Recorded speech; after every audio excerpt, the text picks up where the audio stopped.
Hello. Okay, let's go with the warm up first. Let's see, Gigglers. I heard there was a very peculiar debate. Debate that we can go over. The revolution will not be live streamed, apparently. Will it not? I will live stream it if I have to. It's a lie. Don't listen. I will live stream the revolution with my trusty webcam and other means of production. I will do it. But wait, there's apparently like some weird Vaush thing that we all wanted to. Oh, there were a few things.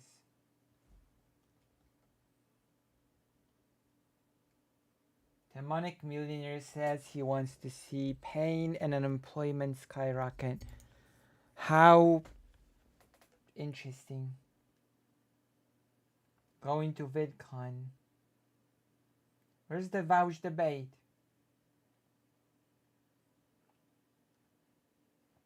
Aliens confirmed.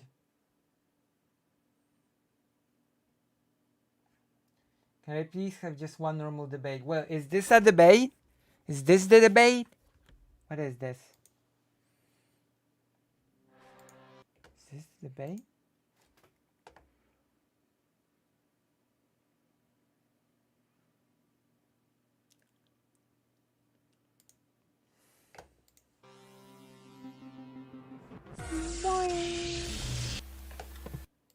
You emailed me with regards to disagreements in immigration. Do you remember what it was that we disagreed? Oh, okay, I guess that's the one. This is gonna be our warm-up thing. We're gonna warm up with Vouch and immigration. This is our warm-up period. Yeah, so I've been YouTube gave me you've got a very sultry voice. It's very calming and you talk for just hours on end, and that I like that. And so I've just been kind of watching your videos, and a point that comes up a lot for you is that you will perhaps hyperbolically say that any amount of immigration is fine. You want True. Oh god, this debate was awful. That's why we have to watch it. Because I've heard it was awful and I've never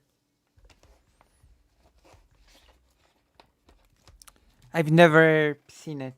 Also, that's not hyperbole. That's not hyperbole. Saying any amount of immigrants is okay is good. Do you know what would be hyperbole? It would be saying every single person should be an immigrant. That would be hyperbole.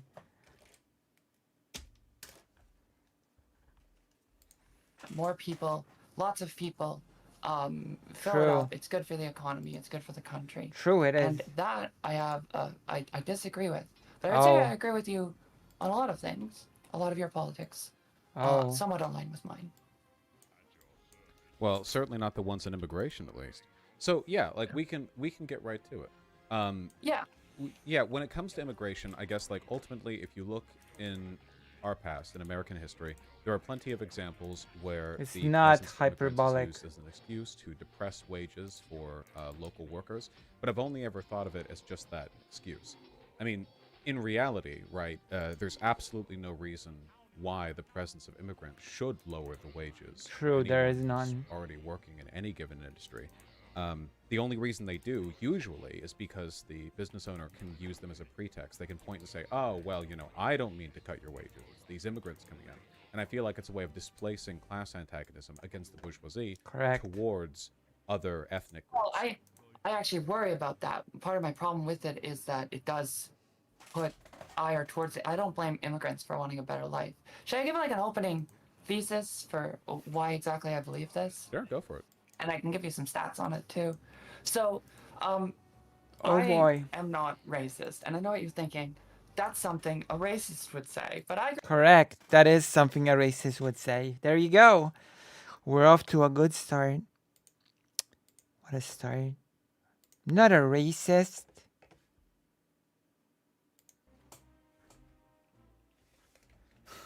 Vaush has such a funny face. I grew up in a very multicultural area, and Oh. my whole life I've been surrounded by immigrants, and immigration is fine, and a certain grade of immigration is fine, and historically, immigration is fine. But we're looking at the 21st century with globalism and a global. What? Well, we're in the current day. Also, the new thing is, it's not enough to have a person of color friend anymore. Now, I've been in a multicultural environment, so I can't be racist.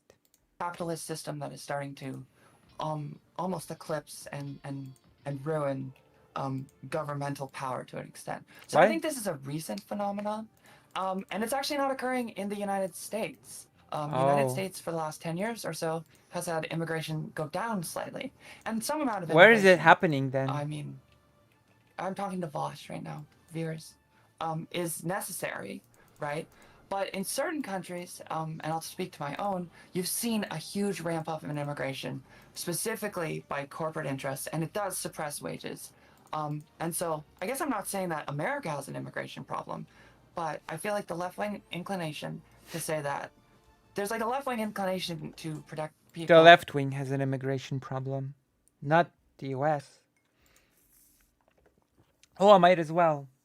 Wait, might as well share this with the Giggle Court as well. All the Giggle Courters should watch this awful debate. Where are you, Giggle Courters? Where are you?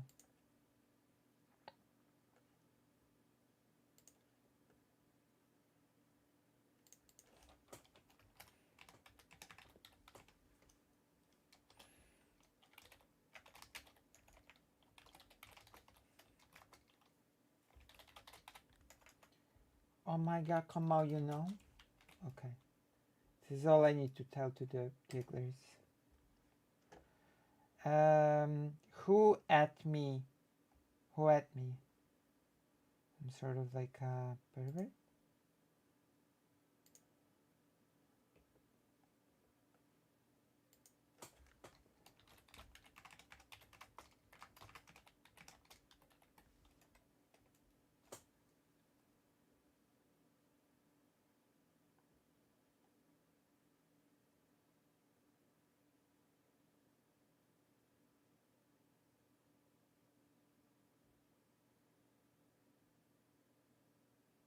Okay, let's go. Let's continue. Oh. Who are minorities, and to push back against, you know, that sort of thinking. Minorities. And there's a fascist anti-immigration ethos. Oh, but and yours I feel is like good. the ruling class loves to use social issues to enact, you know, economic war on the working class. And in this case, left-wing people are playing right into their hand. By supporting people. You should not play into the right-wing hand. Instead, you should be against people's interest. That'll show them. That'll show those right-wingers. By not recognizing that, yes, over-immigration can be used as a tool to increase property prices, and I have some stats on that, and it can be used to suppress labor prices. Anything can be used as a tool to do bad things.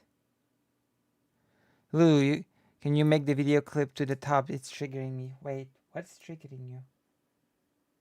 Wait, what? Well, I'm using the ducky that you gave me. Hold on.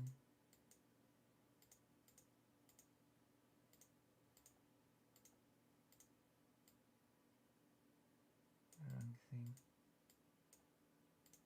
Oh my gosh. Oh, there you go. It's done. Yeah, that is such a weak argument. Anything can be used as a weapon to do a bad thing. We should also get rid of the LGBT because, you know, the LGBT can be weaponized to harm X other group. My pleasure. Like, that's obviously supply and demand. And in America, you have 300 million people, but you're also actually lowering immigration.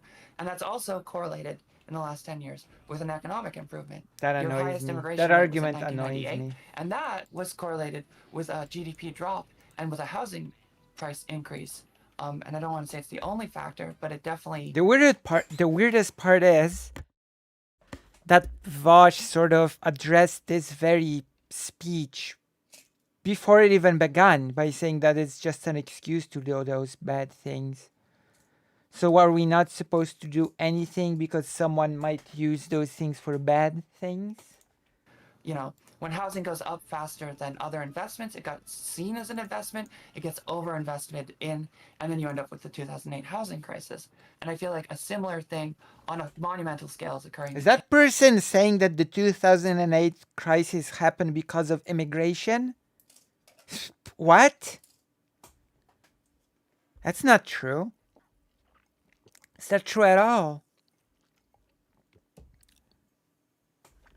Is this person really going to try to tell me that the 2008 thing happened because too much immigration? Canada right now. And so I don't think just let anyone in is actually a good idea. I think it's a good idea. Yeah, so my first of all, I don't think that the evidence actually indicates that immigration depresses the wages of local workers. True. I think that the only group of local workers whose wages go down as a consequence of new immigration are other immigrants, like previous immigrants.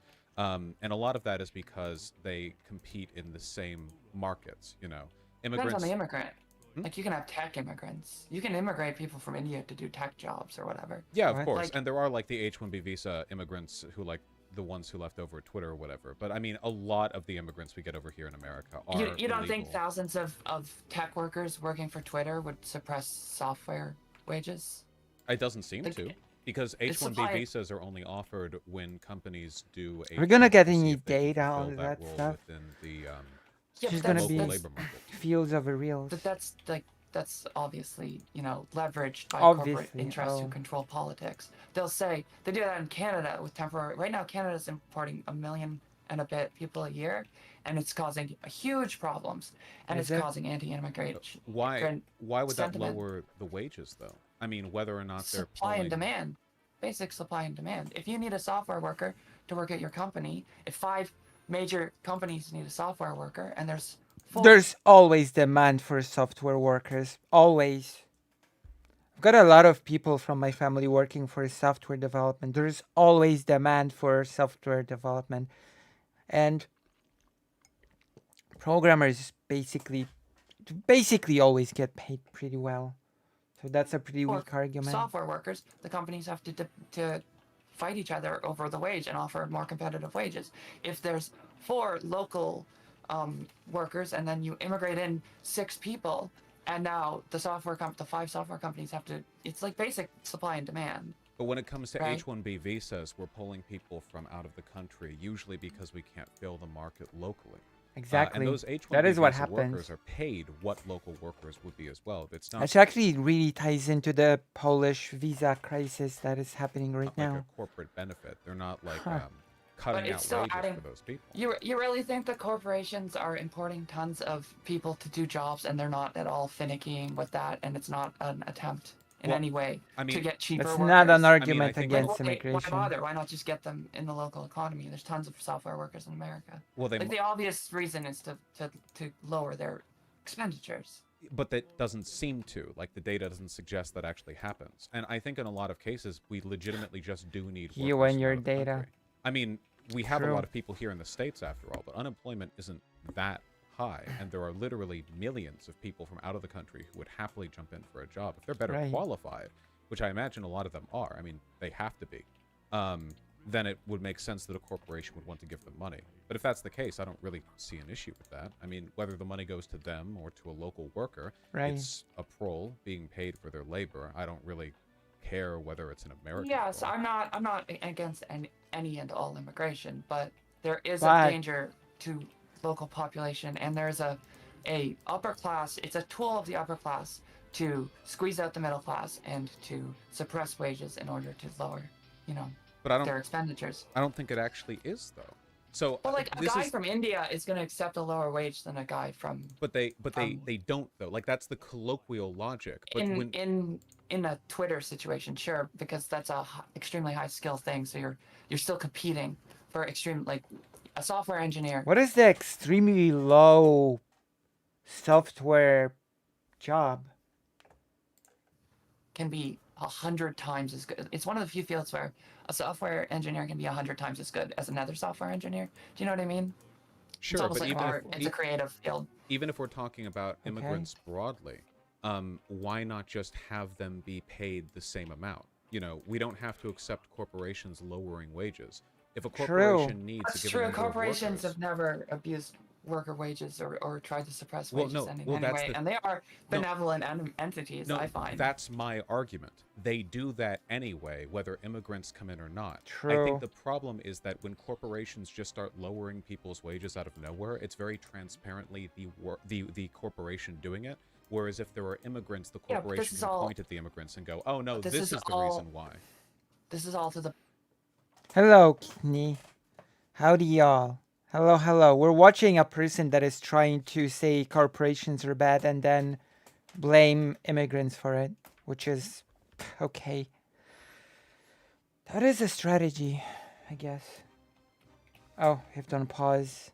What's the debate and whom is Vaush debating? Vaush is debating a person that says immigration bad, actually. The background of inflation and wages that don't keep up with inflation. So you can say, oh, they hire them at the same price, but every year like this year, inflation is 5%. So every single worker should be making 5% more. But we brought in a bunch of people from India. Do you know that's why the wages haven't kept up?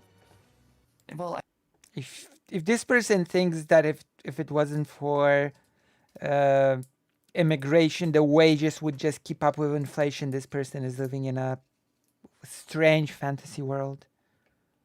Immigration equals love. That's true. Actually, there's a whole thing in Poland now about certain sectors demanding immigrants to be brought in because workers are needed. And Poland just starves people to death on the border. Poland built a wall, just like the US did. Did you know that Poland built the wall on the Belarusian border? And of course, at the same time, Poland is on the side selling visas for $5,000 each.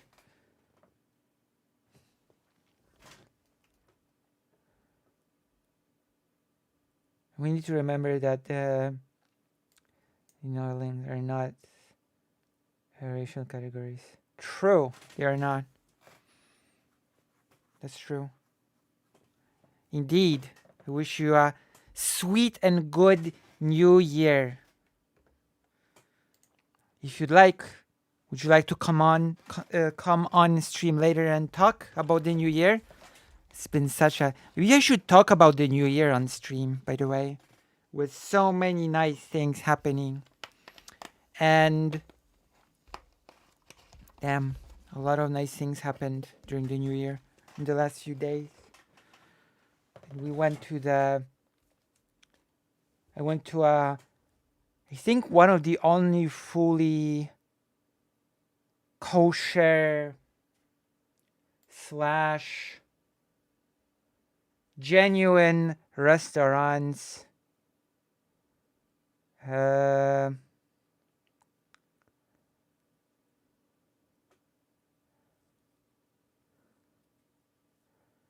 that are for, well, kosher food, So we're gonna talk about this experience. It was nice. Also, fake Alec Kyle Parker tells to Shakespeare to use the word Latina instead of Latinx.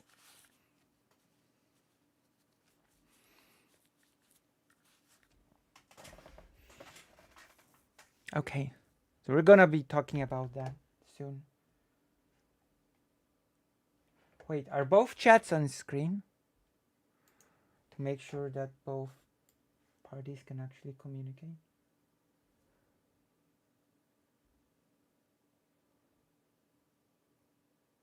Ah, okay. Apologies. I take that back.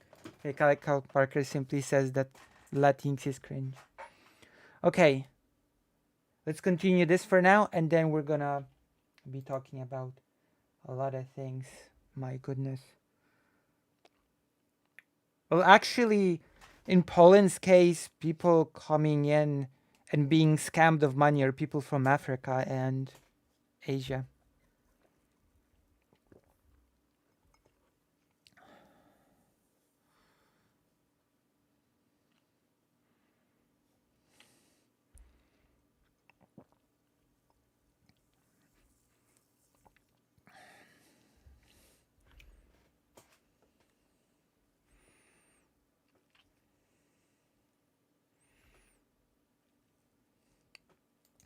I mean, fiat currency as a whole is like a convoluted system to extract yeah, wealth from people. but you're doing the thing then. You're just assuming it's because of immigration with no evidence to the case because No, it's like an easy I'm not thing to assuming point it. at. It's corporations will do anything to suppress wages. There's a million ways that they suppress wages. I'm just saying that if the corporation brings in 1,000 new immigrants, and those immigrants make the same wage, and then they don't.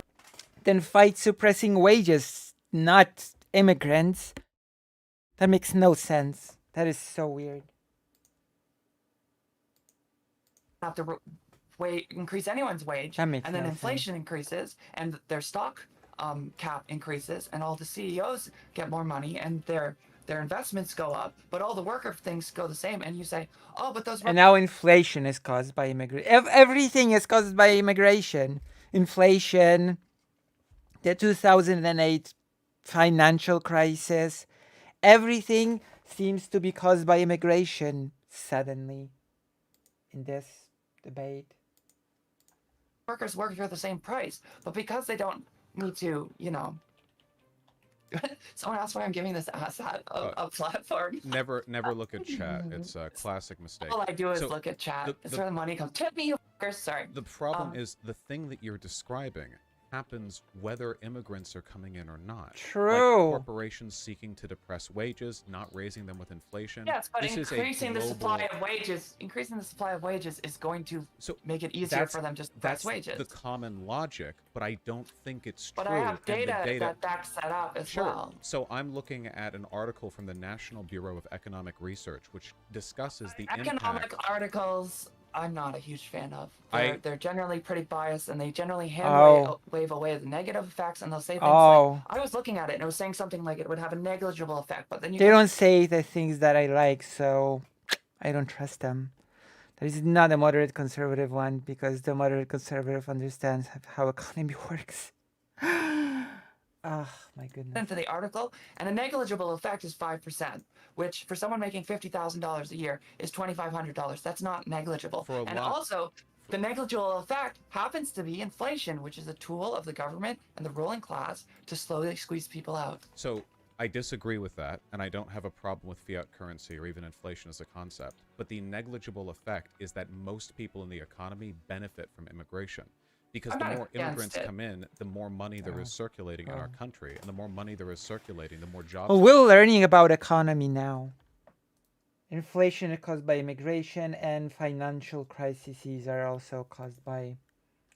In fact, corporations being evil is also caused by immigration. There are to be had by people who already lived here. The more money there is to be made off of the trade and sale of goods, the services rendered...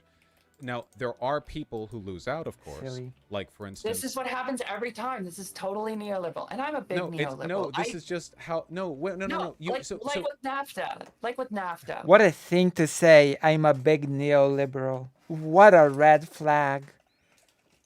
Oof, I'm a big neoliberal. That is... Okay. Ask any honest libertarian what they think about immigration, for example. Where? In Poland or the US? When they did NAFTA, they said, oh, a bunch of people will be left out. And I've heard you say this exact thing. I didn't say a bunch of people. It's Americans without a high school degree. Yes, and then you say, but those people can be handled. But with NAFTA, when NAFTA occurred, this is Sargov Acad debate. Will lose out, but the country as a whole will raise up, and those people can be helped. But those people are never helped; they're just abandoned. This is what neoliberals do. But blocking immigration wouldn't fix that and wouldn't make things better. I'm not talking about blocking immigration. So wait, hold on, wait, please. So let's not run away from this too much, okay?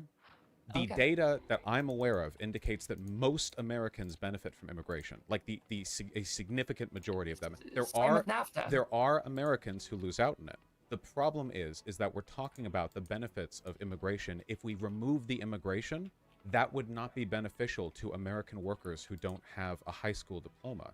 It wouldn't fix the problem, because the problem is that one solution could be helping more people get a high school diploma. Anywhere, that's one of the questions, how you troubleshoot whether someone is really a libertarian or a oh my gosh. Like, for example, I knew people that were 30 plus that would get their high school diplomas. You know, it's never too late to get your high school diploma. that you're talking about with regards to the exploitation of the working class happen in every country on Earth, with or without readily available immigration. Yes, and so the ruling class of this country is trying to import countries with lower standards, lower workers' rights, lower worker pay into this country. In America's immigration is currently good and actually has gone to us. A Mexican doesn't carry their minimum wage with them. They benefit from ours. But if you have a Mexican who is used to his minimum wage and you offer him the $40K that you've paid the last 5 years that's not keeping up with inflation, he'll jump on it, and then you don't have to keep up with inflation because it lowers the demand or the supply. It increases the supply of labor. Why is that immigrants' fault? It's basic economics. No. So you can't take issue with high-level economics papers while repeating Econ 101 stuff without the appropriate context. So that's not that. I take issue. What you describe is not how people get jobs. People aren't offered less. Like the recruiter sees that a Mexican has walked in and they're like, and then they offer 70% of the salary they were going to offer. But it's not about the Mexican specifically taking less. The Mexican and the American worker take the same amount. But when there's more people, I'm not distinguishing between I'm not against the Mexican wanting a better job here. But if you add, if you added 1 billion people to America right now, would wages go down?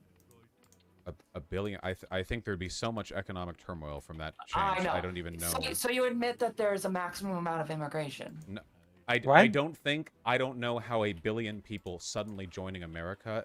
I don't think that has anything to do with what our immigration cap could conceivably be. You're a logic guy. What? You're a logic guy who likes to go down long strings of logic. So stay with me. 1 billion people would obviously wreak economic havoc. In any country, it's 1 billion people. Yes. And in Canada right now, 1 million people is wreaking economic havoc. I don't know of any data to support that. You can look this all up. I'll talk about it with you if you'd like. Wouldn't all these problems then also be caused by just the population increasing? Just having a higher birth rate? Yes, you want to set slow population increase. I would argue that you don't even need a population increase. But we also something don't you have to plan for. That. Why? Because in countries that have had population booms, the population booms often accompany average wage increases. Because the more people there are... Yes, but those are poor countries. Poor countries have more room to industrialize and grow. We're in modern economies. The more people there are in a country, the more jobs you need, Yes, because there's more people in India that has less modernization. No, that's not a good... Here in America... correlation. Here in America as well, if you have more people entering the country, either through being born... No, that's not true. The last 10 years, immigration has gone slightly down. I didn't make the claim yet. The claim that I was making is when our population increases, either through immigration or through an increase in our population through local birth, it doesn't just increase the labor supply, it also increases the labor demand. The most ubiquitous characteristic of fascists that the fascists will scapegoat, i.e. blame the powerless of society's ills. No, those are not poor countries. The boomers were literally the economic upstream generation in the then now wealthiest country on earth. Oh my gosh.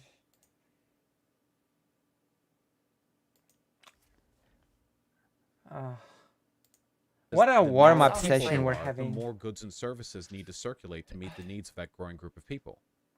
Yes, but there is also finite resources, specifically in things like real estate. And there's also, you can't look at historical trends, like industrialization. How is that immigrants' problems? It's not the immigrants' problems. I'm saying that over-immigration, a problem that does not currently affect Vaush is the asking United my States, question but affects now. my country, Canada, is a problem. And that increasing... Oh, there we go. My country of Canada. You want a hot take from me? You want the hottest take? Here you go. This is my hot talk. Hot talk. hot dog. This is my hot take for the day. The country belongs to anyone that decides to live in it. The moment an immigrant sets foot in a country and decides to live there, it's their country just as much as the person that already lives there. There you go. That is my take. So for me, the whole my country is ridiculous. What? It's not the country of the immigrant? Yes, it is. They decided to live there, so it's theirs as well. Pretty silly.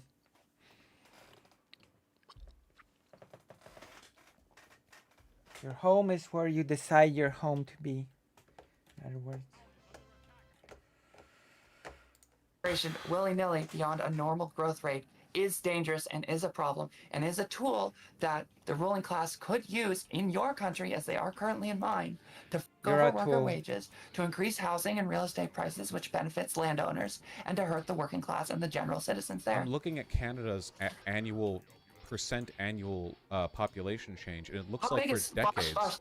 Vaush, don't Google it. How big is Canada? It's been land area or population? Population. So I'm looking at the percent change, and the percent annual change seems to be hovering around 1% per year, which seems fine to me. In the last, well, there's they're abusing it. Canada's current abusing it. Do you want to take a guess at it? Are you looking at it already? No. Did Vaush find this person in the quality control box behind the same? Oh my gosh. Shoe. Wait, the shoe. Shoe's not Canadian. Wait, is she? Wasn't it Armored Skeptic who was Canadian? And Shoe was from the US? Wait, Armored Skeptic, he was Canadian. Shoe on Head is from the US. I'm pretty sure.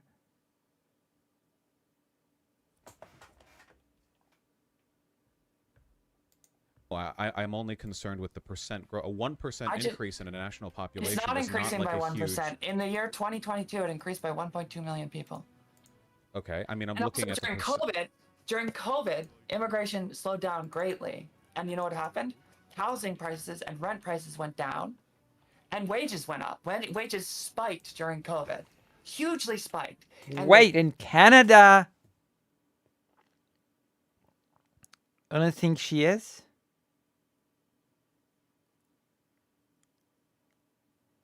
Wait, where is Shoe on Head from? I thought she was from the US.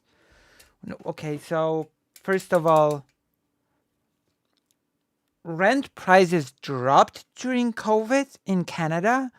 How was it in the US? During COVID, rent prices went absolutely up. Oh, she's not from Canada. Okay. Like, in Poland, they just boom, they skyrocketed. How could they go down in Canada? I don't think that's true. Like everywhere else, all the renting prices just went up during COVID. Everything became more expensive. I don't know how this person can just say that during COVID, the rent went down. Powers that be did not. Maybe Canada is just some weird exception. Like that, because you actually had to share some of your profits with the workers. And what happened? Now this year, well, last year now, they let in 1.2 million people. Okay. Too many people. And now wages have stagnated and housing prices have doubled. Again, you would have to demonstrate mathematically that there was an actual association between wages and immigration. Because you keep interrupting me. Wait, hold on. That's not true, for one.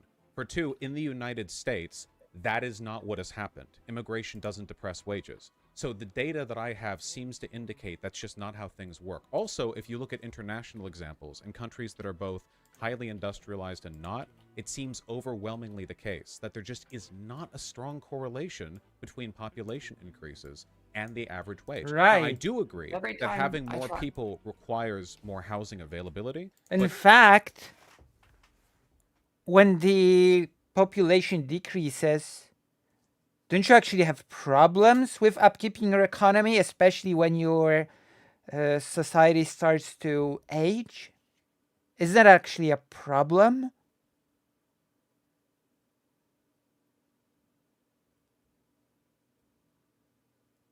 Wages do depress people. I guess that's true. That's not just an immigration problem. Over here on the West Coast in the United States, like it's totally separate. It's like a 1970s boomer housing shortage problem. You know, I don't think immigration is the issue at hand there. Again, I'm not looking at America as having over immigration, but there is correlation between higher rates of immigration, like in 1998, American immigration spiked to its highest and then went down, and an increase in housing and a decrease in GDP per capita. And I mean, to be fair, Japan is actually, I'm pretty sure Japan has been changing its policy for a while now and accepting far more immigrants, no?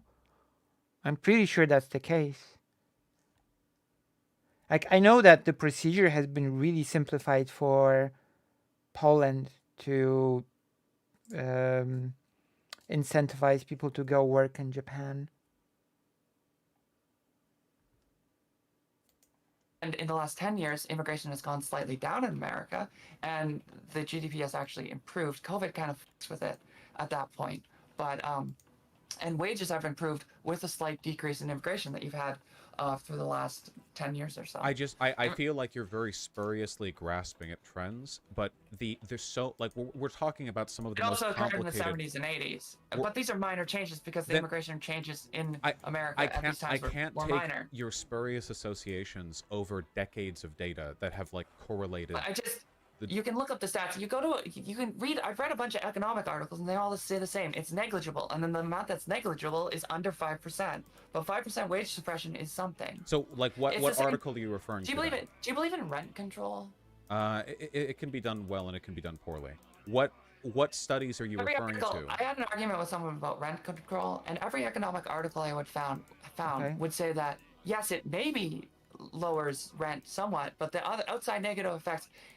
Economic articles are written specifically with, you know, they're paid for, and they're for political influence. You have to just look at raw statistics. That's the best way to get economic data. Economic articles are absolutely not the case. Wait, no, that's no. That is highly anti-intellectual. You can't say that the only way. No, if all you're doing. Well, you also have to be able to interpret the data. No, you also have to know how to read the data. Literally no credible economist says what is she saying, regardless of the school. Is looking at broad data trends and just... I mean, I'm not sure why school is in brackets. There are different schools of economics, no? Seriously associating them, then you're a complete slave to your biases. You could look at it and derive any outcome from it because you have assumptions you bring to it. You need a firm sociological mythology for analyzing the data. Otherwise, you can just point to anything. When it comes to scientific articles in a journal, I'm super good. Did he just say what I said, that you need interpretation of the data? Or you need to know how to read it? Let me hear again.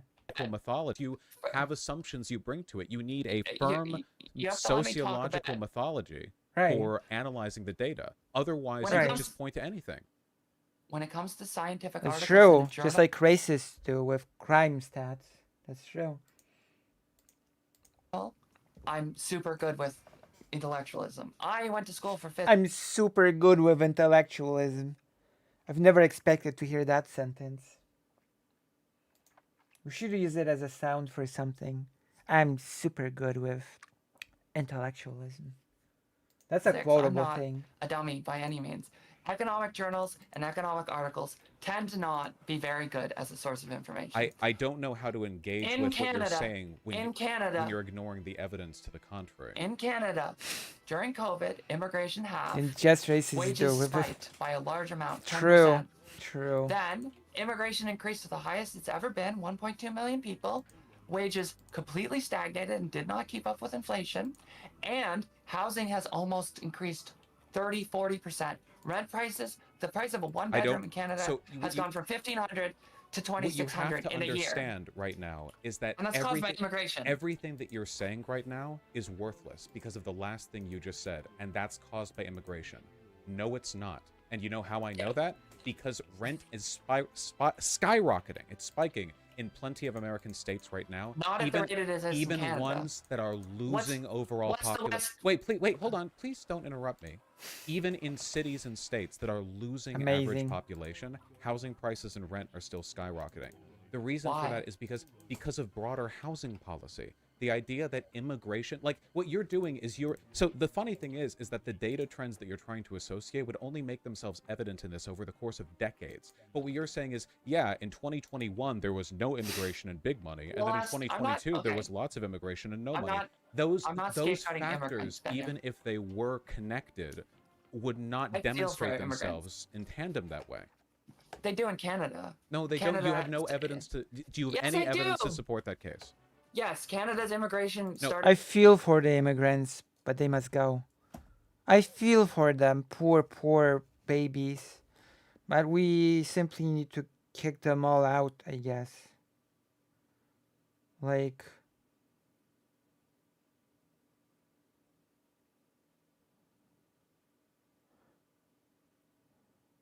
My goodness. I hate this. I hate this fake... I don't even know how to call it. Stuff. I feel for them. Poor babies. Started to increase by double. No. Canada doubled its immigration. Do you have evidence? I'm asking for any study on the effect of immigration. Studies. Listen to me. Oh my God. Data is data. Data is very important. Wait, yes. How can you get this defensive over something as simple as, do you have any evidence to support your claim? What?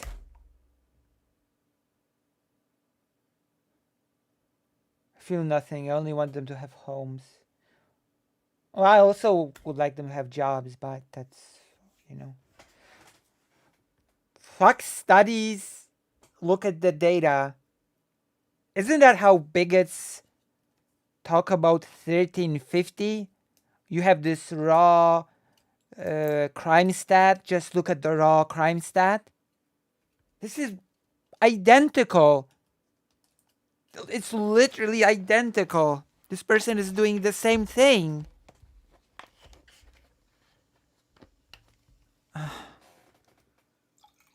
And I'm gonna repeat it again because I don't know. If you go to a country and decide to live there and make your life sort of work in a country, that's your country.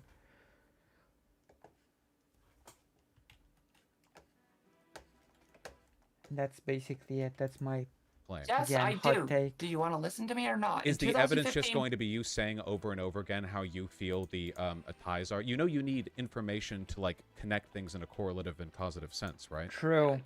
Vaush, I'm smarter than you. Don't talk down. Are you Are you getting that defensive that quickly? Vaush, I'm smarter than you. I'm smarter than you, Vaush. You're garbage.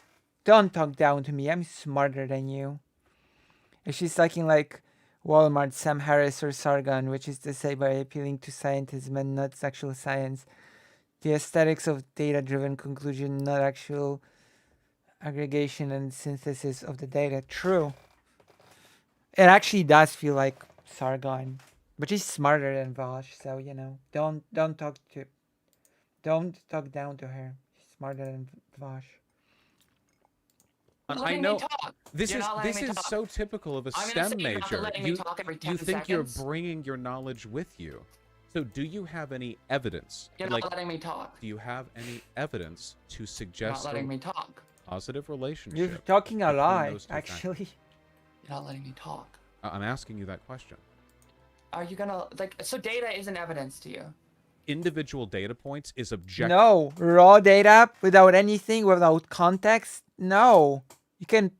Not the same. A 10-year period of like you won't let me finish a fucking sentence. Are you? Wait, did you get your degree or did you just go in for a couple days of study? Did you pop into a community college course and listen to a few days of a lecture? That's an ad hominem. What debate is this? This is a debate of Vaush against a person that says immigration is bad. Stop ad hominemusing me. Ad hominem. The aesthetic Oh my gosh, this is getting... That's also a soundbite, by the way. Vaush, I'm smarter than you. We already have 2 sound bites from this. Oh god, what was the first one? There was such a good sound bite before. The new one is Vaush, I'm smarter than you. The other was I feel... I have to watch the stream. That is not an Eminem, but what she's doing is cherry picking and conflating correlation and causation. Listen, many people think that if they feel insulted by something, then that means it's ad hominem. That's an ad hominem. No, I'm genuinely asking because you're talking down to me. Even for a STEM, we've been doing this for 3 minutes now. Are you gonna let me talk, or are you gonna fucking jerk yourself off, dude? Even for a no, I'm not on Chatterbait. I can't do that. I would do that on your side. Jade49.com if you want to do that. And I know you like trans girls. That's what pan means. Even for a STEM major. Oh my god. Should have known this person is a transphobe as well. Why? How? Oh gosh. How unpredictable these people are. Oh, you've seen it, Somiostatic. Yeah. The Demon Mama mentioned the transphobia. Oh wait, is this person trans? I don't know. This whole thing sounded so transphobic to me. I know you like trans girls, you know? Well, we're doing a segment about it right now by covering it. This is such a bizarre debate. Blaming systemic problems on immigration. Blaming the 2008...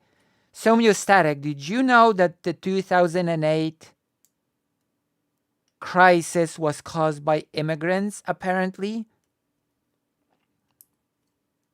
The crypto-fascist economic crisis is also transphobe. I'm so surprised. And monocle correct. True. I really want to have a nice conversation about the New Year. Oh yeah, you didn't know. You didn't know that the 2008 financial crisis was caused by immigration. It was caused by right-wingers scamming everyone to buying houses. No, it was caused by something many immigrants, which caused people to sell house lots, and it caused the crisis. I cannot believe this. Also inflation. Inflation is also caused by immigration, as if you didn't know. We have the data. Listen. But fuck studies. Just to be clear, fuck studies. Not literally. That's just... I know it's just a lie. It's like a whole book of lies. It's just like I don't know. A castle built on lies. You should know that you need specific data analysis in order to draw causative relations between two data points. How does data analysis occur? I mean, I was under the impression that immigration boosts the workforce and helps the economy, which is why in Poland certain sectors cry out for people to come and to work. Of course. Vaush. Through analysis? That's a very broad question. What do you mean? So am I able to analyze data? I'm a human on your being. own? No. You saying that two things are connected because they... You think that two things are connected because they happen at the same time is not the same as a methodology for analyzing data. You can't control for variables in your head by saying these two things happen at the same time. I can. Maybe you can't. Do you believe in what you're saying right now? Yes. Do you want to listen to me for more than one sentence? How can I construct an argument when you won't let me say anything? Typically when we talk about... I genuinely, because this has been an argument here, I genuinely think that if people without a high school degree are hurt by these changes, then we should help more people get a high school degree. Because as I mentioned, it's never too late to get a high school degree. You can be 30, 40, whatever age. You can always get a high school degree if you're given a chance, that is. About like high-level econ stuff, usually what you try to do is you try to use some kind of I've met methodological people that were, process to arrive at a conclusion, because otherwise you above can just 30. draw any conclusion you That want. What's up? If How I many wanted years do you to, take to draw? How many years do you take to draw a conclusion? If I, something occurs, if okay, can you let me fucking talk, dude? It's been 5 minutes of this, of you just you're shitting on me. Do you want to debate, or do you want to let me get a paragraph out, or is your entire show you just shitting on people? Because I'm not a fascist, do you and so I have don't really appreciate it. do you think you have the time to run over to a journal and get your high-level methodological analysis published so that you could present it to me in the form of a study? Thank you. You want me to write an entire scientific study could you just listen to me? Okay, tell me about how immigration happened your- and the wages changed or didn't change. In Canada. In Canada, right? In Canada. In Canada. In 2015, immigration doubled in Canada. It's now Canada seems like such a special place. The place where, unlike everywhere else in the world, the rent prices dropped somehow during COVID. When, from what I know, both in the US and in Poland, the two examples of countries that I know, the rents skyrocketed during COVID. Yes, Canada is the reverse world somehow. almost triple. What's the immigration rate to America? It's like 900,000? Something like that? I think it varies between 0.6 and 0.9% of our population yearly. And you're 300,000 people, so 0.9% would be 9 per 1,000, so 1,800. 1.8 million, maybe? Something like that? 1.5 million? You said 0.2 to 0.9, so more like a million. A million's a good guess. A million's in between those two numbers you just said. So a million. Incidentally, learning to code is actually a pretty secure job. There's always demand for coders. That is interesting. That could be a lie, but I don't know. If any of you could look up the stats, if that's actually true. And your population is actually an eighth of ours now. It used to be 10th a couple decades ago. Random. And so our immigration with an eighth the population, used to be a 10th the population, is higher than yours. What? In 2022. So a country of 300 million people immigrated less people than a country of now 40 million people. That's why I wanted you to guess, because your guess would have been about 32 Oh, it's a million. lie. Over the last 8 years, How- immigration in Canada has increased how shocking. exponentially versus Western nations. And we do so through schemy little means. We have your normal immigrants, but then you have your permanent residents, and then you have your temporary foreign workers, and then you have your international. Wait, what do you mean by normal immigrants? What the hell is a normal immigrant? And what the hell is an abnormal immigrant? Well, what does that mean? I don't understand the language that this person's using. What the hell is a normal immigrant? Every immigrant is normal.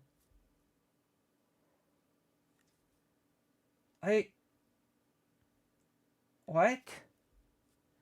Temporary immigrants are just as normal, quote unquote, as just. That's his.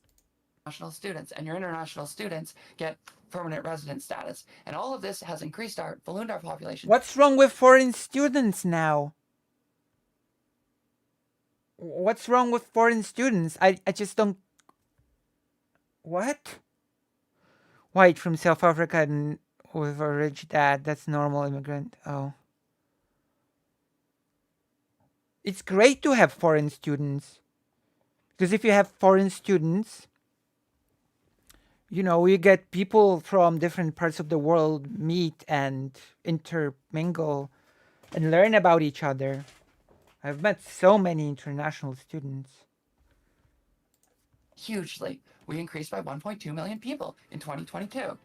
Okay. Over this same period, housing in Canada has gone out of control. All right, I want to ask about that. I want to ask about that. So you talk about how many people. It's the largest housing bubble on earth. Right. As President Sunday said during a recent debate, which I've watched off stream, correlation does not equal causation. Can this person even prove that it was the increase in population that caused anything? Or did it just happen to correlate? She's not all that good at STEM learning because a foreign student from Romania stole her job. I mean, is it even possible for a foreign student from Romania to steal her job? From what I know, and as I've said before, I've got many coders in my family, and they tell me to learn to code incidentally.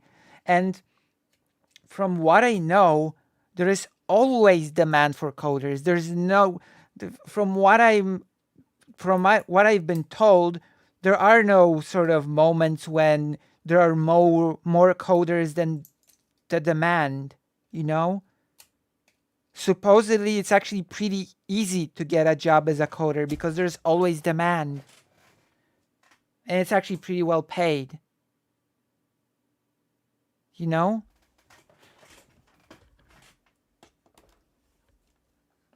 It's basically impossible for a person to steal your coding job, quote unquote. You'll just both get hired if you're good. Well, you do also have to be good at it. Right. You talk about how many people have arrived in Canada in 2022. So I googled Canada immigration rate each year, and it says about immigration rate is people who get in with a green card. That's not all immigration. Oh, there's temporary foreign workers and there's international students. International students don't count as immigration, but they get they get permanent residency after their studies. Okay. It's statistical lying. When you look up that stat, what does that have to do with the economy? International students. It's not true. The actual amount of people in Canada increased by 1.2 million people. Okay. And the number one in 38 Canadians is a international student. All right. 1 in 38 Canadians is an international student. So okay. I would like to see that. What could I Google to find like total number of added people, as opposed to just the immigration rate? Let me see if I can find it. I don't know if international students would necessarily even be able to depress wages anyway. Because I mean, exactly. What do international students have to do with depressing wages? Well, this feels like a tangent. I don't.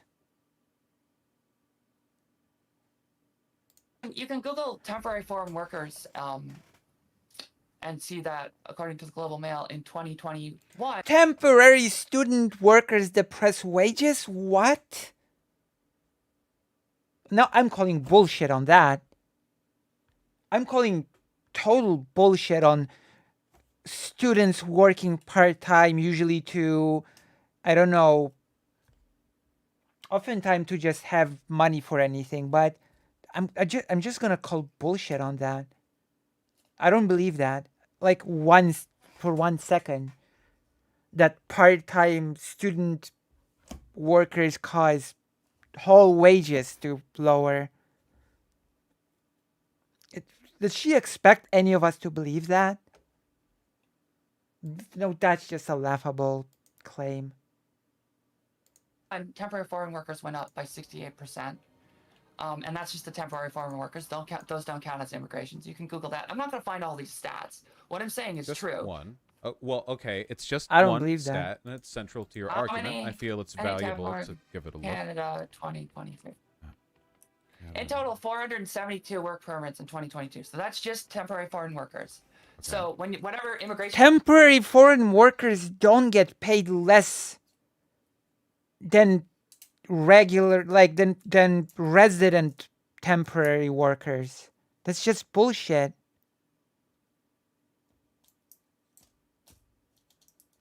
And I've heard, I know many people that work temporary jobs when abroad, like in Japan. You don't get paid less unless it's like a Canada thing. When people, students, we're gonna pay them less. That's not a thing. Stat you looked at, which probably said 500,000, which is half what you guys do, and we're a 10th the size, 9th the size, 8th the size. Okay. Funny how that keeps happening. So our immigration is already 4 times yours. Then temporary foreign workers is another 472,000 people. You can Google that right now. How many temporary TFW Canada 2023? Okay. And so I'm looking. Does this person unironically say that foreign students should not come to Canada? Or is she saying that that foreign students should be forbidden from temporary work? In fact, let me share this one with you.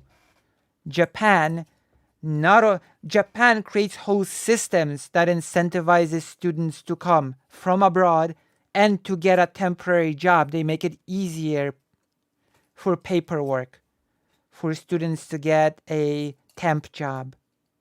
This is ridiculous. Yeah.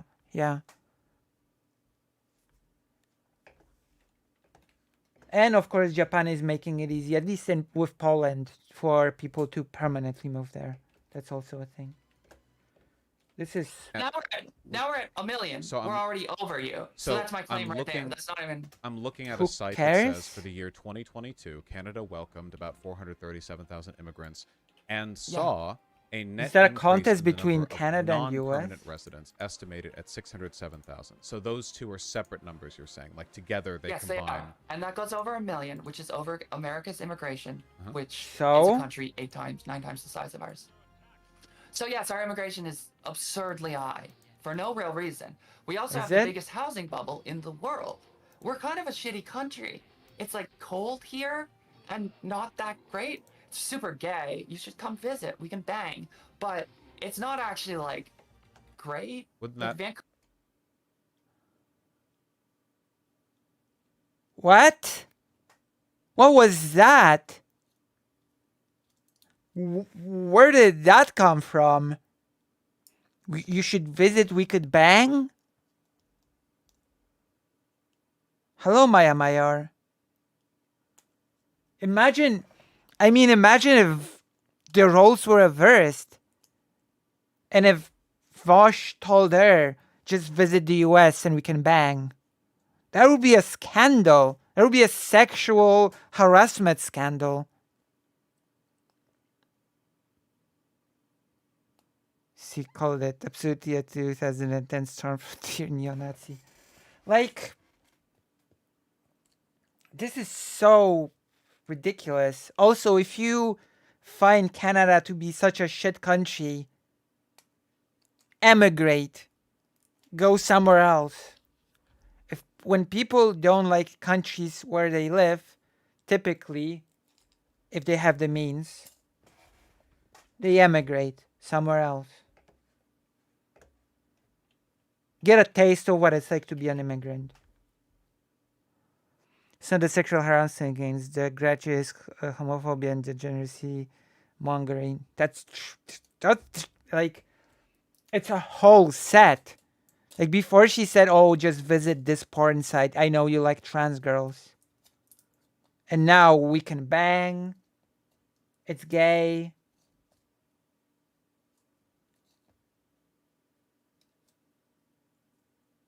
Wait. I'm confused now.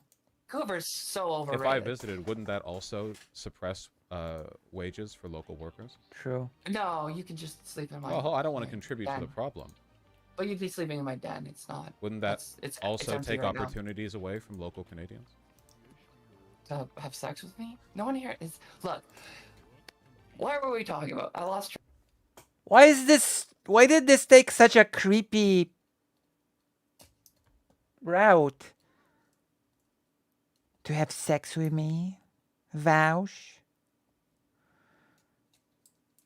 Of course, no immigration foreign student tips. Yeah, Demon Mama was right to make a segment about this. What? You're asking me if it would depress wages to have sex with me? This is so weird. Again, imagine if the roles were reversed. And if Vaush was like, yeah, you can come to the US and have sex with me. You'll be, like, don't worry, you'll be in my bed. And, you know,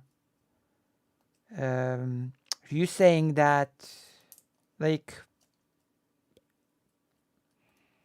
it would be a big deal if the whole thing was reversed. It would be such a huge deal that people would be making videos about it. People would be making whole threads about it. People would, like, this would be talked about years from now. How Vaush sexually harassed a woman or something. But I guess this is cool, I guess. Track. So, do you agree my statistics are correct then? We've just proven it's 1 million people. Yeah, it's weird like you're real. I watched that fascist debate you did yesterday. My God, what a headache! And you're doing a lot of the things he did. You're arguing with me on these statistics. You don't need to. Everything. Fascist debate? What? You're doing a lot of the. I watched that fascist debate you. Yeah, What? it's How? weird. Hold They, on. I watched that fascist debate you did yesterday. Oh, fascist debate. I watched that fascist debate you did yesterday. My God, what a headache! And you're doing a lot of the things he did. You're arguing with me on these statistics. You don't need to. Everything I've ever said is right, Vaush. I need you to do that so we can move along. I don't. Everything I ever said is right, Vaush. Oh yes, I remember now. I remember the second soundbite. I'm smarter than you, Vaush. That's the soundbite. That's the legendary soundbite from this debate that we need to use for something, even if it's just like a Discord thing. I'm smarter than you, Vaush. Don't look down on me. And what was the second, the newer one? Oh my gosh. What was the newer sound thing?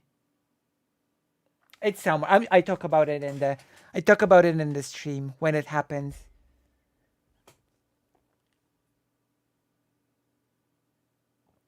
He went toe to toe with Andrew from the Crystal. Oh,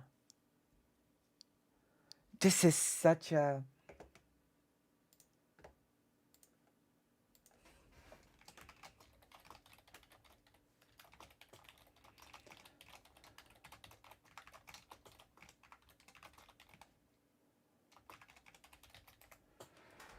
Ah. I don't want to waste so much time. are you drunk? No, What? I'm having the worst day. No. Are you drunk? I mean, maybe. I think he's the guy who thinks that Dylan Burns is an immoral, moral, corrupt, bankrupt. Oh, yeah. Apologies, I have to take my HRT now. But this is the part of my streams that you like the most for some reason. Whenever I take the HRT, you like that moment the most. It's the highlight of the stream usually. Pickle Rick!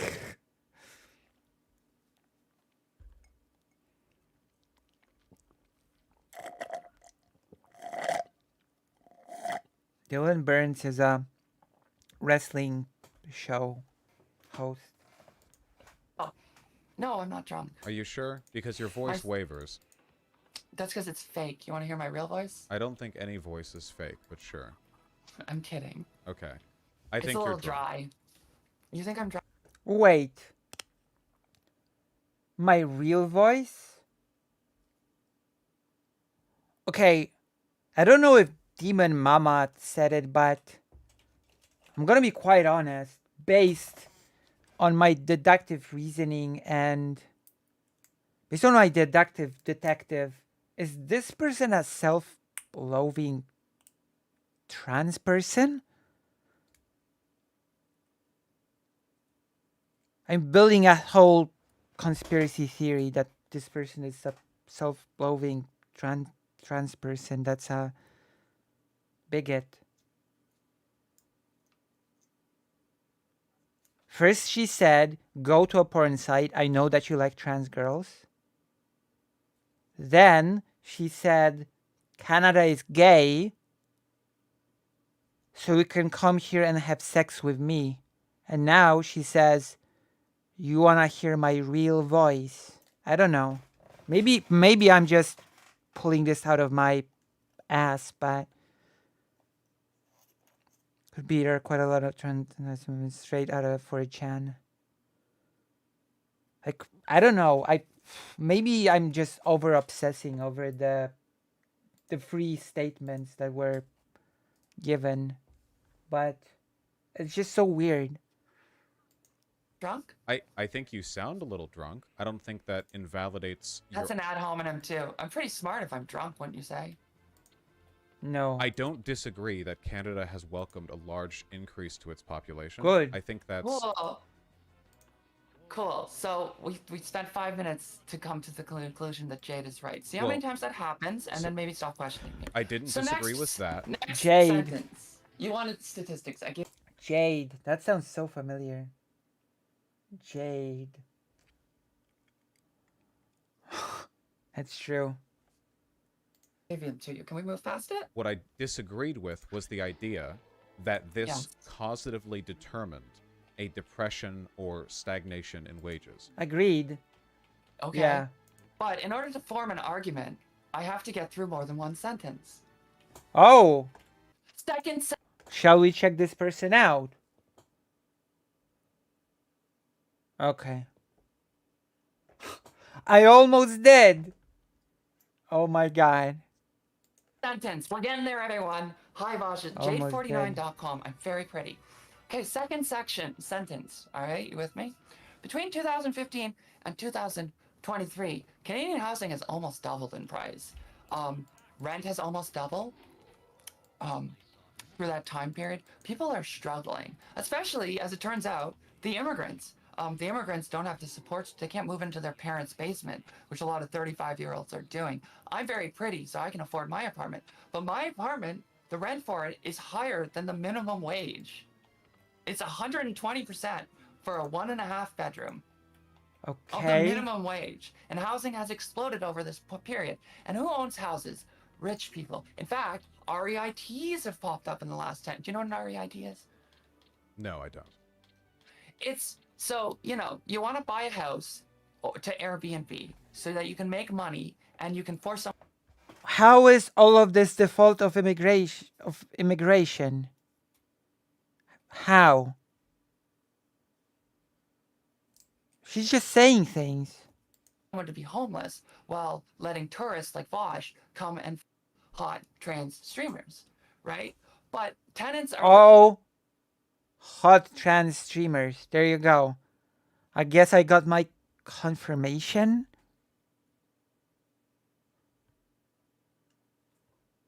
That is so weird. Like a headache, and they can wreck your place and stuff. So instead, a big company buys a bunch of places, and then you can buy it as a stock on the stock market. That's a thing that's popped up in the last 10 years or so. It's basically corporatization of Airbnb and the effects. Would you agree Airbnb is bad? Yes. It's basically the corporatization of Airbnb. And so you have all these rich people who own all these. Did I not say REIT? You did. And then I said what it was. Sorry, someone. You're right. See, Vaush is often right. Don't listen to the chat. So, REITs have popped up in the last 10, 20 years. And they basically commodify housing. It's a part of why. What does that have to do with in your country? But in my country, it's through the roof. Rich people own all. In my country's parliament, something like 50% of the parliament. Did immigrants cause that?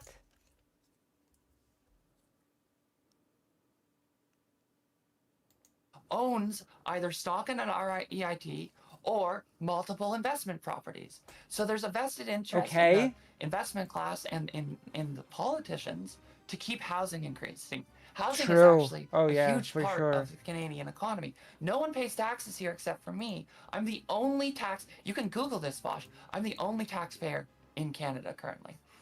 And so what we've seen now is a giant increase in homelessness. I believe President Sunday pays taxes. And a suppression of wages. And the interesting part, and you were asking for some correlation, is that when COVID happened and immigration tanked down to like 150, 200,000, the normal amount of immigration for a country our size in the Western world, wages for a year or two after that, for about a year after that, increased markedly. This is a ramble. Stagnated for decades. They haven't kept up with inflation. They've been 1%. This is just rambling. Suddenly, when we don't import another million people, wages spiked 15%. And then that freaked out the whirling class because I hate this phrasing, we don't import. People have the right to live where they want. No? Keeping wages low is how stocks, I'll give you my idea on how to, they should take half of corporate stock profits and split it with the workers based Maybe on this hours person worked. is drunk. Everything is solved by doing that, but that's a side point. Stocks only go up when companies pay workers less, because it's the stealing of the labor of the workers. So you need the laborers to be paid less. And as it turned out, when they didn't bring in 700,000 people, Econ 101, they start with 101 because there are some principles there that are actually meaningful, Vaush. Turns out, when 700,000 less people came, wages increased by the most ever. By like I don't remember all these numbers. I don't remember my birthday. By a 2-digit amount. Then 1.2 million people come in the next year, and wages stagnate immediately again. All the while, housing is going up. What? People are becoming homeless. People are being forced out of their rent. They're This being is- rent evicted. Everything is going to shit. The healthcare system can't keep up. Socialized healthcare in Canada is garbage right now. I'm not against socialized healthcare, but conservatives ruin everything in our country too. And that's why when you say It's Gish galloping. She sure loves her logical fallacies for someone who called a not hominum to the implies of fallacies.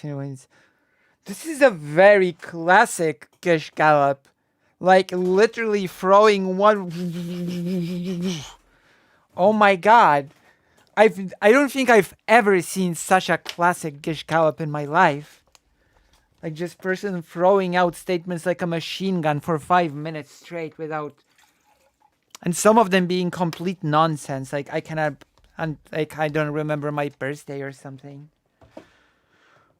Oh, what a performance that is. I let in any amount of immigrant, I'm telling you, there's an amount of immigrants that's too much. And you're not at it. You're actually lowering your immigration over the last 5 years. So you're in luck. Okay. What? So This there's is a lot to so respond to. stupid. Yeah, it's That's a lot all. of talking. You let me talk. Thank you. I love you. My You're very pleasure. pretty. I like your love letting women speak. talking. You let me talk. Thank you. I love you. My You're very pleasure. pretty. I like your love letting women speak. I like your what? A lot of talking. You let me talk. Thank you. I love you. My You're very pleasure. pretty. I like your love letting women speak. Now yes, as long as you can be casually sexist. Me too. I have spent this time looking at data. Now, Oh God. I want to say, I don't Don't- think that any amount of immigration is good.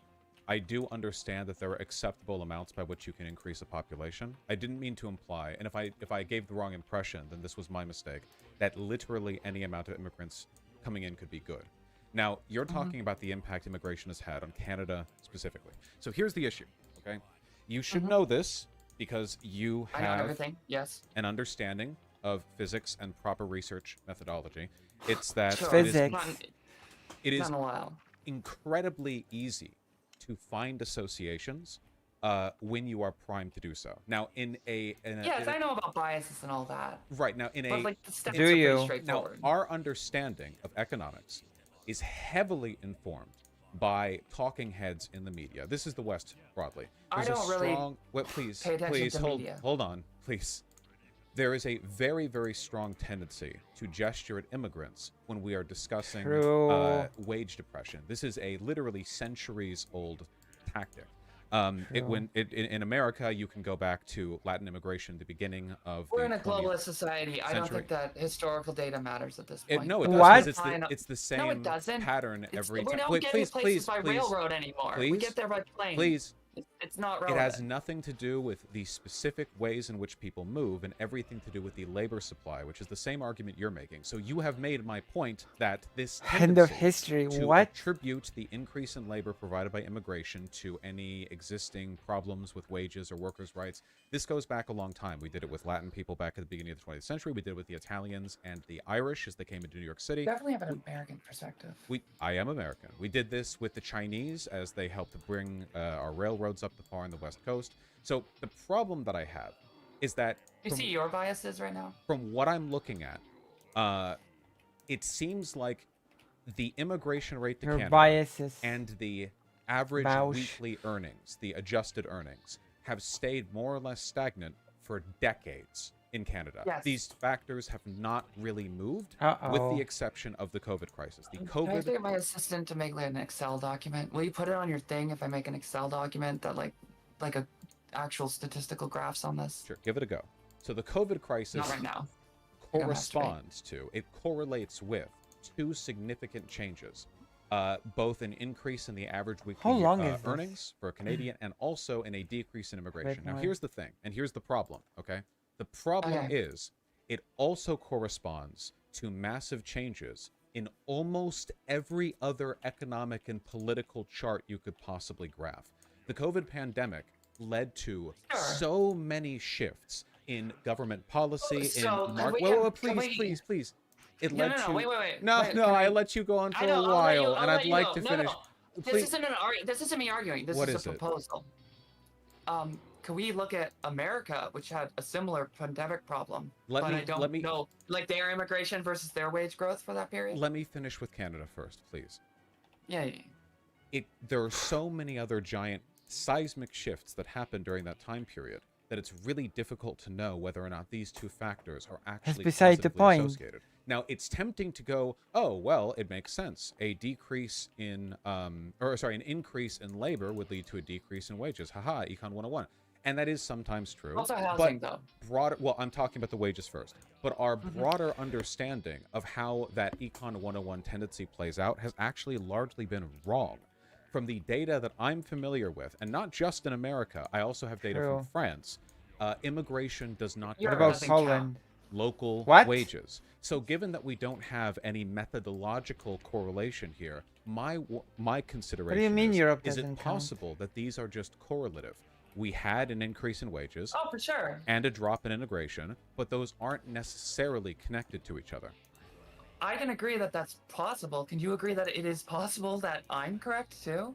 I would Just just because need we- evidence to show it. Everything's possible. Yes, but I was proving a bit. But so first off, you talked about the H1 thingies in America for tech workers, Yes. right? They take the same wages, but our temporary foreign workers don't. Oh well, I think that their wages should That's be a shitty- increased. I'm inclined to agree, but that's not why we're bringing in 1 million workers. Do you think that if you increased to par so that they get paid the same amount They as stop local bringing workers? Not like yes, I guess not minimum wage because no one works for minimum wage because it's not livable. But yes, like if you can't do that though True. because the worker from another country is gonna it's because they're all in the subways and like Tim Hortons and shit, right? And so that worker is gonna take like minimum wage or lower, and they do, and then a Canadian worker is gonna take like 20, and then they're gonna start working at a subway or whatever. So I guess if like you somehow magically figured out at what price an already here, let's say second generation Canadian would work for, and then said that was the price you have to get temporary foreign workers in at, then I think they would stop existing. The issue that I have is that, and maybe this is just a difference in conceptualization, but when I think of immigration, Maybe. I grew up in Los Angeles. The immigrants that I saw, legal or illegal, were largely Mexicans who worked either illegally under the minimum wage, which Wouldn't you say that suppresses wages then? no, it doesn't actually, If because he's they're doing not. general labor, then that's an increase in the supply of general laborers, which is going to take away wages from regular workers. Not just the supply of general laborers, but the demand for everything laborers need. So that guy may be working a $5 a day like agriculture job, but he shops at the ssame grocery stores that non-immigrants True. work at. He gets his, he rents from a place. He pays rent to a non-immigrant to a landlord, who owns the property. Like the But problem we're is talking about people wages. always That talk. doesn't. Yeah. You're talking about profits for landlords and corporations that own grocery stores, Oh, and we're no. talking about wages of workers. You're and such a the neoliberal. demand for housing and the demand for goods and services, which means that more Yes, people goods and get services employed. are provided by corporations. But yeah, and through workers Construction that is, they employ, perpetual and and that means true, the yeah, wages don't decrease. correct. More workers think- doesn't just mean Correct. more labor; it means more demand that has to be fulfilled with think more a- labor. do you It think a balances out. worker- Do you think a worker, like an illegal immigrant, provides an additional job through all of his consumption? I'm not familiar with. Yes, any, the like- data indicates they seem to provide 1.02 jobs actually, because they add about 2% Damn. That's pretty wages on tight. average to That's pretty tight. American Well, workers. So they add 1.02 wages. That's pretty tight. More sexual harassment. I'm not surprised that Demon Mama made a segment about this. I'm very not surprised. Magically, yeah, construction is, let's be clear, the term illegal immigrant is bad. Yeah, the term illegal immigrant is bullshit. Okay? You know what the... Okay, I need to go into a little bit of a rant, but it's on topic, so it's not a tangent. But the term illegal immigrant is a thing that governments often use to sort of weaponize anti-immigration sentiment. The Polish government, the current Polish government, would say, if our opposition wins, and wrap your heads around this sentence, if our opposition becomes the government, they will let in hundreds of thousands of illegal immigrants. And I'm sorry, the only response that I have to that is, well, if the government's gonna let them in, then they're not gonna be very illegal, will they? They're just gonna be immigrants.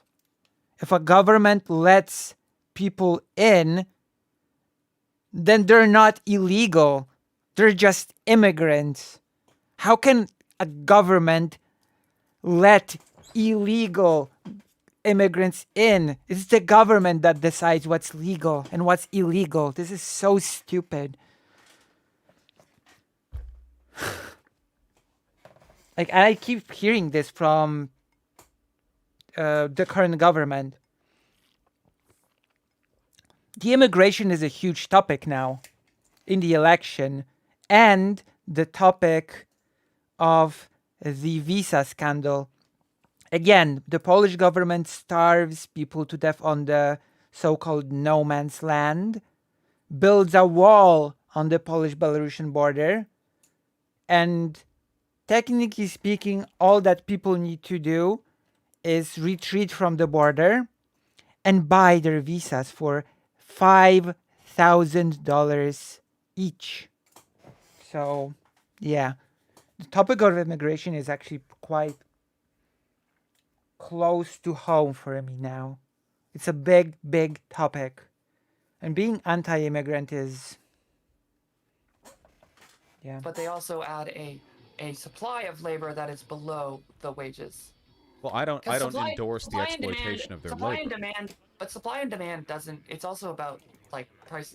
I forget the term for it. The term illegal immigrant just makes me, at this point, makes me ill. You know?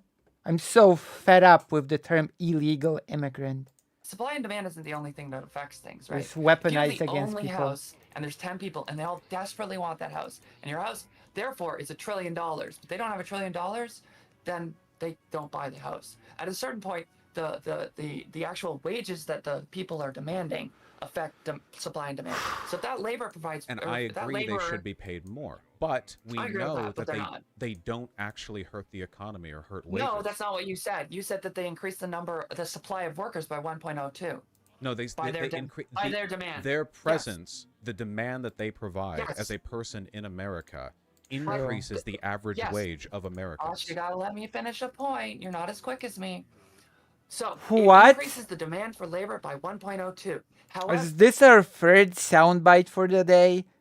Vaush, you're not as quick as me.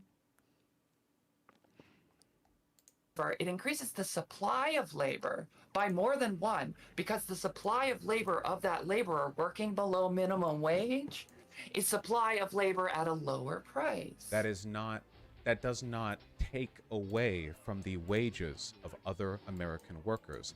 Yes, it does. It suppresses the overall wages. It doesn't. See, it was He's to an your American. He's being paid less. It was to your advantage. Mathematically. It was literally mathematically. It was to your It was to your advantage when talking about a phenomena which was specific to 2022 Canada, because this is not such a weird. Can you wait? Hold on. I'm actually gonna put my.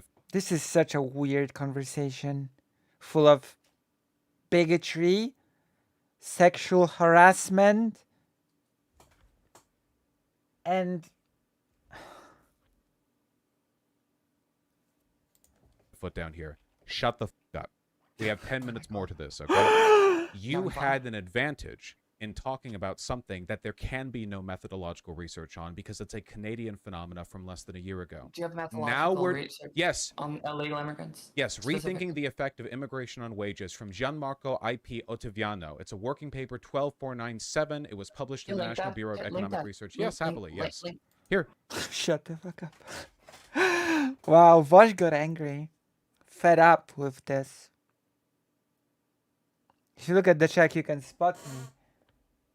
Wait, the side chat? Oh!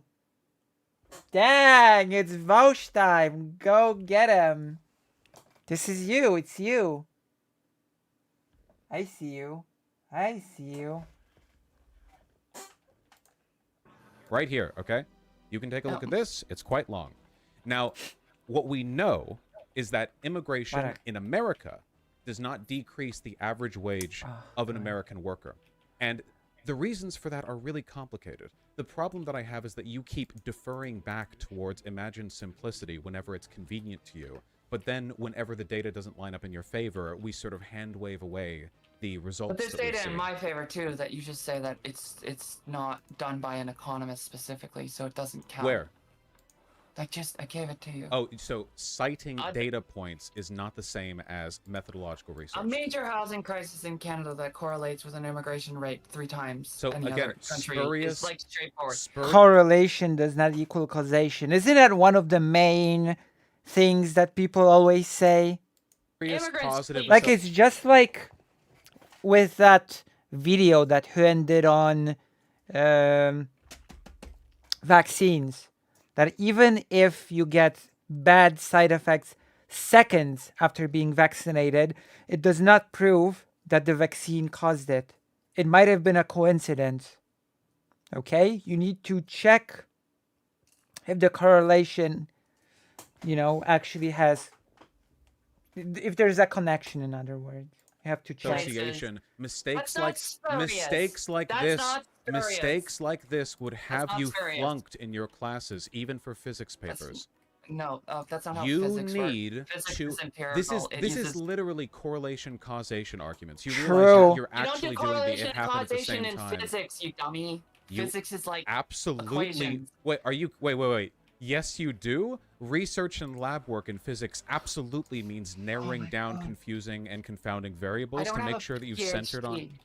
You don't need to have a PhD. This is 101 stuff. Did you even go to college? Oh my god, Vaush, you're being a bit of a dick. Did you go to college? Yeah. Yes. Okay. I went and to did you university. not hear that correlation causation fallacy? Yes. The You're the one going with basic shit. You're the one who's going by basic axioms, and your basic axioms. This isn't axioms. This is just methodology. You need to account for these very complicated, complicated topics. The problem that I have here is I genuinely don't know to what extent your righteous indignation is motivated by concern for the Canadian worker, because you're so obstinately unwilling to accept the idea. So you claimed that over-immigration to Canada hurts your workers, but then you say in your argument, maybe the amount of immigration America has is okay because proportionally we have less. No, I say, okay, here's data that our proportional amount is beneficial, and you argue against that as well. Wait, what is this? What is this?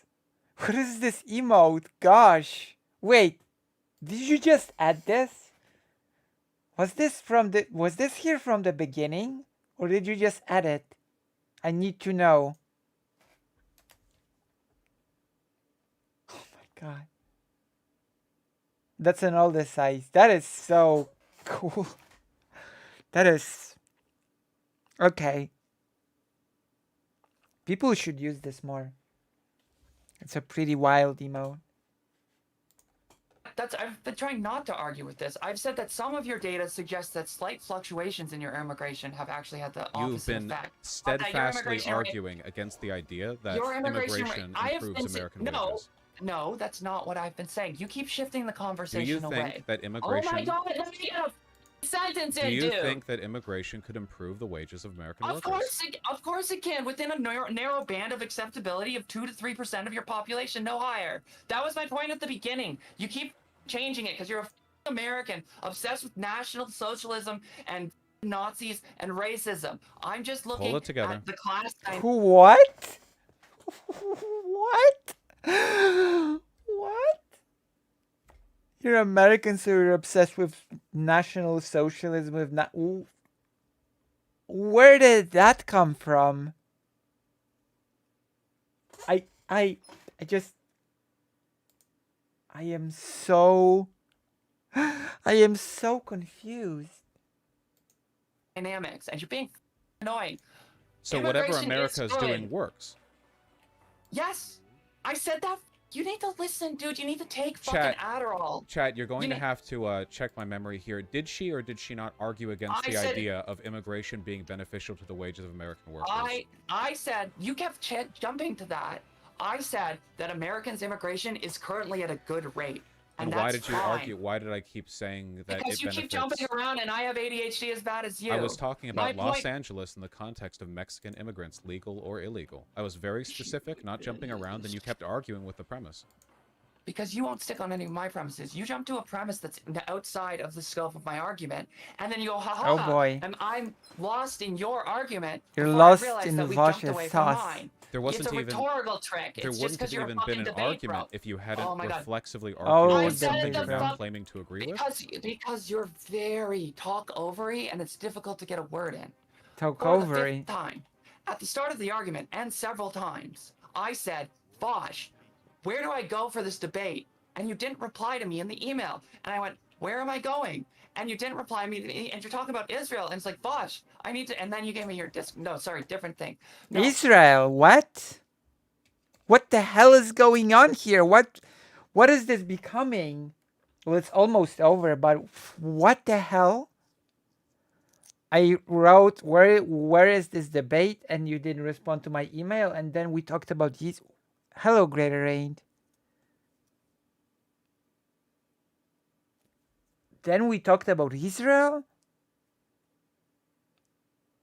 I heard there was some Israel. Oh no, wait, that was Loner Box versus Destiny. At the very start of this argument, I said, immigration is fine, and American immigration is at a good rate. I am confused. My argument is hello, Arkael. Are you here to listen to me speak about Polish politics?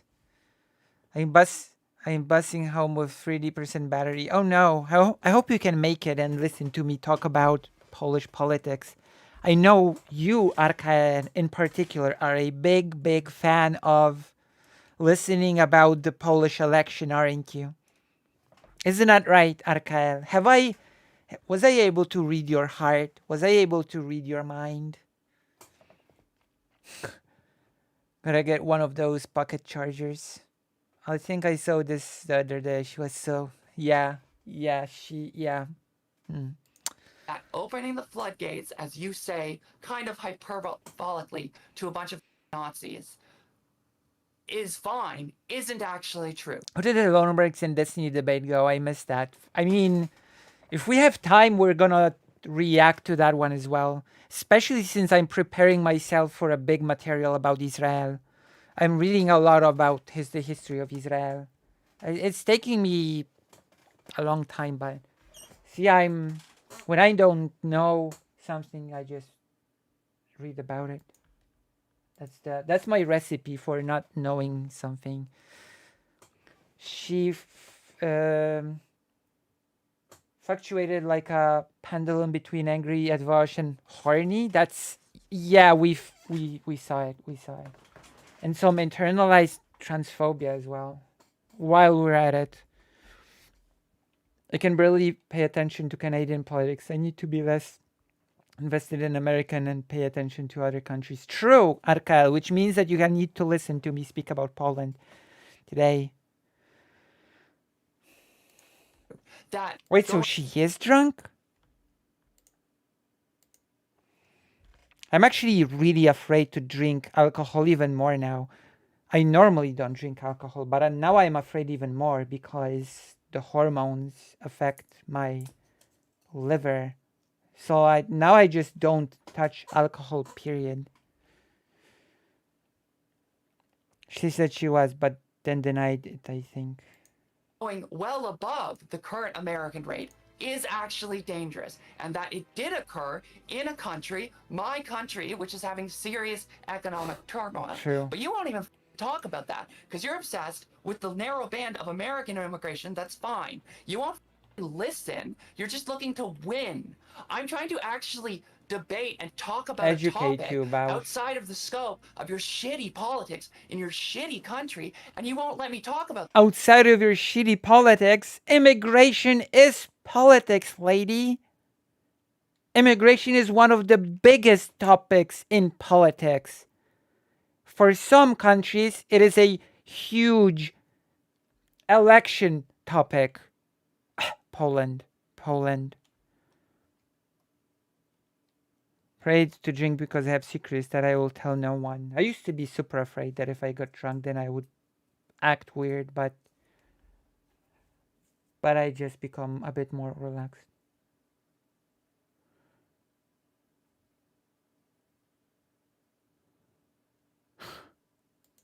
that. You want to talk about American immigration, which is fine, which I said 4 fucking times, Vaush.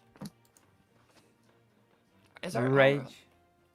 No, you still have 5 minutes to go if you want to continue. That's a good closing statement. You want to do anything on that? Jade49.com. cb.jade49.com. I'm on Chatterbait right now. Oh, hold on. Is anyone watching this? Oh my god. If you bring more people over to your chat, you might depress the wages of the people who are already on your stream. That's not how it works. I'm the bourgeoisie, and the money flows upward into my butt. How insincere your claims were. Well, I guess I kind of hope that you cared a little bit about this. I do, but we never even talked about my thing. It's just like your Nazi conversation. What was your where thing? You're trying that over immigration beyond Nazi a normal conversation band that America and most countries have is actually dangerous. That was my whole point, but we never debated it. It's just like that fascist. He wouldn't let you talk about the things you actually want to talk about. He just went around in rhetorical circles outside of the scope of the argument. You did the same fucking thing. By now you're not a about Nazi, Mexicans which I in Los Angeles? True. Yes, because well we're said. not talking about an immigration within the scope of normal immigration rates. Well, My I had argument, tried to discuss you've got what... to fucking listen. I'm gonna be honest. For me, a normal immigration rate is anybody should be able to go live wherever they want.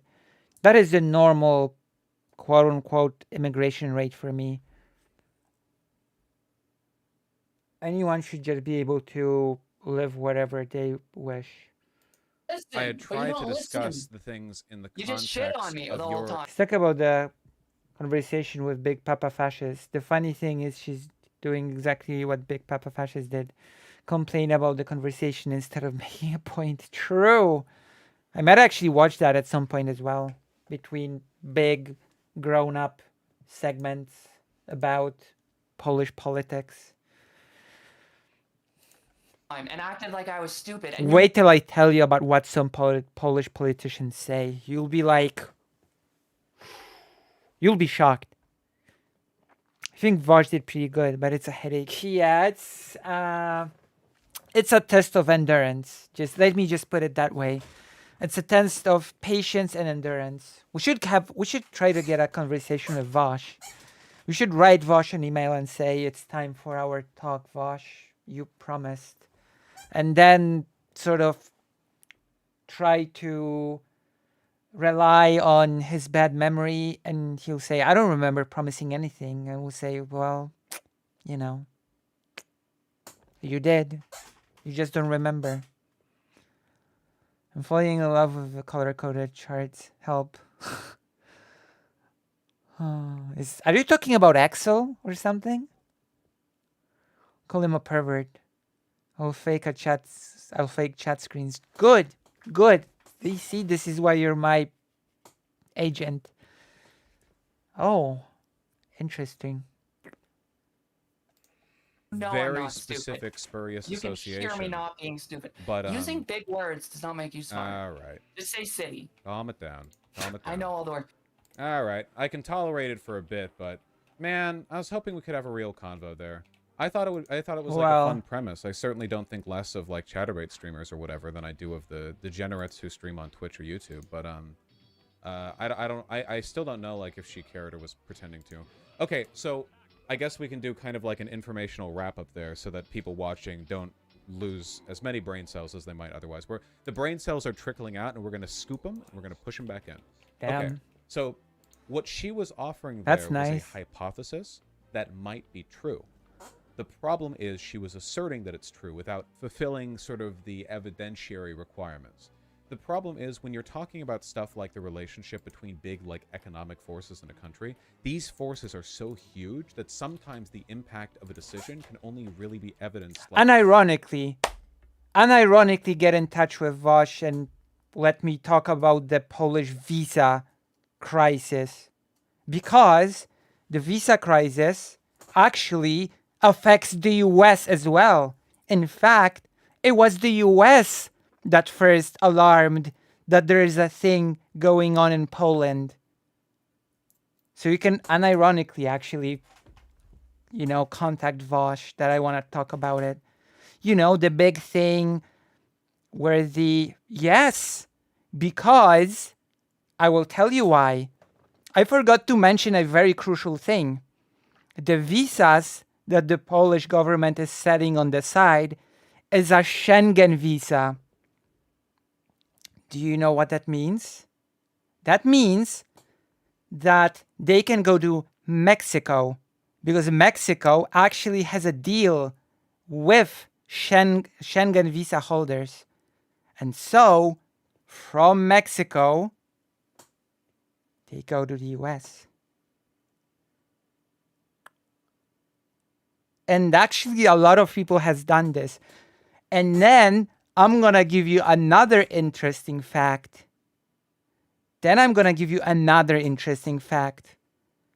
Some people that the Polish government has let through by selling them visa for $5,000, and this is where it becomes a little bit heavier. The Polish government has let in people on the side who are actually on the dangerous people list, like terrorist lists or something like that. That actually happened and was discussed on the media as well. That some people that sort of made their way through Europe to Mexico and beyond were actually on dangerous people list. So that's actually a whole thing that I guess I could have a convo with Vaush about, unironically, especially after this whole immigration thing. Especially what's important here is the dualistic aspect of the whole thing.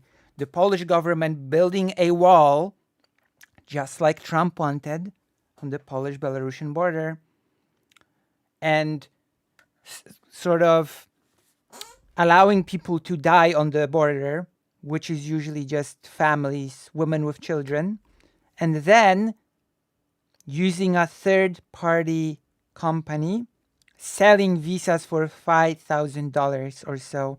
And some people would pay thousands of dollars just to get on the waiting list, and would pay thousands of dollars and would never get a visa to show for it.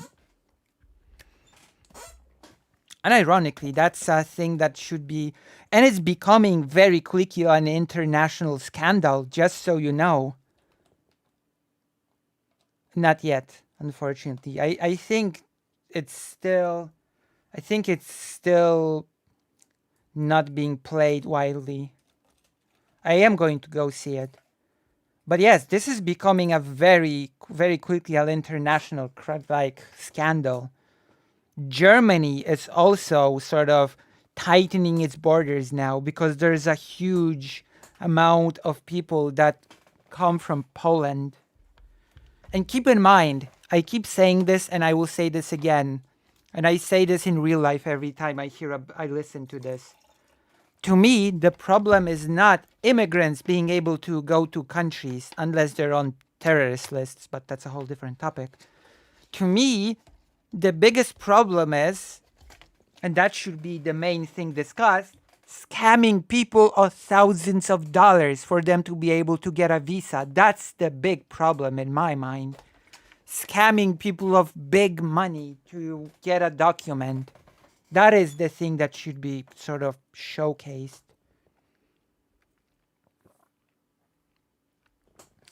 And of course, the whole hypocrisy of the government talking about creating a safe border while doing this business on the side.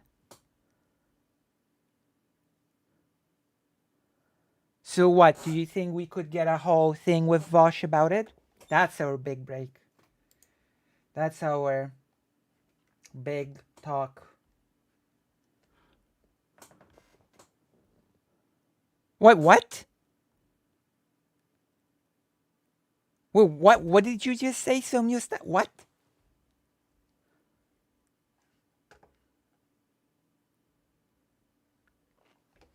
Okay, let's listen to this video to the end and then I'll go to the toilet.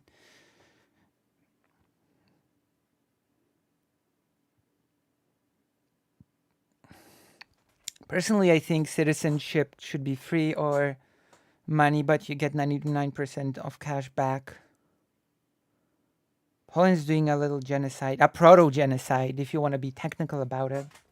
A proto-genocide. I think it's hard to get a hold of and back and follow up on people's inquiries. Well, this is a very current, very big thing, actually. It's quickly becoming quite international. And it's on the topic that was just discussed, immigration. You know? Which, by the way, there's also yet another aspect to this. That lines were being clogged because people that got the $5,000 visas were given preferential treatment. So people who were supposed to come work in crucial sectors that were needed in Poland could not because they were stuck on lines. That's also an aspect. So, yeah. There's so many information to prepare on this that it just keeps growing. It just keeps growing. New information keeps coming up. Do you remember when I said during the segment that the vice minister of foreign affairs was fired? Well, he attempted suicide and is in the hospital now. It's a whole thing. It's a whole gigantic mess.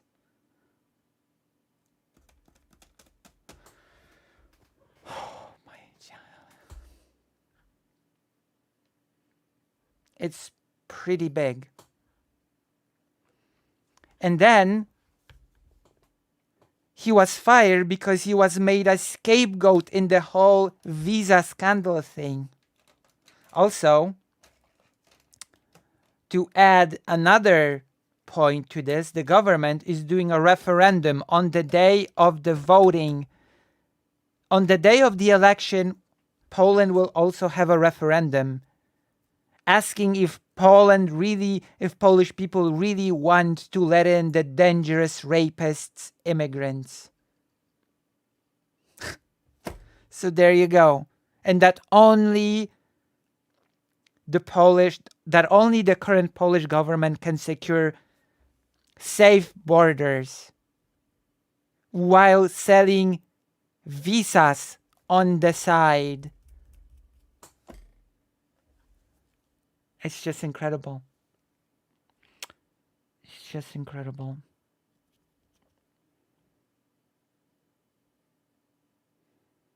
There's just so much to talk about this. And there's so much more that I probably can learn still about this topic, but it's just getting wilder and wilder every single day. And it's part of the whole election that is going on right now, which we might as well start talking about soon. So in other words, don't worry, we'll protect you unless they have money. Yeah. Basically, yeah. And again, to be quite honest, like, the problem isn't letting people in. People should be let in, but they should not be scammed out of huge sums of money to do it. They should just be let in. In fact, oh my God, I keep remembering details. I keep remembering the reported details of this whole thing. In fact, I believe that the Prime Minister of Poland currently said that the opposition wants to enact a horrible quote unquote policy of letting people into the country and doing a background check on them later after letting them in. How horrible. Oh, how horrible. Also, there were people that were literally scooped out by the border patrol. Okay. Not in Poland, I guess. The Polish government is saying that it's a horrible, horrible solution. There were people that were pushed beyond the border, kicked out by the Polish government, rejected, and magically they were let in when they paid their $5,000. There are cases like this of people being just kicked outside of the border and then let in back when they were able to pay their dues. Do you see how big and horrible this whole thing is?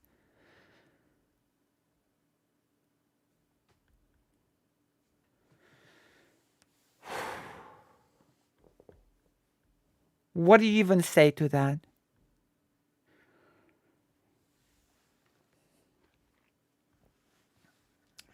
Incredible.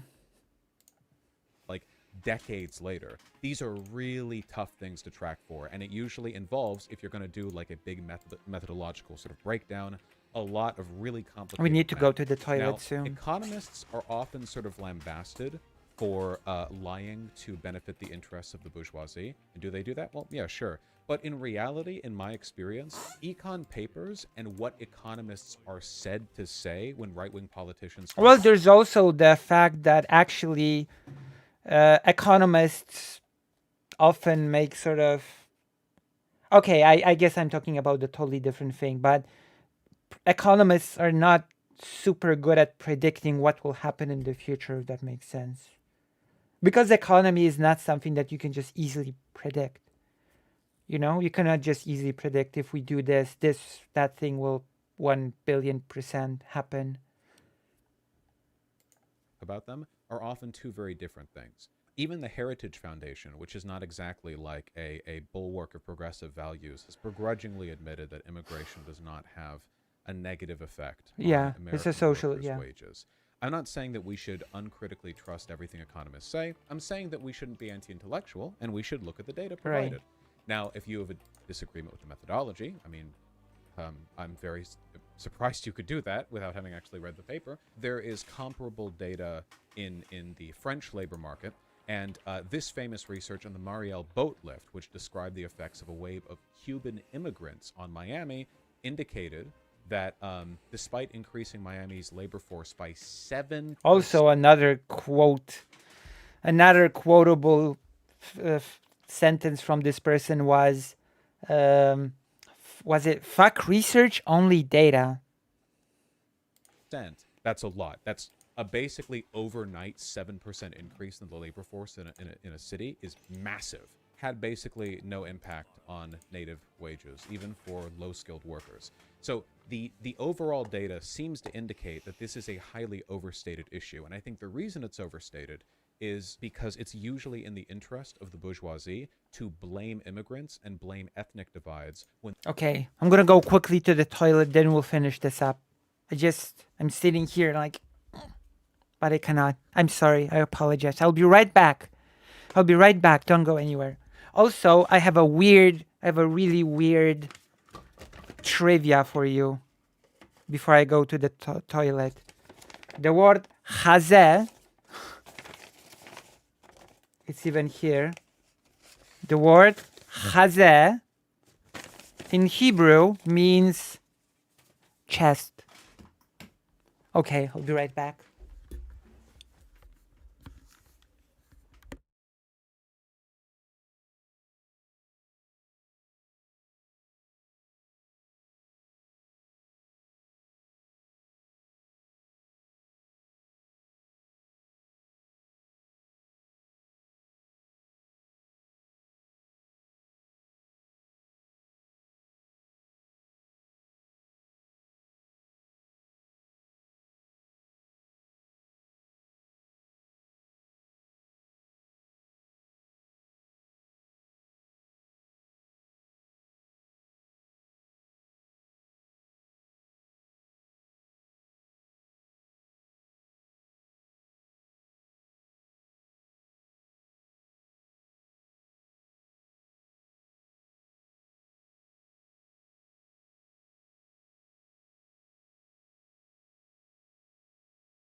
That's right.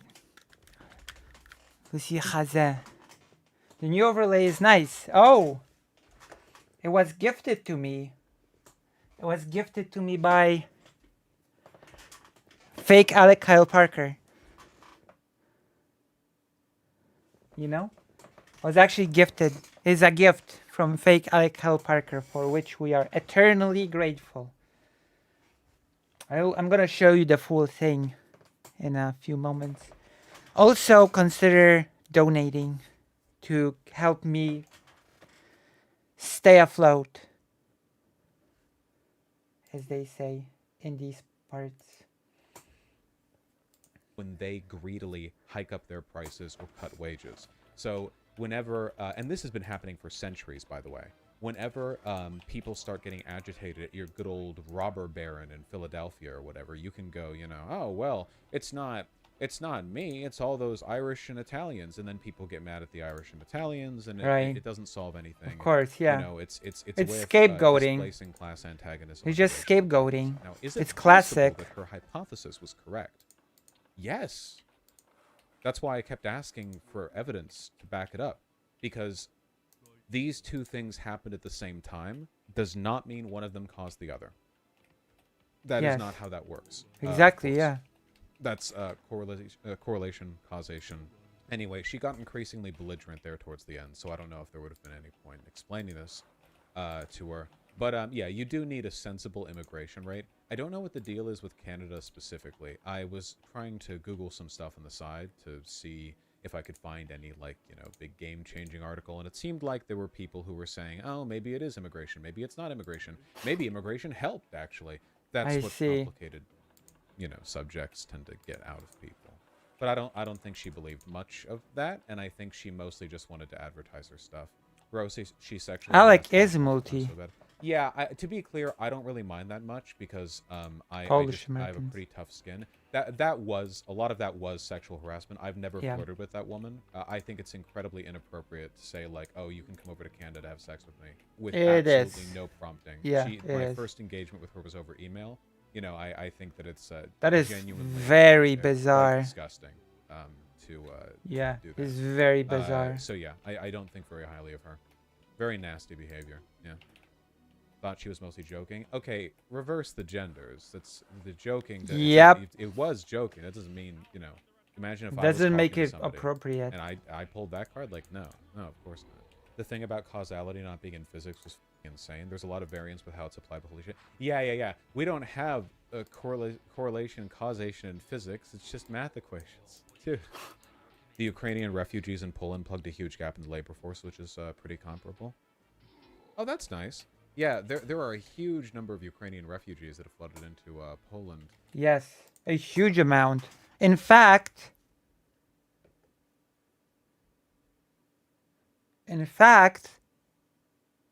I should be the one talking about this with Vaush, okay? All the nurses that took care of my mom in the rehabilitation center, which Vaush helped to allow to actually happen, were Ukrainians. And also, some of the doctors that took care of mom also were Ukrainian.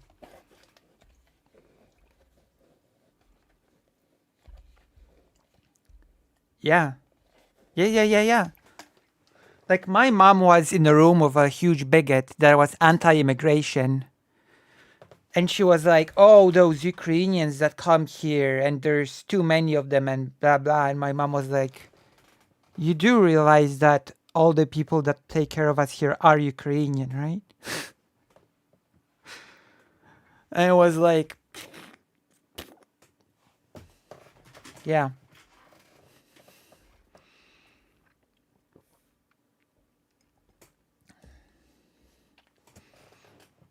Literally. Oh, yeah. It's a great thing. There's a few reasons why it's great that a lot of Ukrainian people came to Poland. Although it would be nice if it would be under better circumstances, but he said that or she thought it. What did the person do? No, my mom said it. My mom said it to the bigot lady. You do realize that all of the people taking care of us are Ukrainian. She didn't just think it, she said it. I guess she did not have a response. She did not have a coherent response to that. Poland has been experiencing labor shortages because of an aging population and In fact, and this is another thing that I can talk with Vaush about, Poland is still suffering from labor shortages. Okay? Some sectors like the agriculture just are asking, give us immigrants. Give us immigrants from Africa. Give us immigrants from Asia. Give us. We need immigrants. That is a thing. Yeah, absolutely. large number of Polish workers leaving the country for other EU countries, the massive inflow of Ukrainian refugees has boosted Poland's labor supply and contributing to its economy outperforming the rest of Europe. Nice.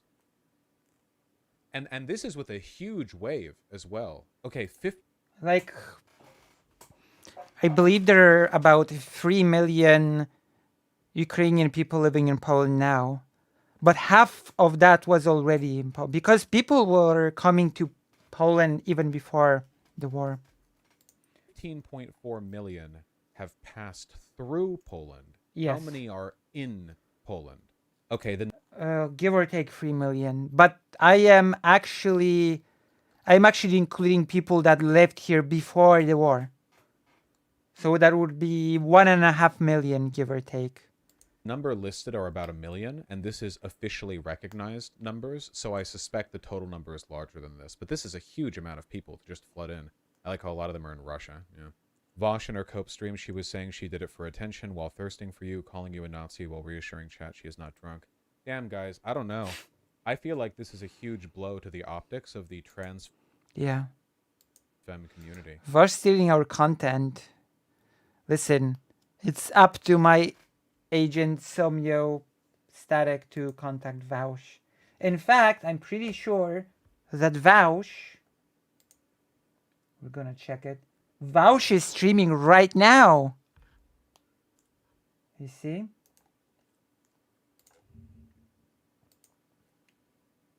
Or is he? Oh no, not anymore. I was so sure that Vaush was streaming right now. I guess he finished this stream?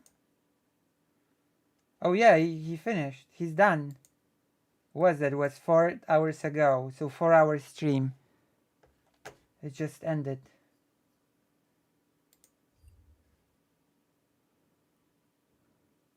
Four-hour stream. So I wasn't wrong. Vaush was here. There's a slight gulf between your volume and the desktop audio. Vaush is a little quiet. Oh. Is Vaush quiet?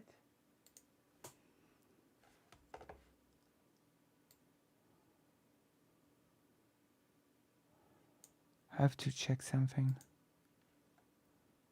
Oh gosh.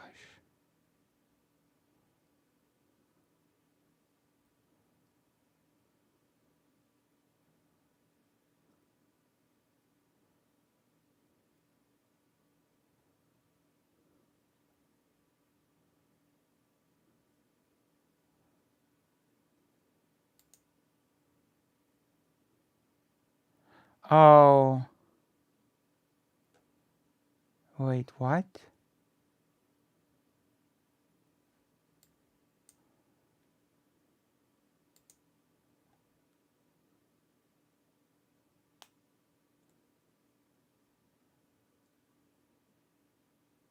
One moment, please. I think I'm gonna be able to fix this.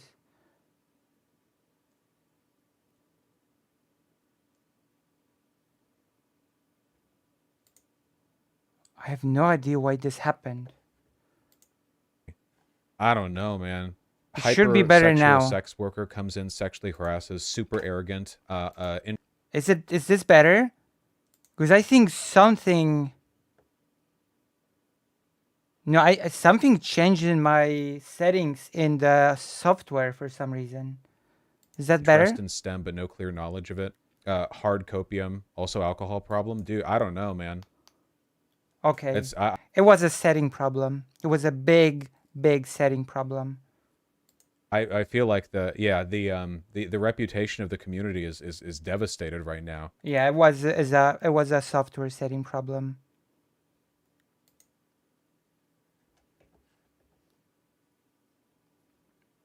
That's okay. You mainly come here for my voice, not for Vaush's. But you do need to contact Vaush now about the topic. She's not a sister, but yeah, you're teetering from a thread. Anyway, I don't talk about her anyway. Clearly, it's just an attention thing, which is very disappointing. But there's not much to be done about it. I don't want to hear any more about her.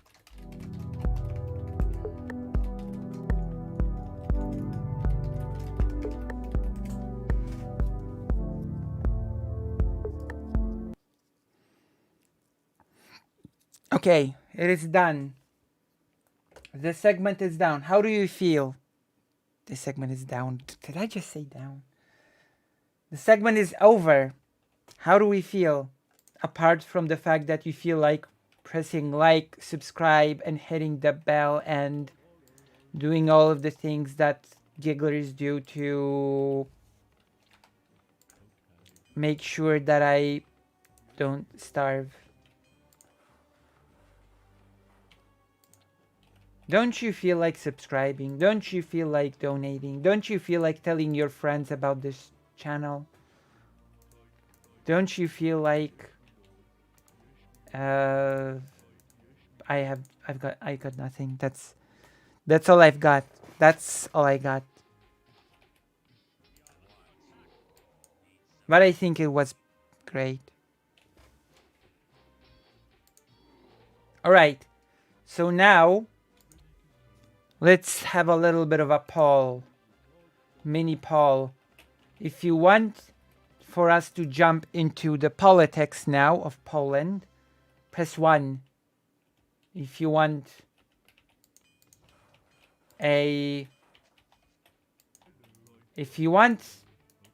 us to watch the Israel debate,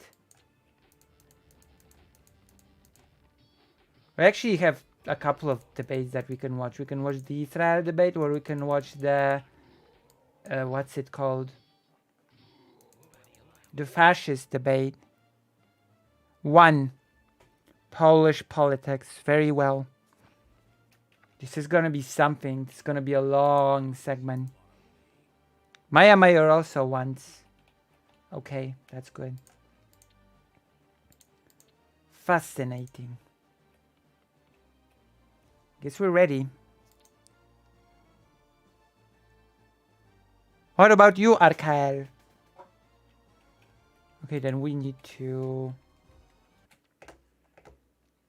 We're gonna talk about this.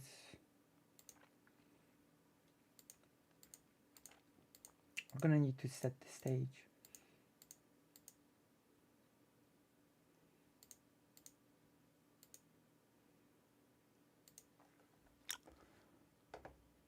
I'm gonna need to set the stage.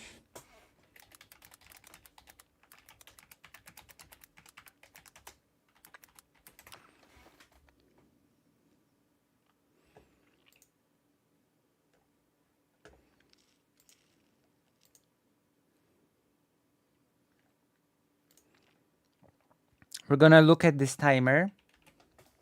I'm gonna look for something, because I've got some wild quotes to share with you. Oh boy.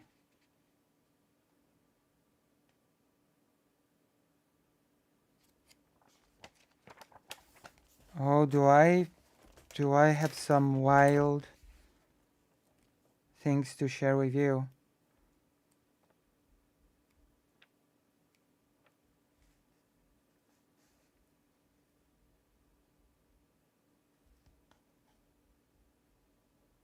What? Oh. Okay, that is not relevant. I'm looking for some notes that I got. I wrote down some quotes. Oof. Oof. Gigglers. Okay, I've got the quotes.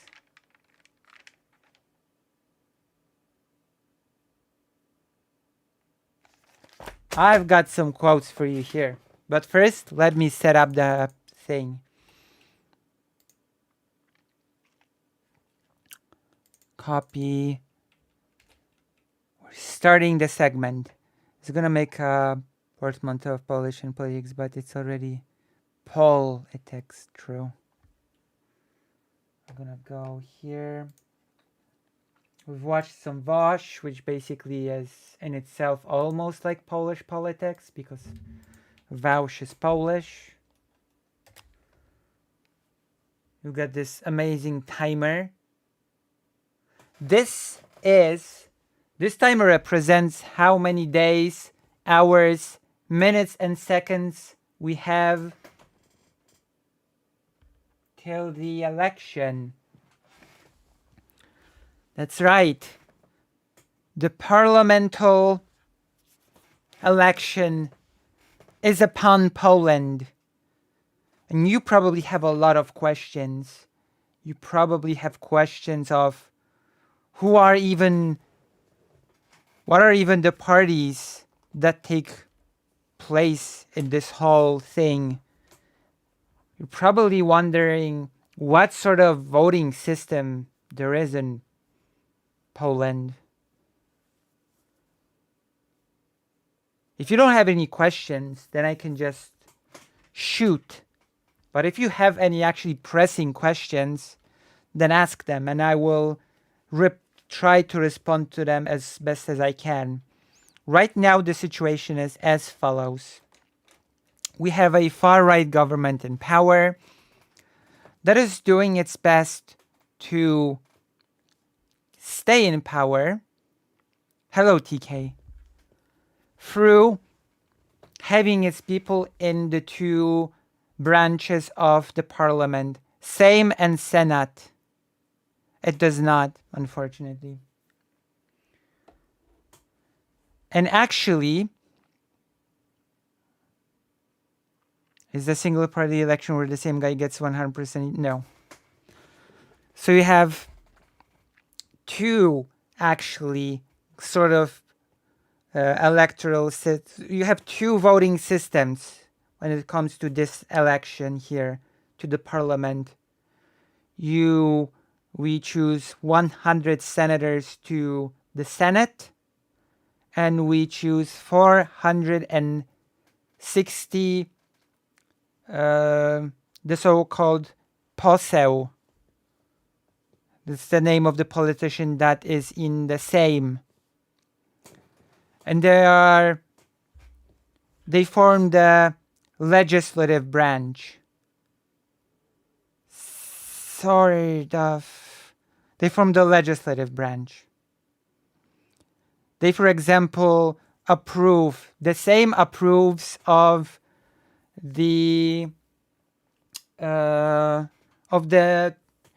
president chooses its ministry cabinet, their ministry cabinet, and the Sejm has to approve that choice. That's an example, right? And there are two systems.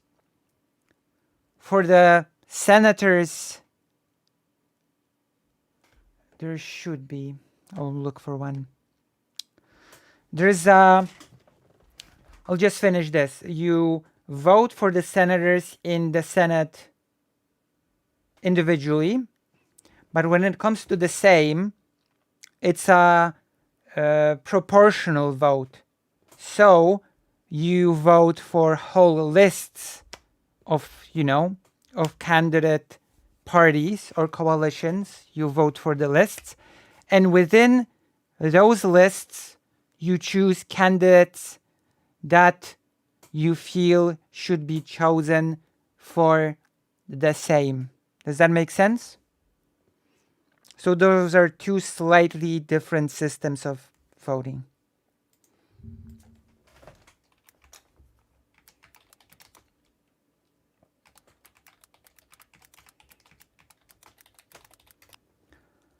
And you have three, of course, branches. Legislative, the... I'm gonna look up the English phrasing.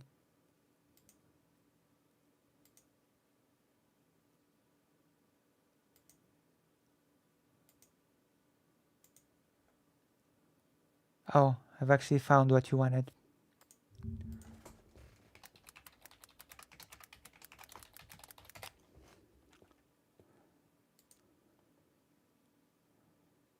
Oh my gosh. Oh god. Oh, there we go. Found it. Apologies. So you've got the legislative branch, the judicial branch, and of course the executive branch. Those three branches.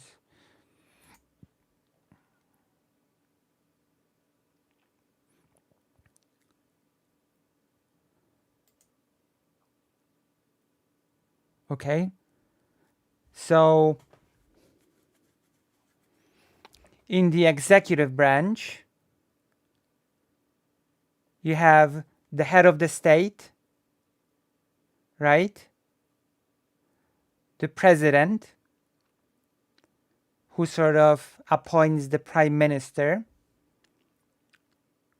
And you have the prime minister who chooses their cabinet of ministers. And they basically do stuff, and the Sejm and Senate are like sort of legislative, the legislative branch that give the cabinet of ministers a vote of confidence and can give them a vote of non-confidence. Does that make sense?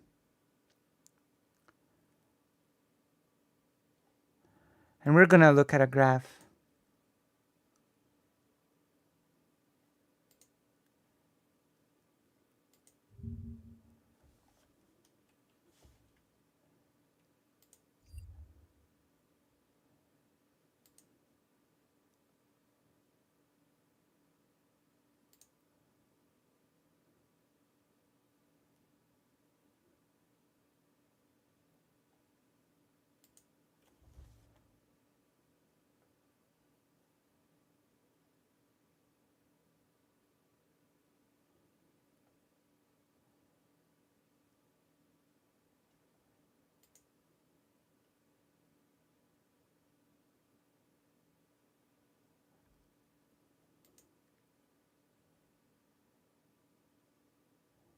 There we go.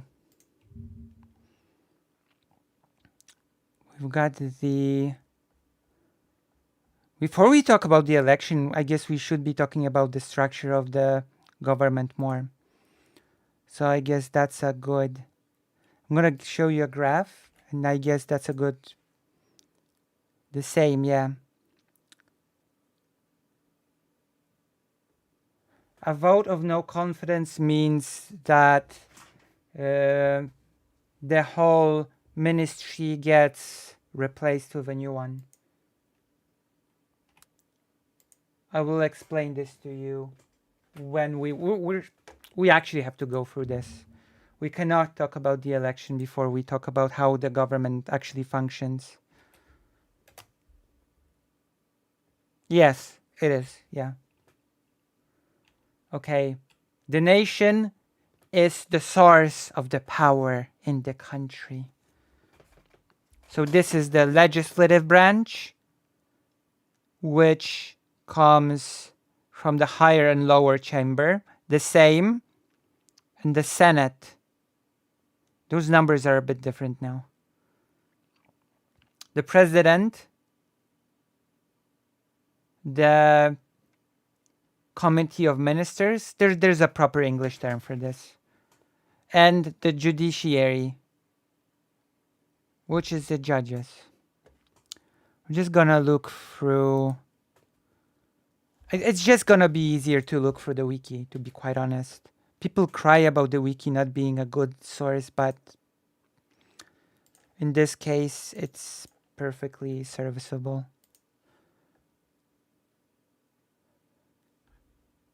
Ustawodawcza means legislative. Sądownicza means judiciary.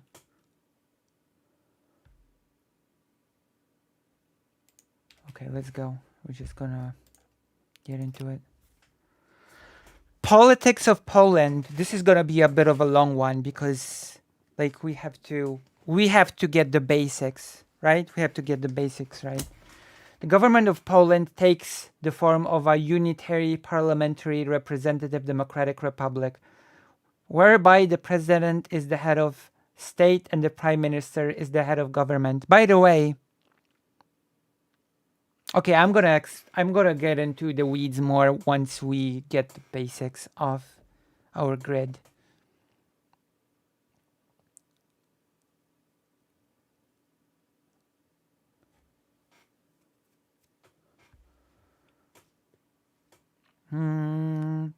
Whereby the president is the head of state and the prime minister is the head of government.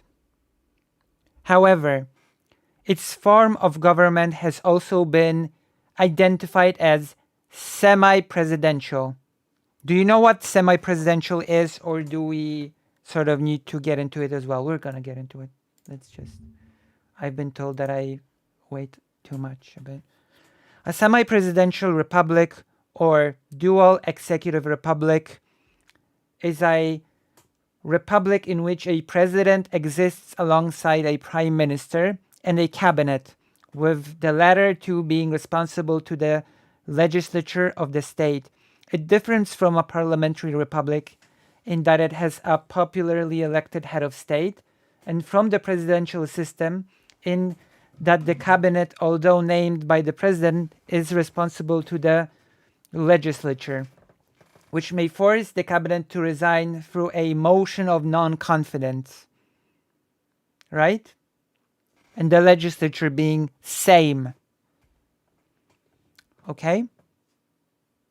So Sejm might decide, you're doing some shady business. We're giving you the vote of no confidence. You're being dismissed. A new cabinet must be chosen.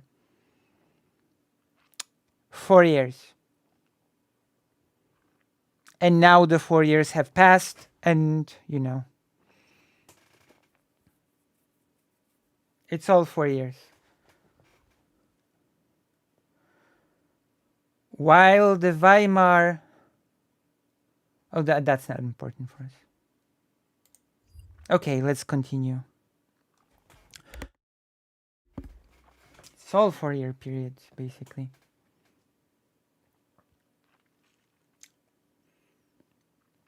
Semi-presidential. We were here. Executive power is exercised within the framework of a multi-party system by the president and the government, which consists of the Council of Ministers, led by the Prime Minister. And the Council of Ministers of the Republic of Poland is the collective executive decision-making body of the Polish government. The cabinet consists of the Prime Minister, also known as the Chairman of the Council of Ministers, the Deputy Prime Minister, who acts as a Vice Chairman of the Council, and other ministers. The current competences and procedures of the cabinet are described between Articles 144 to 162 of the Constitution. And I do have a physical copy of the Constitution should we need it. I actually have it somewhere here.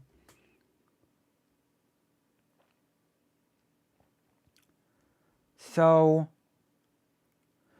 I'm gonna give you some really strange trivia right now.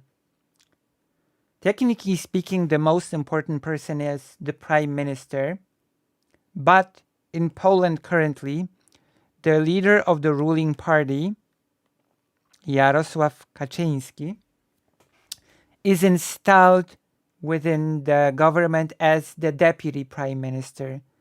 And he is actually de facto calling the shots within Poland right now. The deputy prime minister is currently calling the shots, actually. Which created some question marks in one of the campaigning videos that was released by the ruling party. We're gonna talk about that because it created a lot of memes. The process of forming the Council of Ministers begins with the nomination of the Prime Minister by the President of Poland, currently Andrzej Duda. The Prime Minister will then propose the composition of the cabinet, which must then be approved by the President. Despite the President's nominating role in choosing a Prime Minister and approving the composition of the cabinet, however, the Presidency's role is strictly limited. Yes, in Poland, the President's role is actually very limited, as the President must respect the majority wishes of the Sejm. Furthermore, the President is forbidden to select a different cabinet composition than the one already selected by the Prime Minister.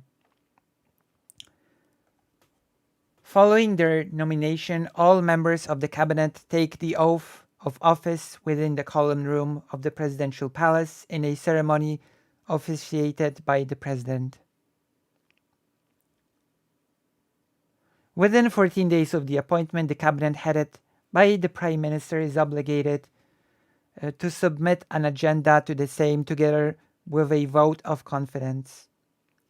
Should the vote of confidence fail, the process of government formation passes to the Sejm, which will then nominate a Prime Minister within 14 days, who will then again propose the composition of the cabinet. An absolute majority of votes in the presence of a last half of all Sejm deputies is required to approve of the cabinet, which the President will then accept and administer their oaths of office. Should a vote of confidence fail again, the process of nomination is handed back to the Presidency, who must again appoint a Prime Minister, who will then nominate another members of the cabinet. If the vote of confidence fails a third time, the President is obliged to shorten the Sejm's term of office and order new elections.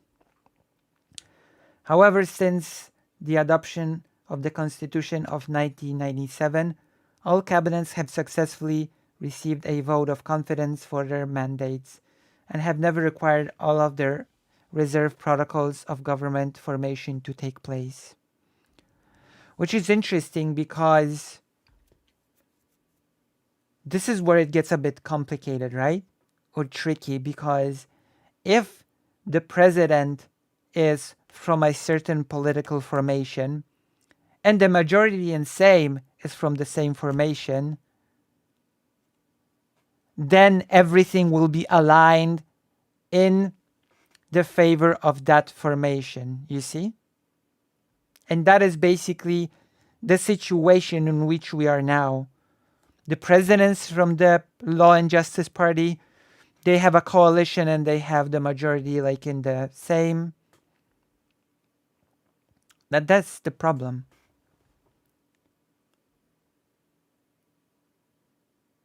We're basically just ruling right now. And okay, I'm gonna get to this when we get past reading about the basics. And then you have the Council of Ministers.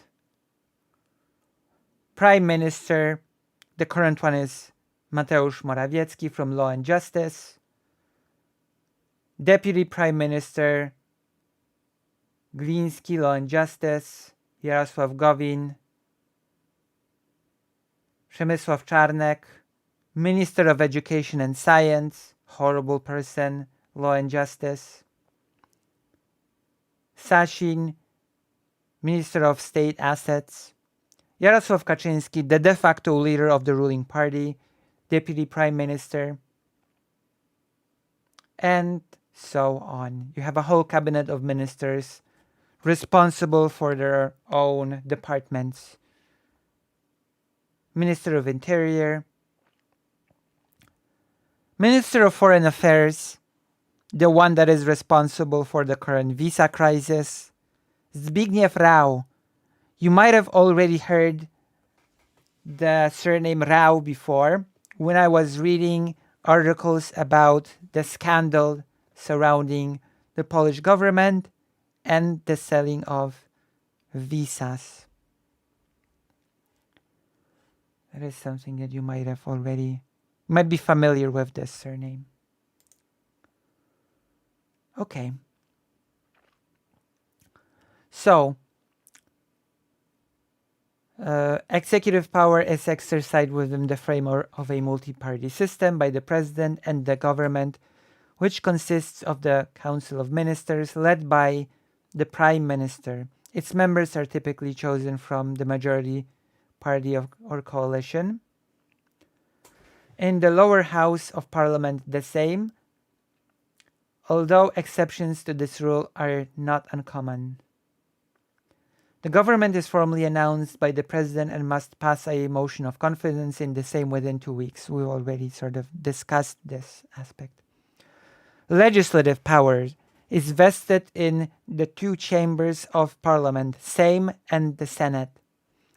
Members of Sejm are elected by proportional representation, with the proviso that non-ethnic minority parties must gain at least 5% of the national vote to enter the lower house. Which basically the proportional representation mean that you vote on whole lists that represent the groups. Does that make sense?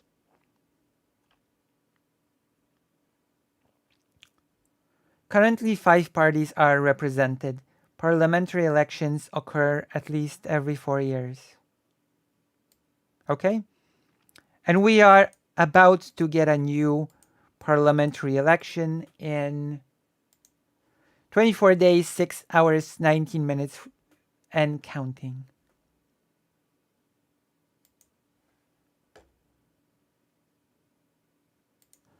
Actually, I'm gonna...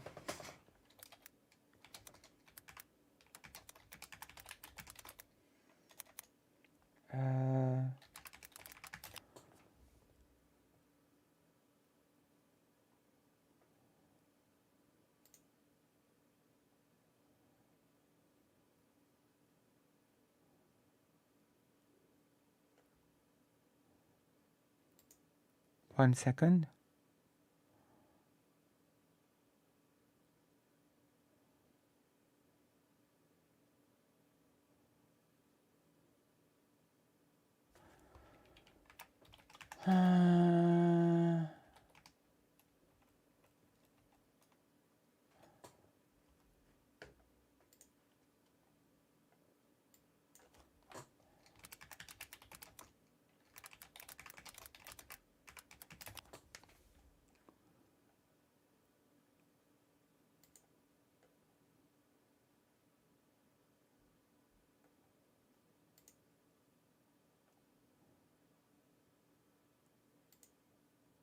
Here you go.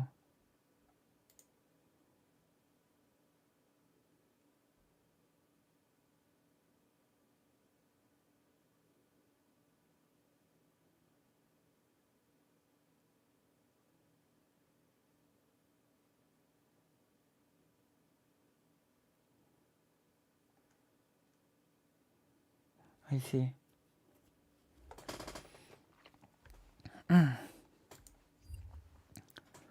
Okay, let's continue.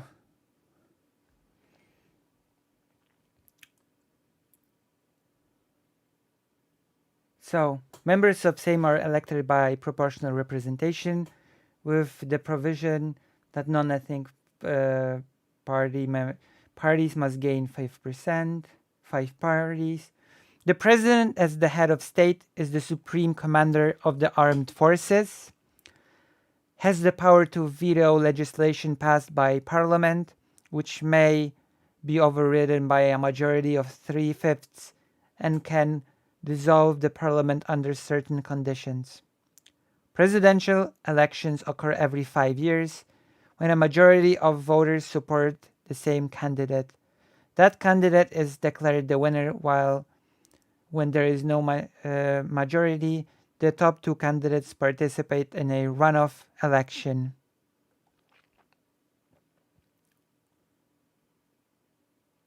Okay? The political system is defined in the Polish constitution, which also guarantees a wide range of individual freedoms. The judicial branch plays a minor role in politics apart from the constitutional tribunal, which can annul laws that violate the freedoms guaranteed in the constitution. And we have the executive branch. The prime minister proposes, the president appoints, and the same approves the council ministers. The council of ministers. The president is elected by popular vote for a 5-year term, while the prime minister and deputy prime ministers, if any, are appointed by the president and confirmed by the same. So the answer to your question is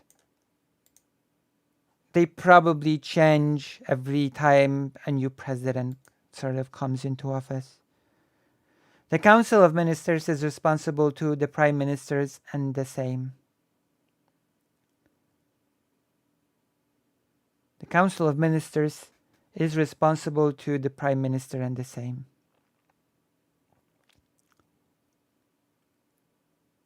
And there you have it.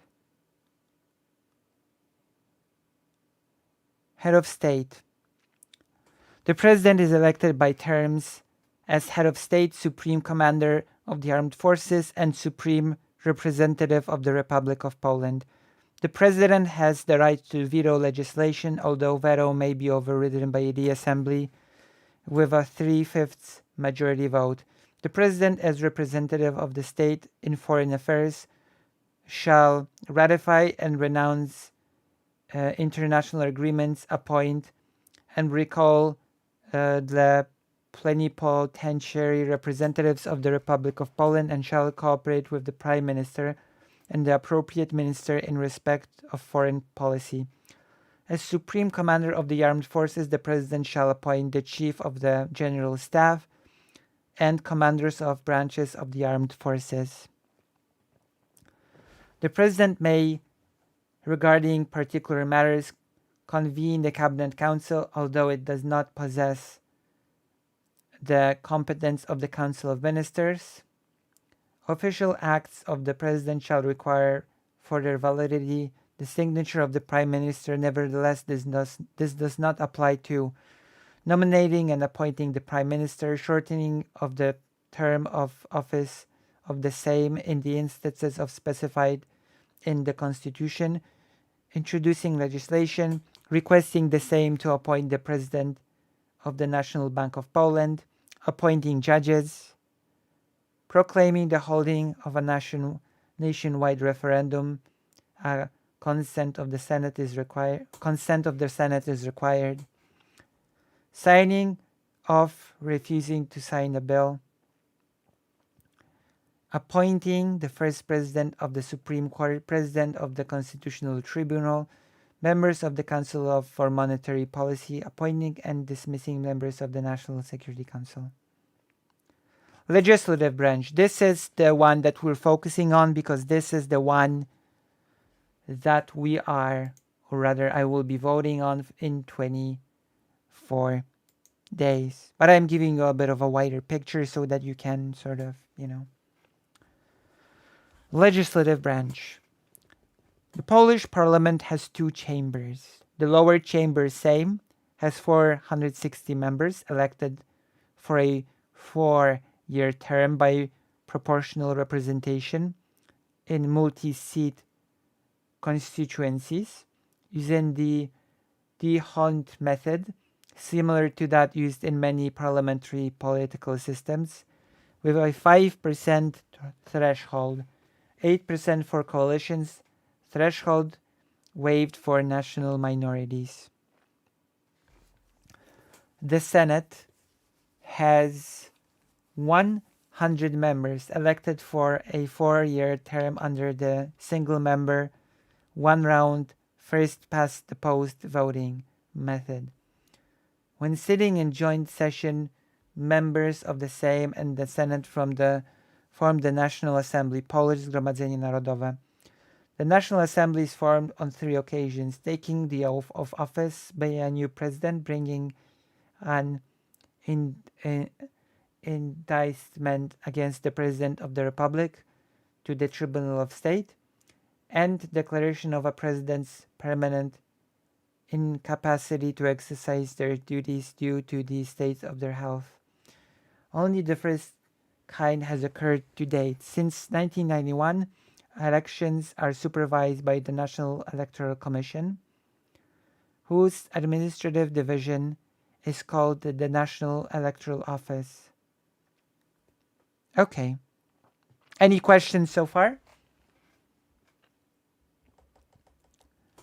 Because if you've got no question, then we can actually start discussing the parties involved, or rather the coalitions.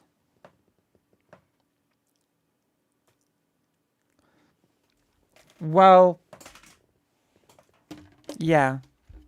But before 1899, Poland operated under a different set of rules, and Senate was not a thing. A new constitution needed to be drafted in the 90s, and it was created, like, a new constitution was made in 1997. So it's a whole thing, you know? After all, Poland went through a whole system change from the communist in brackets to a capitalist one.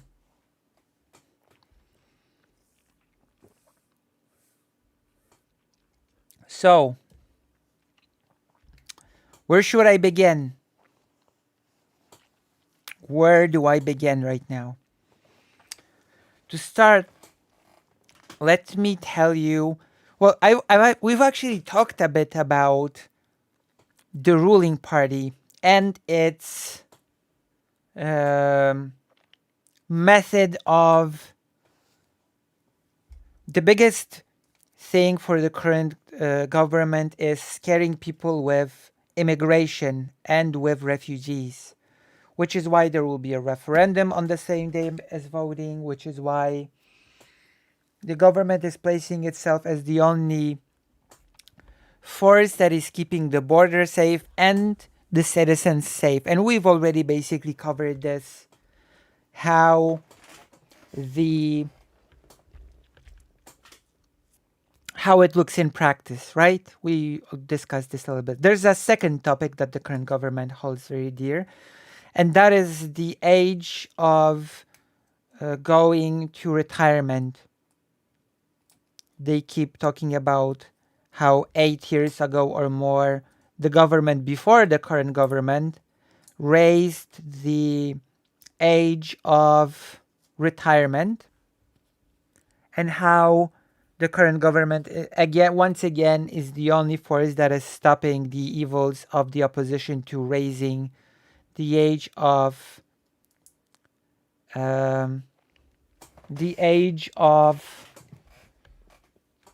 going to retirement. And there's a whole huge spot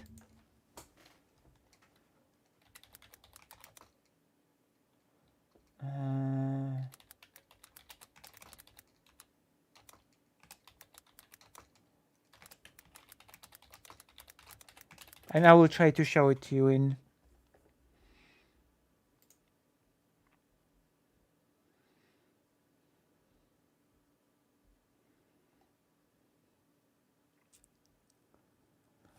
okay, and we're gonna read an article about it. We're gonna go through the parties one by one. So take a look at this. I think I might actually show you the spot itself. Hopefully we won't get struck for it. A new campaigning ad from Poland's ruling party features Germany's chancellor in an unfavorable light, because there's a third aspect, a highly anti-German sentiment within the current government. I realize that it's a lot, that I'm throwing a lot of information at you right now. But I think it's sort of worth learning about. Warsaw, Poland. Poland's conservative ruling party unveiled a new campaign, and it led to a lot of memes, which we will discuss as well. It unveiled a new campaign on Ad Monday that portrays German Chancellor Olaf Scholz in an unfavorable light, drawing criticism from opposition parties and ridicule on social media. The Law and Justice Party has governed Poland since 2015 and is seeking to keep power in parliamentary election on October 15th. In the new campaign spot, party leader and Poland's most powerful politician, Jarosław Kaczyński, pretends to reject a call from Scholz suggesting that Poland should raise the retirement age, which is one of the topics of a voter referendum taking place at the same time as the election. The question targets the main opposition party, Civic Platform, and its leader Donald Tusk, a former Polish prime minister and European Union president who was on good terms with Germany. Civic Platform raised the retirement age before Law and Justice came to power. And now we get to the meat of the issue. In the spot, Kaczynski speaks into a cell phone and tells a pretend employee of the German embassy in Warsaw, please apologize to the Chancellor, but it will be the Poles who will decide the retirement age matter in the referendum. Tusk is no longer here, and these practices are over. He pretends to hang up. I will show. This is a very wild spot. The gesture implies that Tusk followed suggestions from Germany as Poland's prime minister, and that the current nationalist government does not come under outside influences. Law and Justice voters' base includes older adults who may hold hard feelings over Germany's brutal occupation of Poland during World War II. Although the spot drew outrage and ridicule on social media, Kaczynski, who is deputy prime minister, appeared in public and made a statement in support of the campaign ad. From his podium, he displayed a document saying it included notes from then Prime Minister Tusk's meeting in 2011 with German Chancellor Angela Merkel, in which Merkel allegedly suggested that Poland's minimum retirement age should be raised. He alleged these were Merkel's instructions for Tusk. I want to say it very clearly that these times are over, Kaczynski said. Our government is that of a sovereign state, and neither German nor any other suggestions will influence issues that relate to all Poles. There was nothing, however, in Poland's current relations with Germany to suggest any attempts at such influence. Because this is, of course, a smokescreen to gain voters. The German embassy press office said it was not commenting on the current internal political debate in Poland. Germany and Poland, as partners in the center of Europe, bear joint responsibility for good neighborly relations and for a positive trans-border and European cooperation. The embassy press office said in an email to the Associated Press. Party opponents used parts of the spot to ridicule Kaczynski, pretending to call him with questions about inflation, women's rights, or European Union funds, and getting his negative answers. Some used short clips from popular movies to amplify the comic effect. One user, Dandris, compiled a brief video in which he calls Kaczynski to ask, will there still be freedom and democracy in Poland? And getting his answer from the spot, these practices are over. Dandris posted on platform X, the former Twitter. Tusk's government provoked resentment in 2012 when it raised the minimum retirement age to 67, saying the pension system would be overburned otherwise. After it came to power in 2015, Law and Justice lowered the age to 60 for women and 65 for men, but at the same time encouraged people to work longer to be eligible for higher pensions. The upcoming referendum will ask Polish voters, among other things, if they favor increasing the retirement age. It is evident to a large part of the society that Poles merit the possibility to retire at the age of 60 and 65 and not be forced to work longer, Kaczynski said. I'm going to show you the spot now because it is something else. Okay, I'm going to show you. Hopefully. I'm going to translate it as we go. You're going to see in the spot certain details that are pretty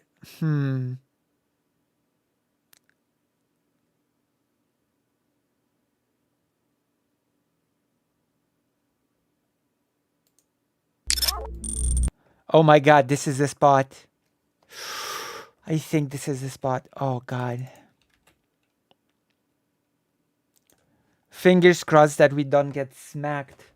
Okay, fingers crossed. This is a wild spot. Okay, it's under a minute. We should be fine.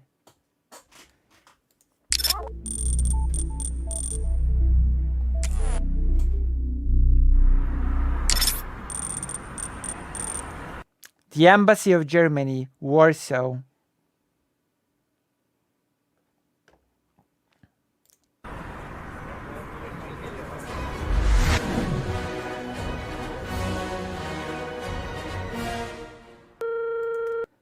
Hitler's favorite music place, of course. The spot is showing the German ambassador in very favorable light as basically like a listening to Hitler's favorite composer.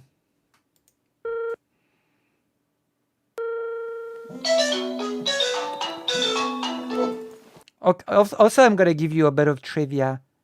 Okay. I didn't believe that this was not parody at first because everybody sort of mocked the leader of the ruling party for the cat, for showcasing his cat all the time, that he lives alone with a cat.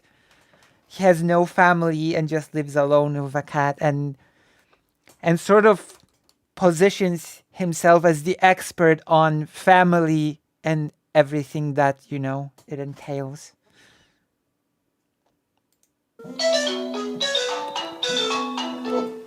Halo. Guten Tag, ja dzwonię z I call from ambasady Niemiec the embassy of Germany. I chciałbym połączyć z kanclerzem w I want to connect with the chancellor sprawie waszego Rentenalter, to jest about your age of going to retirement. Wieku emerytalnego w Polsce. Otóż uważamy, że We believe powinien być taki jak za pana premiera Tuska. That it should be like it was during Premier Tusk. Proszę przeprosić pana kanclerza. Please apologize to the chancellor. Ale to Polacy w referendum zdecydują w tej sprawie. But it's Poles that will decide about this in the referendum. Nie ma już Tuska i te zwyczaje się skończyły. There is no Tusk and these practices are over. And this is the spot. This is the spot. The official election spot of the ruling party. Okay? It's wild. And so, it birthed memes.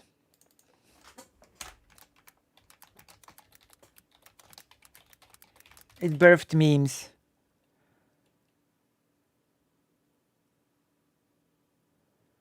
I'm gonna show you some memes.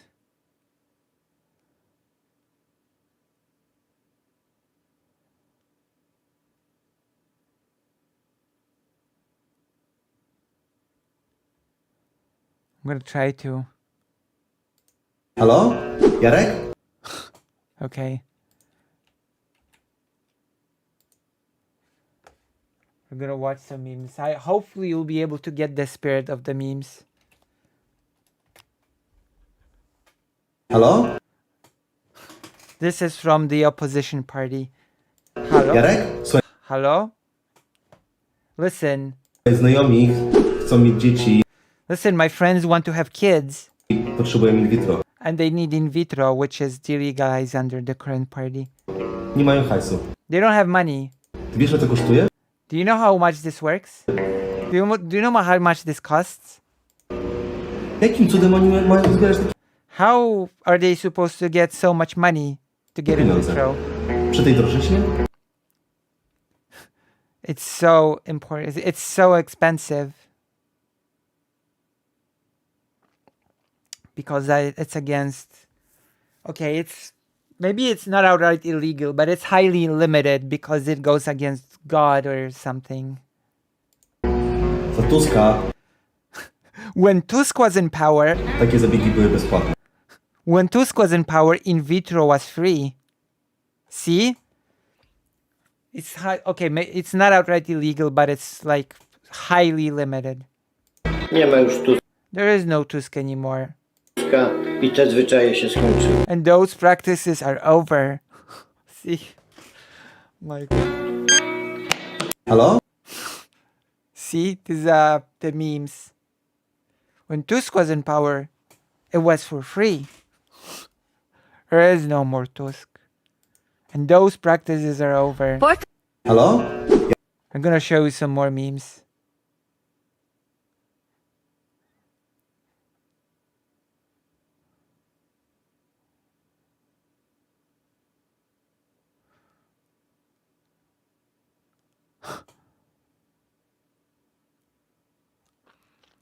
Another meme is everybody calls Jarosław Kaczyński. Gwiazdy będą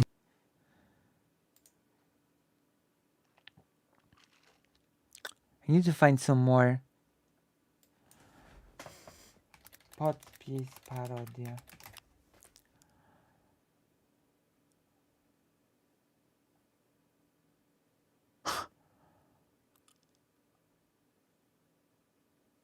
Oh, here you go.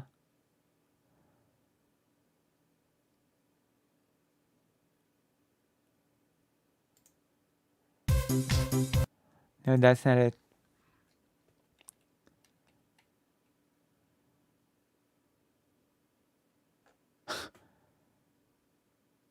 Well, I guess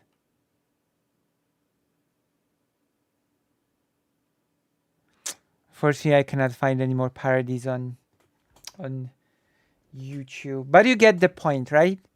This is like the ruling party's sort of electoral spot, right?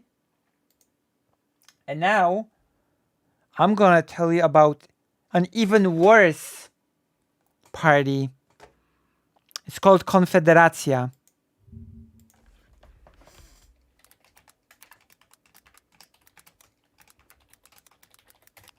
And it's even worse if this far-right party that is in charge now, that's the name of the party. If the current Law and Justice is bad, then this next party is outright fascistic.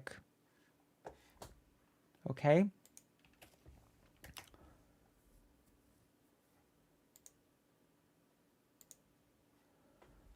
Confederation, Liberty, and Independence. If this coalition got into power, we'd be in trouble. Its founder, Janusz Korwin-Mikke, who became internationally famous within the European Parliament, is one of the founders, Janusz Korwin-Mikke, one of the founders of this. And now I'm going to read you, or rather I'm going to translate to you some of the things that Janusz Korwin-Mikke said about women recently.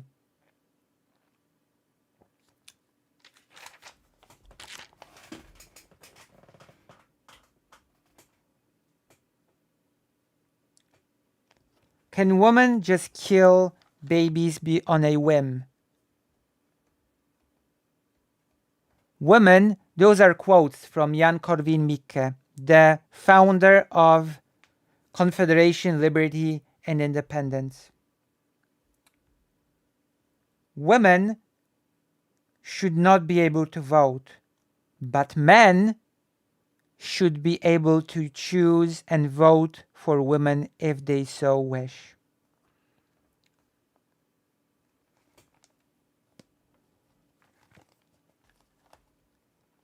Let us hold women to account for their beliefs.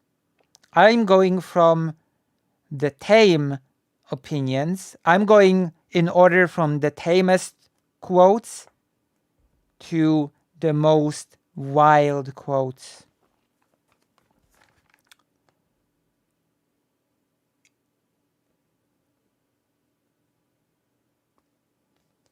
If a woman says no, then it means maybe. If a woman says maybe, it means yes. If a woman says yes, then she's no longer a lady.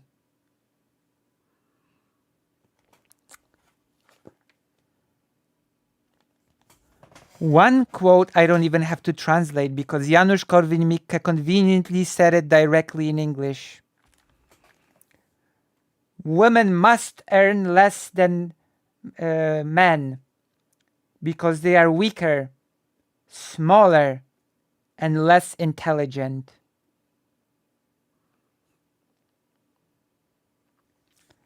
And finally,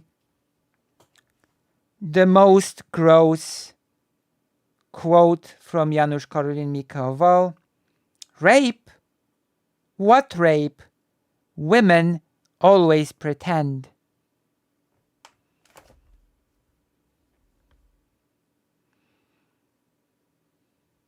Also, he's a monarchist, but that's a whole different story. And now,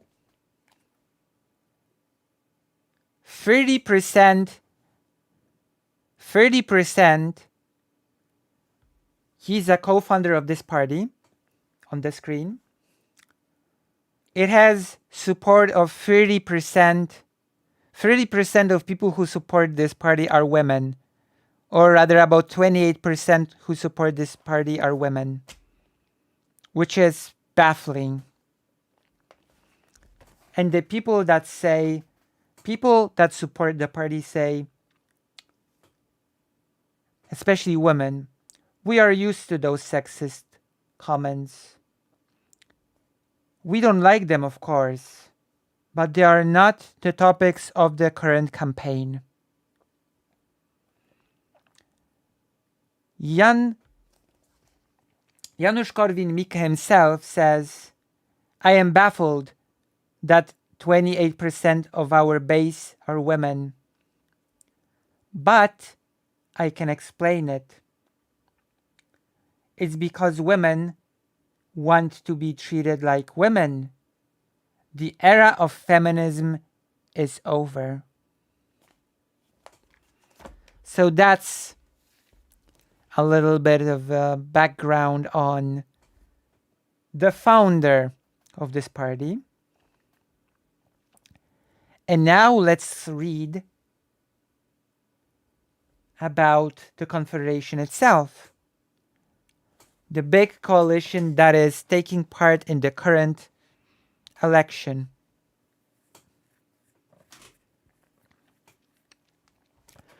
The Confederation, Liberty, and Independence, frequently shortened to just Confederation, is a far-right, that's an understatement, political alliance in Poland.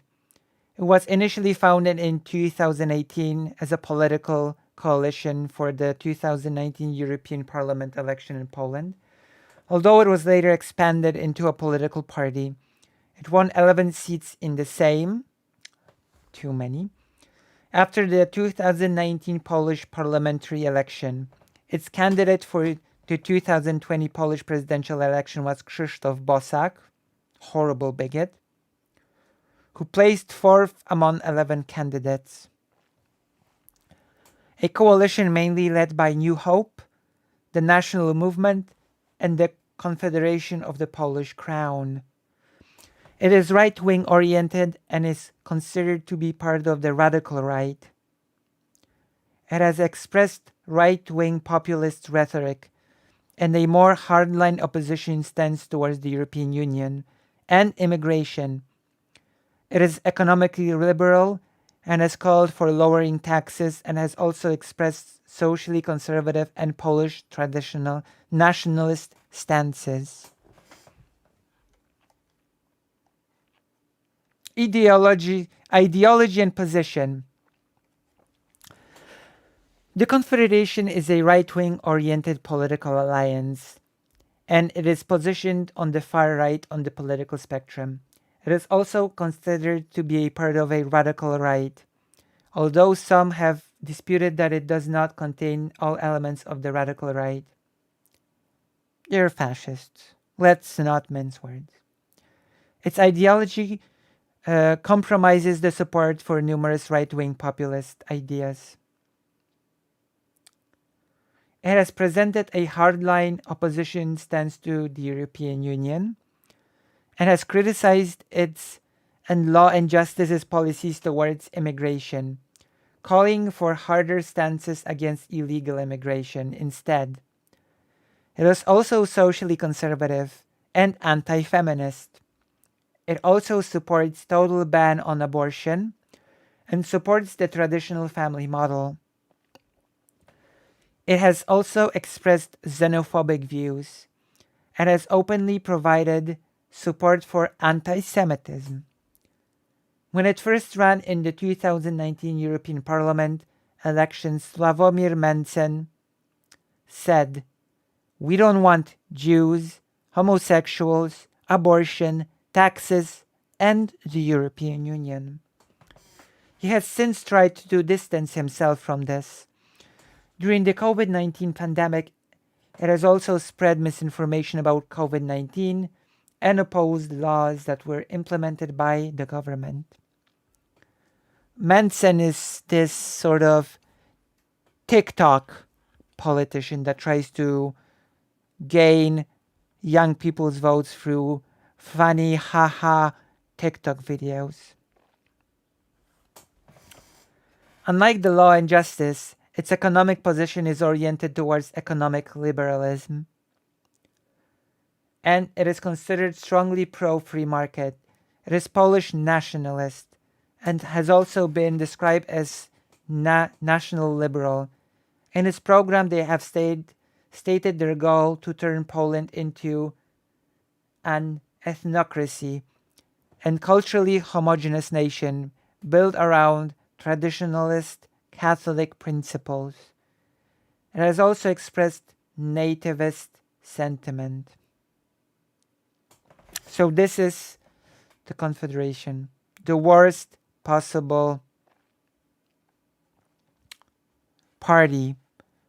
We're going to take a look at it, actually, at a short. I hope it will be on YouTube.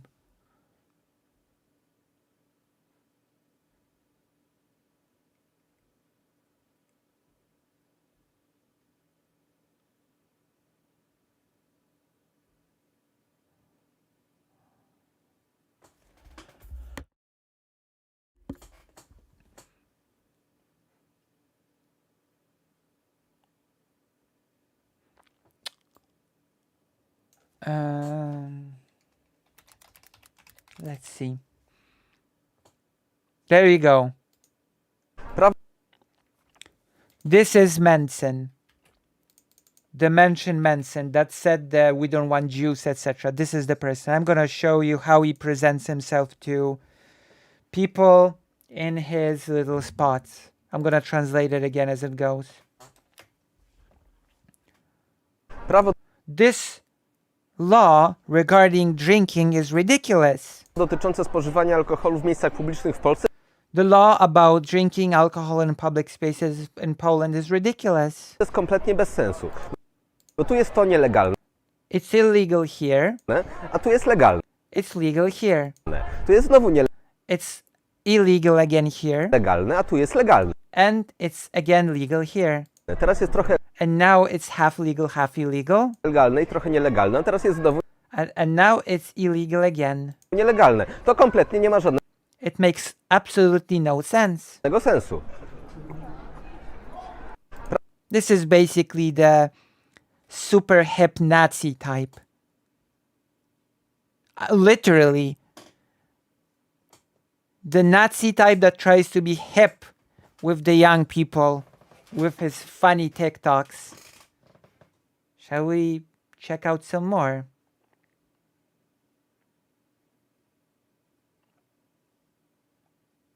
Basically, I often think about the imperial of the Roman Empire. Tak, bardzo często myślę o Imperium Rzymskim. Yes, I often think about the Roman Empire.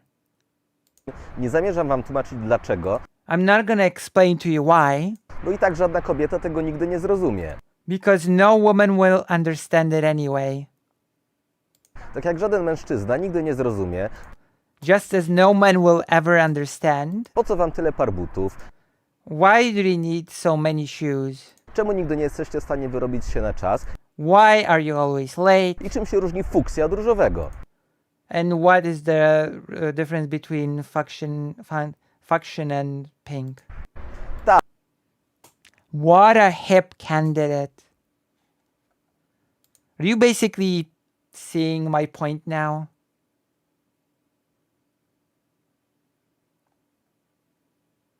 Why do they need a register of the gays?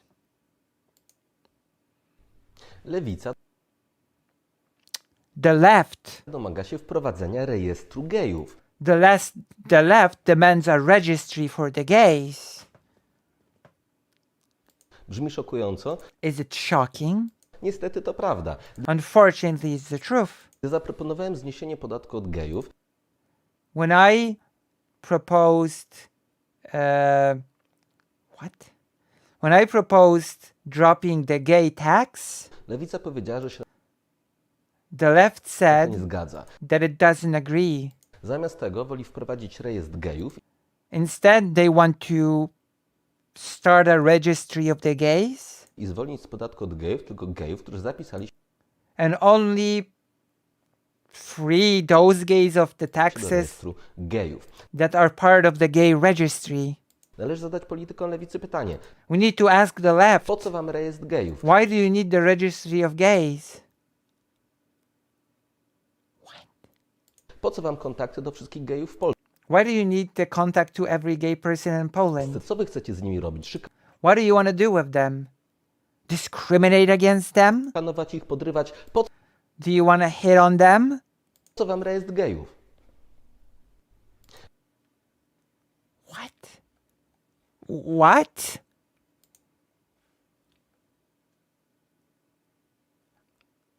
I don't know.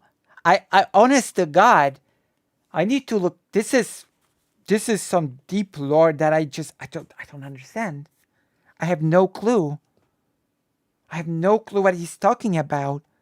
What gay tax? What what?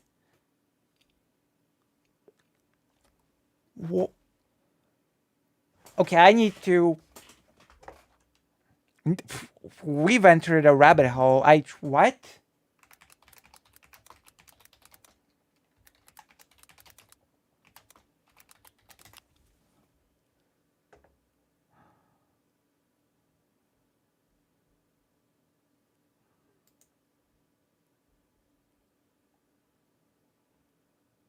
What the?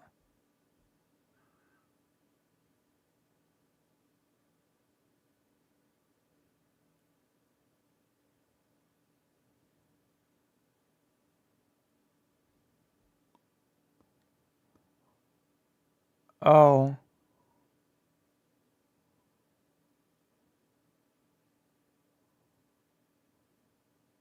What?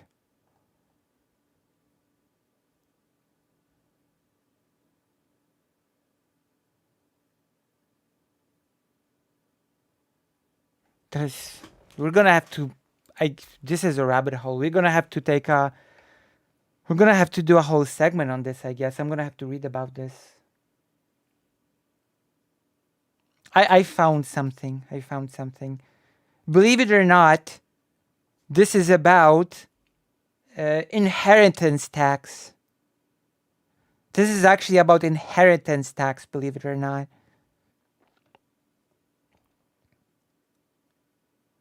And about gay people not being exempt from paying inheritance tax.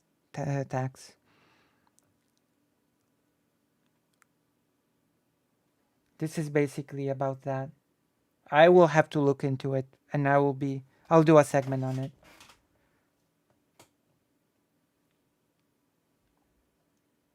We do not finance healthy adults. What is this TikTok? Prawie 40%. Almost 40% of Mieszkających w Polsce Ukraiń.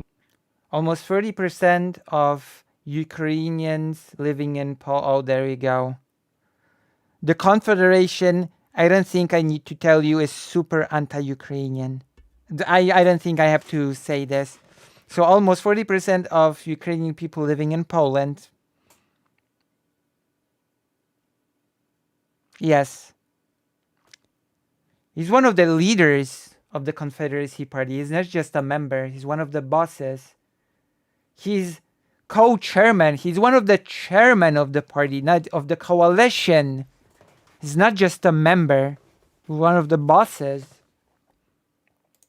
Okay, so almost 40% of Ukrainian people living in Poland uważa, że think dalej powinniśmy wspierać ich finansowo. That we still should support them financially. Okay? Okay. Nie widzę żadnego powodu, I don't see any reason że 1,5 roku po wybuchu that 1.5 years after the war started, wojny Polacy dalej ze swoich Polish people still from their taxes, Ukrainian people work as well, as we have seen in the Vaush segment, right? Ukrainian people have boosted the economy, so that's already bullshit. podatków mieli finansować That Polish people from their taxes should finance dorosłych, zdrowych ludzi. healthy adults. Prawie 40. Bullshit. And I know what this is about.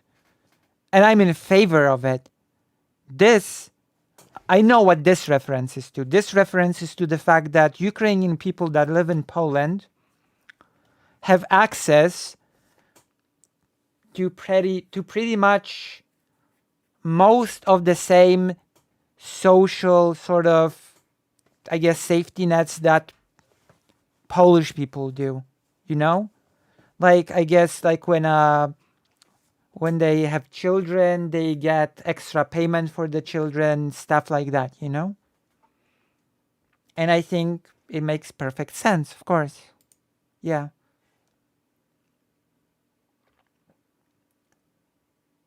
Okay, one last short from, so that you get, you know, the idea.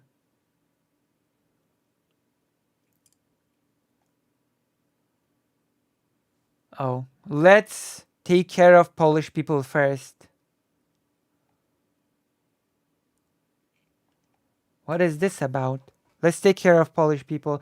And yes, the Confederation has coined the slogan, "Stop the Ukrainization of Poland," just so you know. Dlaczego dalej płacimy 40 zł dziennie na utrzymanie jednego Ukraińca w Polsce? Oh, why do we still pay 40 złotych per day to support one Ukrainian per day in Poland? That's $10 or something? Polsce, a na wyżywienie pacjenta w szpitalu but for the but for the food of a patient in a hospital, mniej niż 30 zł. far less than $10. Pieniądze polskich podatników The money of the Polish powinny taxpayers przede wszystkim iść na potrzeby Polaków, should go to Polish a people, nie obcokrajowców. not foreigners. Dlaczego This is another bullshit argument, by the way. You can do both. You can do both just because that's true. The food in hospitals is horrible, but yeah, it is a weird it is a weird comparison. Yeah. It's a stupid argument.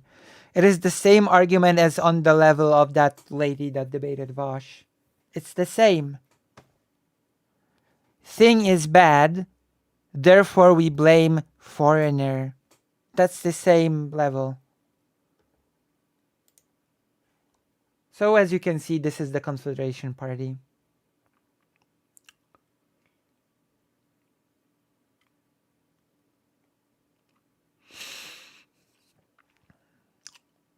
This is what we are standing up against.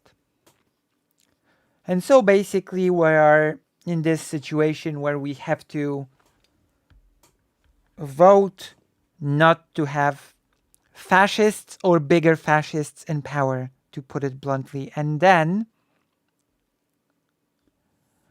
well, thankfully, this coalition has lost popularity recently. But unfortunately, the currently ruling party is still dangerously close to keeping its power. And that is the problem. That the current party is dangerously close to keeping power. And interestingly enough, me and my mom, we come to the so-called meetings of the round table, I guess. And those meetings are about Jewish topics, anti-Semitism, some history. Sometimes they organize meetings with professors, historians, journalists, like the one that I've attended recently about the Polish sort of partaking in the Holocaust, remember? And the newest meeting, which I will 100% attend, will be about how to vote, who to vote for. And by how to vote, I don't mean just how to physically do the act of voting. The meaning specifically will be, it's sort of like an informal group that organizes things. And they will be telling people who to vote for as to not waste your vote. You see? How to use your vote most effectively is to sort of combat the currently ruling party. Yeah, strategic voting, exactly. And there are only two viable choices. The People's Coalition, which is more center-left, and there's the New Left Wing, which is more left-leaning. This, we can watch it. And we're gonna look at the polls in a moment. The newest poll. Do you walk around the city at all? kręcicie się trochę po mieście? Do you walk around the city at all? To jest pan Krzysztof Jarzyna ze Szczecina. This is Mr. Krzysztof, someone from Szczecin. Dziękuję, jesteście Thank you. You're free. wolni. Kręcicie się trochę po mieście? This is embarrassing. To jest pan Krzysztof Jarzyna ze This is Krzysztof Jerzyna from Szczecin. Szczecina. Dziękuję, Thank you. You're free to go. jesteście wolni. Class dismissed. Embarrassing. Embarrassing. He's trying to be cool and hip. He's doing the, hello class, I'm gonna teach you something about the city. Look at this guy. This is a guy who has a thing in this city. Class dismissed. It's embarrassing. It's so embarrassing that it's... Oh boy. Oh boy. Is this embarrassing? Oh my goodness. Oh my goodness. Possibly. See how cool he's trying to be? They're trying to decide for us again. Właśnie na forum ekonomicznym w I am attending an economic forum in Karpacz. Karpaczu, gdzie politycy, Where politicians zarządy spółek Skarbu Państwa and other public sort of bodies oraz wielkie międzynarodowe korporacje and huge corporations decydują o tym, jak będzie wyglądało wasze życie w decide about your future lives. przyszłości. A wiecie, kogo tu nie ma? Do you know who is not here? Polskiego małego i średniego biznesu. The Polish small and middle-sized business. No, polski rząd w ogóle nie interesuje się zdaniem polskich przedsiębiorców. Because the Polish government doesn't care about the Polish business owners. Jestem właśnie na There you go. True. Yep. Well, right now it's just populism. Before it was we don't want Jews, European Union taxes, and homosexuals. This is the toned down version. Hello, Punk Corpse. Oh my gosh, hello, hello, hello. Welcome. I think this is the first time I'm seeing you here. But yeah, I just like to keep... This is the cleaned up image of the coalition. Like the super clean, super PR. Like, as we've said in the wiki, they're trying to distance themselves from the things they were like saying before. The famous five: no Jews, homosexuals, European Union taxes, and abortion. Sorry. Now it's like, you know,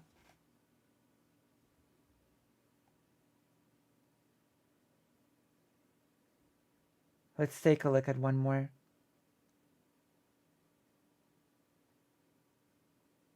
Oh, this has to be something LGBT related. The left wants to abuse children. What a weird smile. You will also agree that this is disgusting. Let's go. Let's watch the hip. Lewica chce wykorzystywać dzieci. The left wants to abuse children. Chcą wyzyskiwać nieletnich, żeby They want to, what's the term? Oh my God.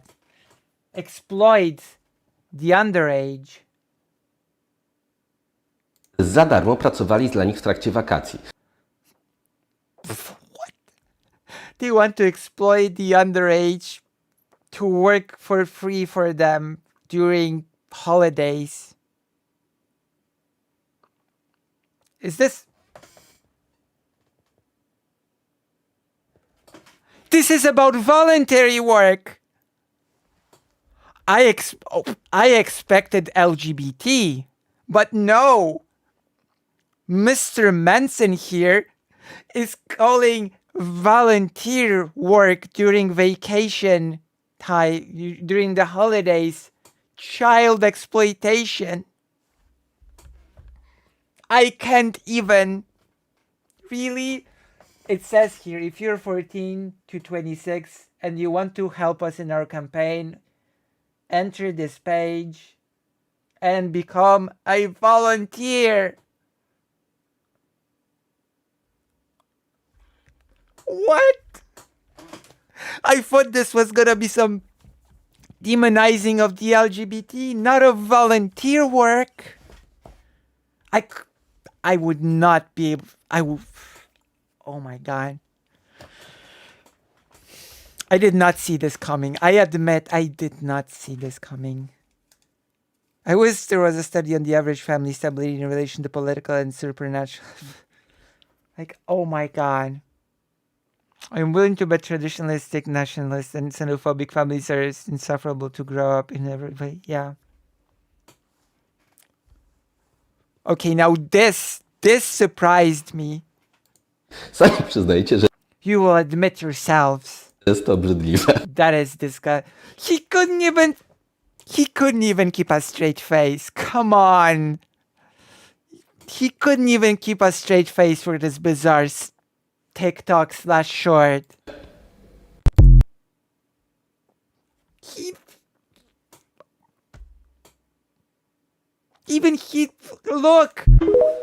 Look at it again. He just broke up laughing at the very end of this. Lewica chce wykorzystywać dzieci. Chcą wyzyskiwać nieletnich, żeby za darmo pracowali dla nich w trakcie wakacji. Sami przyznajecie, że jest to obrzydliwe. He couldn't keep a straight face. What? Even the propagandists think that it's a joke.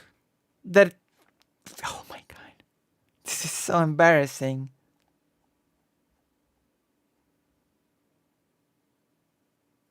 He's like a parody of himself. Good child. This is not an easy thing. You're getting a glimpse to the fascistic parties of Poland. What is this about? Powiem wam, że trudno znaleźć dobrą opiekunkę do dziecka. Okay, I don't care about this.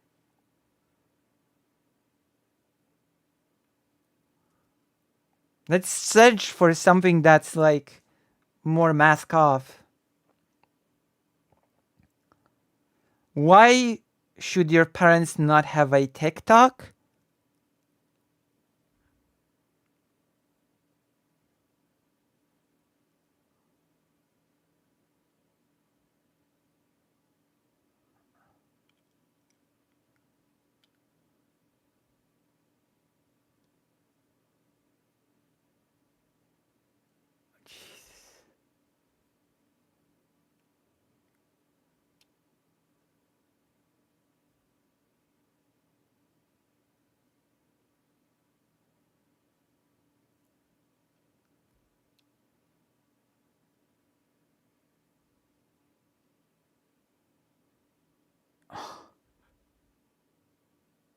He goes to work.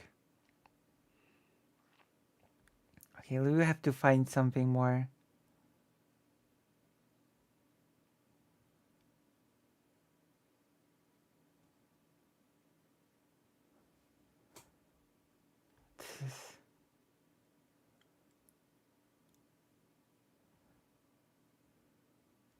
Oh yeah, they want to get rid of taxes, of course. There was this awkward talk of medicine with someone, and he said, if you get rid of tax, how are you going to fund anything? And he responded with some very bizarre, I have a degree and I don't know. Yeah, basically. That's why one of their 5 points was we don't want taxes, along with Jewish people and the European Union.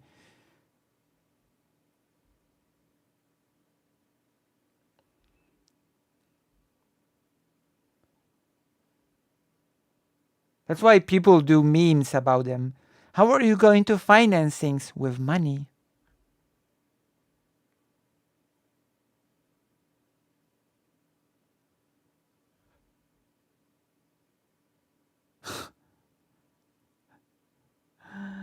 Yeah, unfortunately, there were many. Okay, can you guess who this coalition is most popular with.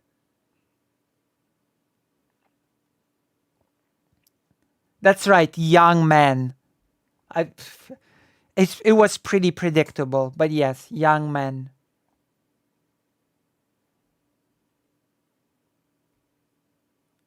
Young men, unfortunately.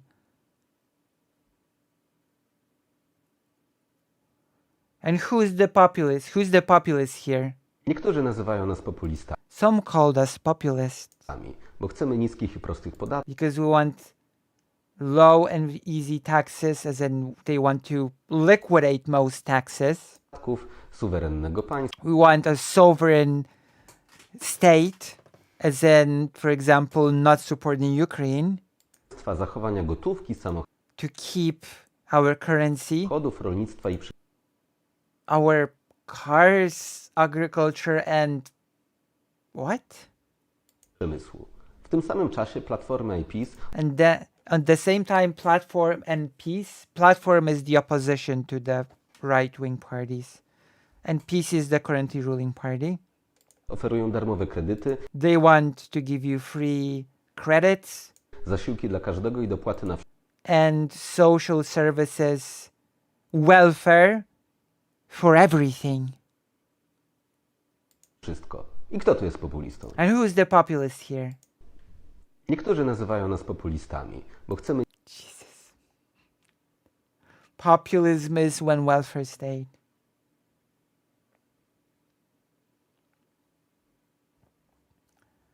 Unbelievable.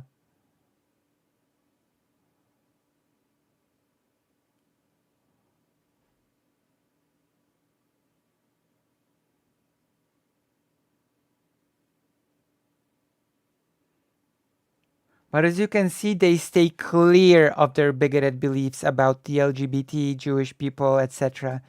They've cleared their image of such stuff. Polish sounds like a less garbled Russian. I know they're both Slavic language. Actually, Polish is much more similar to Ukrainian than Russian. But there are similarities to Russian as well. Let's see one more.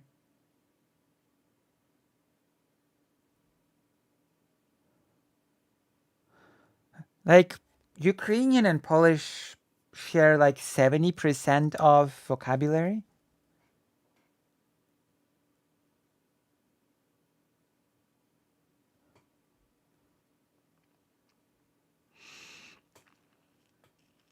Away with communism. There we go. Now we're cooking. Now we're cooking. Czy wyobrażacie sobie świat, w którym nie możecie jeść mięsa? Can you imagine a world in which you cannot eat meat or any sort of meat-based products? Biału, You know, I think he means here dairy products. nie ma prywatnych samochodów, There are no private cars.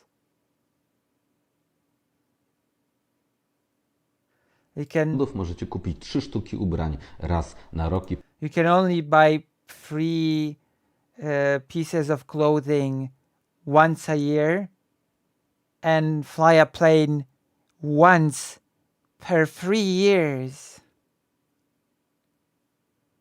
polecieć samolotem raz na 3 lata? Bo to są propozycje, które zgłosiła organizacja zrzeszająca największe miasta na świecie. But those are proposals that have been given to us by the organization that connect the biggest cities in the world. W tym Warszawa, And also Warsaw, which is ruled by Rafał Trzaskowski from the Civic Platform. And yes, actually, to be completely open for a bit, I would love for 2 things to happen. Living in the city would become so much more beautiful if you would, 1, reduce car traffic, 2, expand on public transit. Those 2 things. Eliminate cars from the city, public transit. Perfect. rządzona przez Rafała Trzaskowskiego z Platformy Obywatelskiej. Te ograniczenia Those limitations would be put in place in 2030. miałyby według nich zostać wprowadzone do 2030 roku po to, żeby chronić klimat. To protect the climate. Because of course they're also climate denialists. This always goes in a set, you know? Anti-vax, anti-climate, anti-mask, and bigots, of course. Of course. Kiedyś w Polsce za komuny też były ograniczenia. Long before, during communism, you also had limitations.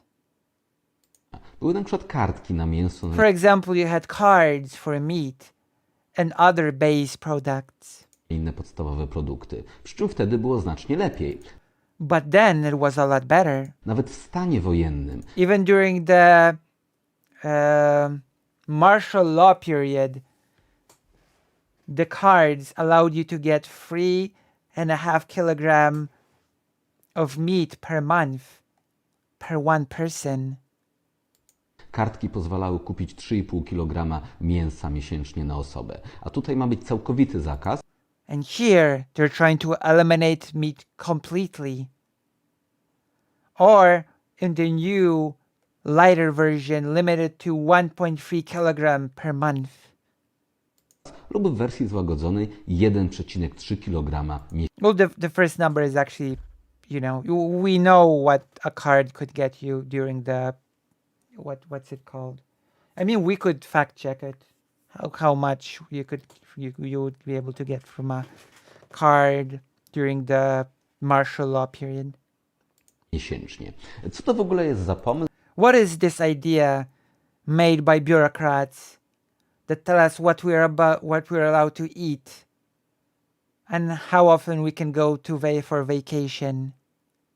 Żeby urzędnicy mówili nam, co my możemy jeść i ile razy możemy latać na wakacje. Weźcie się od nas, odczepcie, Leave us alone. Let us live. dajcie nam żyć. Precz z komuną. Away with communism. This is so embarrassing and so awkward.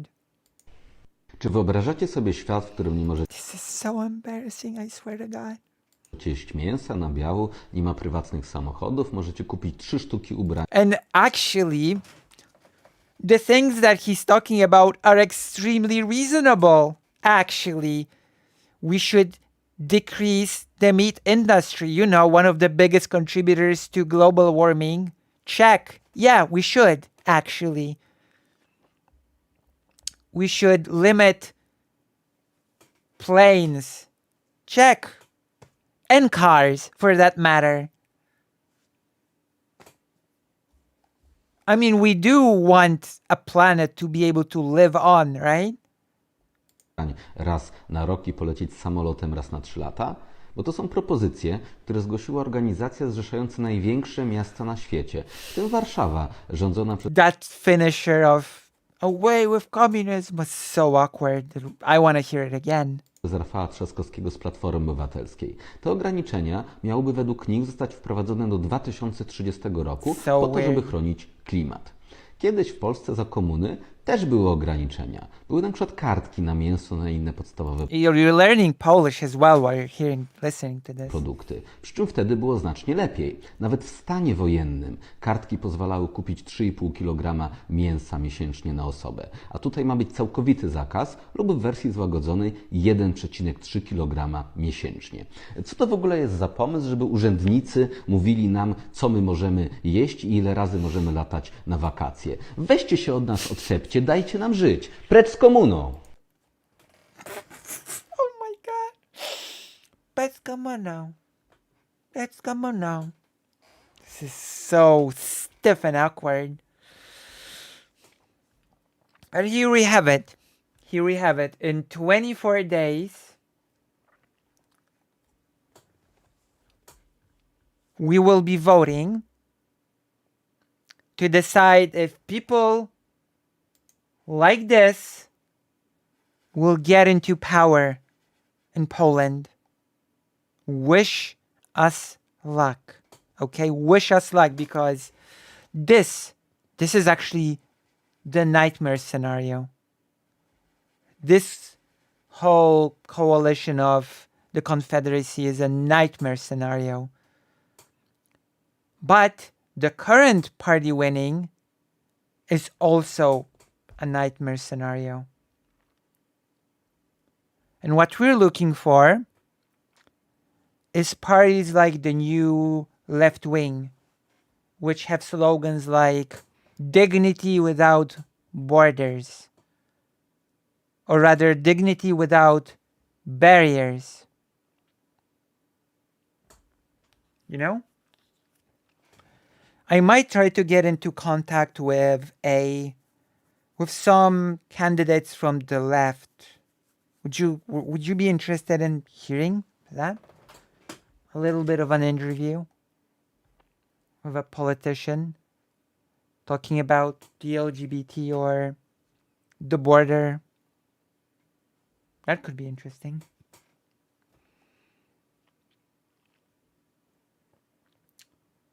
Okay, let me check how long this segment has been.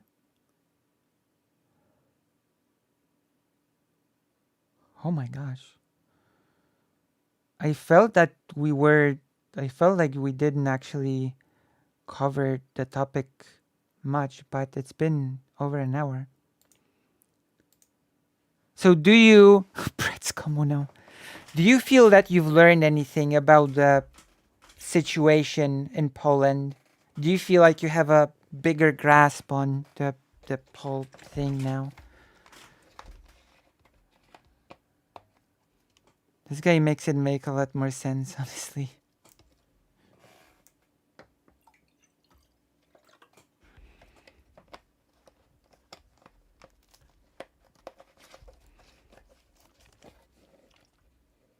It's a car wreck. Gosh, I'm really nervous about the election. My mom just said, you know what? If the current government wins or this, we're just gonna sell anything we own and leave the country. That was like the thing that she said. Okay, if you've liked this segment, then consider subscribing, liking, belling. Consider throwing me a donation or a subscription on the page. Consider helping me keep this whole thing afloat, etc. You know? Help Lucy Hazeh be the best streaming giggler for you, and especially for you. I guess you wanted to move to Vietnam anyway, right? Yeah, but I can move to Vietnam, but for example, to my mom, Vietnam might have a bit of a too harsh weather. So I do have to take that into consideration as well. Okay. So, now, once again, we are left with a choice.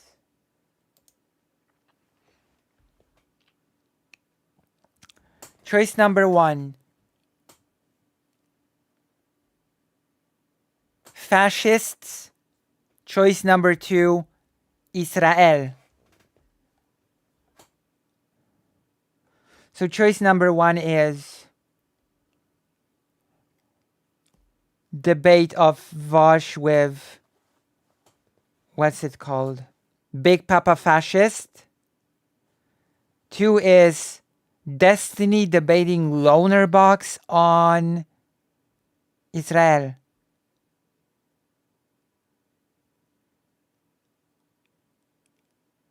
Okay, 2, 2, 1, 1. Okay, tie. It's a tie. It's a tie. I need a tiebreaker for something.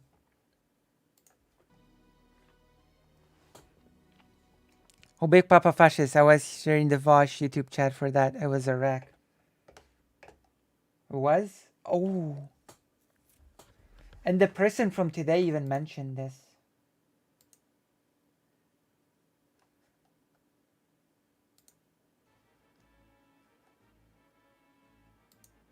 Or we could snipe. We could snipe the... I vote for Vaush then. Hello, Alzaz.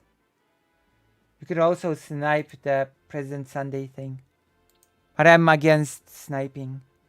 Okay, Alzaz has broken the tie. So hello, Alzaz. Are you here for the first time or have you been here before? And if you're here not for the first time and I don't remember, then I sincerely apologize. I try to remember people. I do my best. Always. Okay, let's get the Vaush on the road. Let's get this Vaush on the road.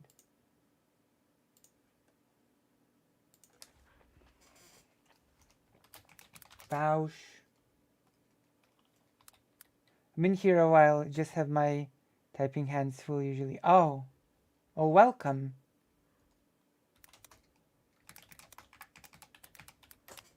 Welcome.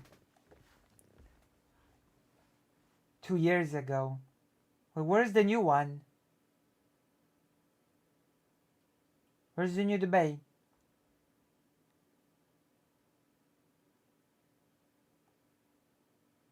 This is from 2 years ago. Where's the new one? Can someone link it?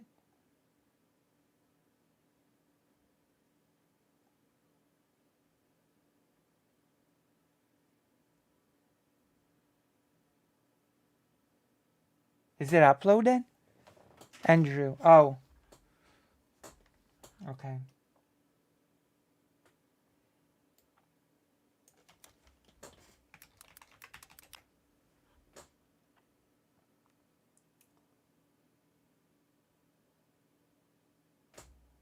Then I get Andrew Tate.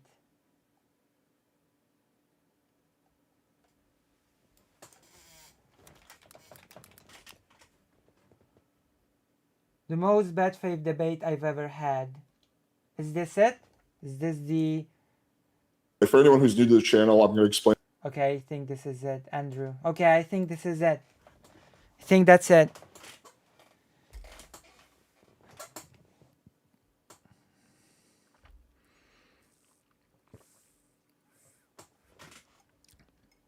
Let's change the title to Vaush gets trounced by Andrew or something. What I'm going to do, I'm modding, so that means that I am not getting involved in debate. Doesn't mean I agree or disagree with someone. I will only get involved. Oh no, playing with fire. I don't trust playing with fire as a moderator. Like, at all. Fallen Titan Vaush destroyed by fascism. True. I have to choose something clickbaity. I don't trust you playing with fire. You're horrible. Your views on Ukraine are even worse. Under 3 circumstances. Number 1, someone's being interrupted so much that they can't get a word out, and I'm going to use my discretion when it comes to that, whether I should or should not. Number 2, someone refuses to answer a direct question. And number 3, someone is derailing the conversation to... Playing with fire always looks like an actual potato. Always. And acts like one as well. I am home. Yay, welcome. Also, please join the page. And please consider supporting your favorite streamer. It means a lot to my survival. You won't believe what this internet personality said about birth rate. Such an extent that I feel like it's not relevant to the initial prompt. Those are the only times I'll get involved. Hopefully, I won't even have to talk much during this debate, and debaters will have at it. So Andrew kindly asked to do 7-minute opening statements, and I think that's fair. So we'll start off with 7-minute opening statements. I think, Andrew, since you were the initiator, you should do your opening statement first. First, I appreciate Vaush taking the time to have this debate with me, the audience of both Alex, PWF, and the audience of The Crucible for coming. I suspect this is not going to be this nice for long, right? What a nice start. You're so cordial. Alex looks like he's using a doorbell camera. That's true. That's true. Coming out tonight as we have this debate. The topic tonight is Christian nationalism versus libertarian communism. I understand I Vaush. actually unironically heard that this person is just the big Papa fascist person is just gonna throw a tantrum, and that this whole thing is gonna derail into a discussion about the definition of fascism. Likely has many criticisms of Christian nationalism, though I think most of them will be directed at other people's advocation of it rather than my own. Advocation? What? I think most of them will be directed at other, has many criticisms of Christian nationalism, though I think most of them will be directed at other people's advocation of it rather than my own. Advocation for it? Isn't it advocacy? I have to make a quick Google.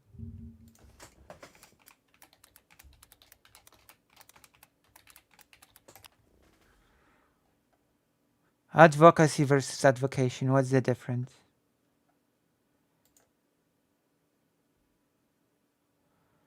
Is nouns the difference between advocacy and advocation is that advocacy is the profession of an advocate, while advocation is the act of advocating or pleading. Okay.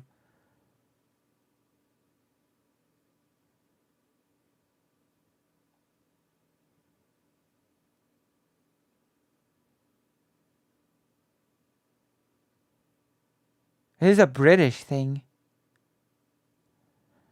Advocacy, the act of arguing in favor or supporting something. Advocation, archaic, the act of advocating or pleading. British legal, the right of presenting to a vacant benefice or living in the church.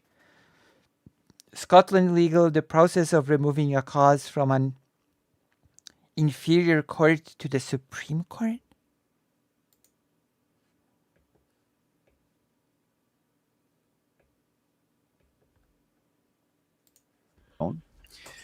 To define Christian nationalism simply, it is the operation of a synergy between the church and the state. Such a synergy can be operated either under the confines of the church acting as the state or as the church being a division. This church and this state should never be in a synergy. Okay? They should be separate. That's actually, while we're at it, we're going to return to the Polish politics for a second.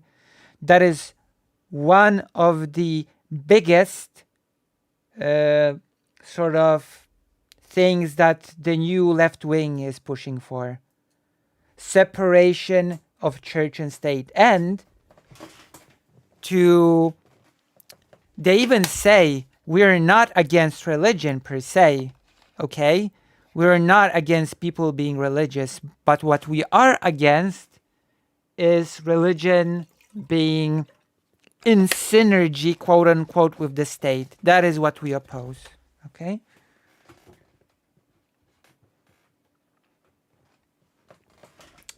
Vision of it in some way. Yep, I actually got to write sort of an essay on separation of church and state in my political science class. My professor liked it quite a lot. Nice.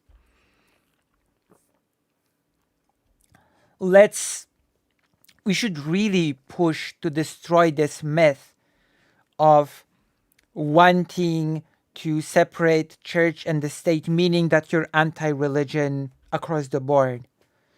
Because those things get conflated a lot.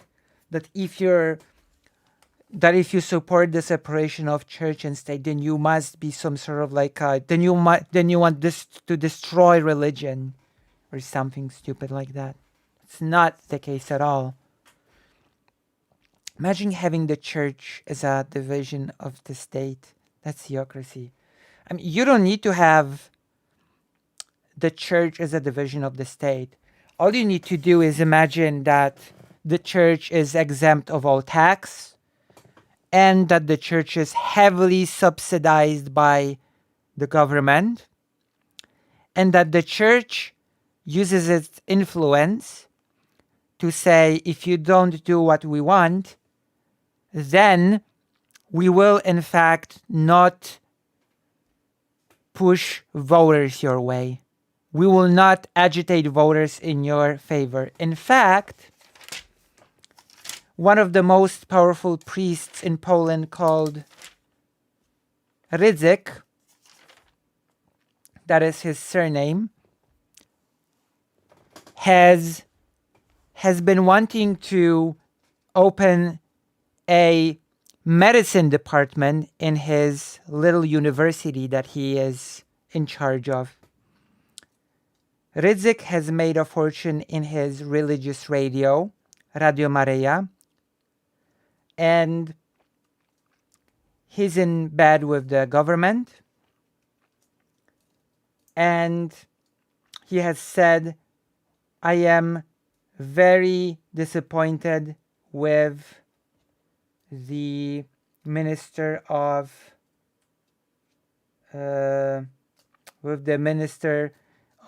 education, Czarnek. I am disappointed, and you better hurry up and give me what I want. 12 days later, after Rydzyk complained officially that his wish has not been met yet, it has been approved, and now he can teach medicine to students at his own private university. And the education in that university will cost, which is a pretty interesting thing on the Polish market, I'll tell you. It will cost, which is sort of a huge thing. Okay?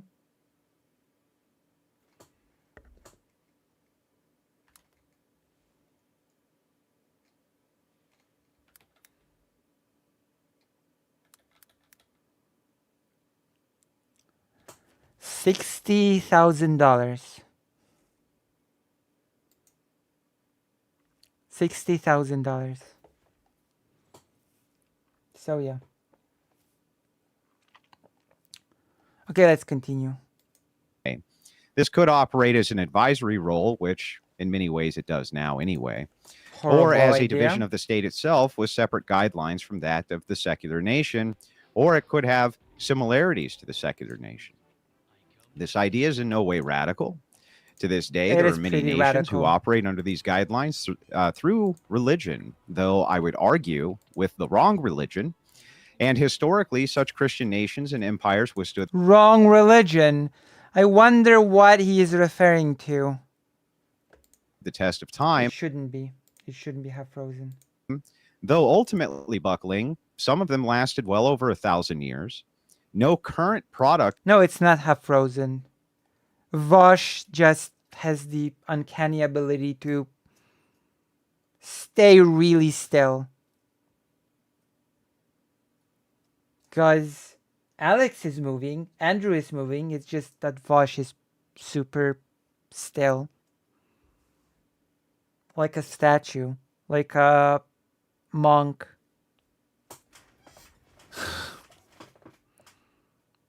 Oh, YouTube chat.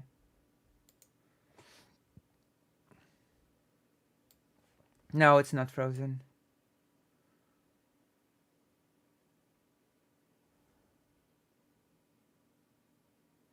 Actually, no, it's just that Ale. Wait.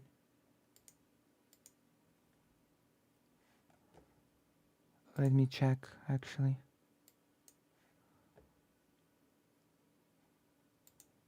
Damn, it might be frozen.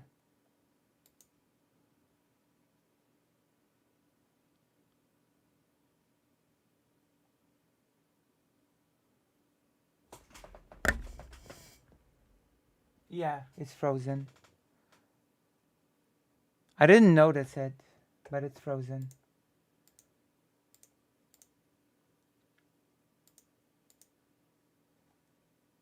It should be okay now.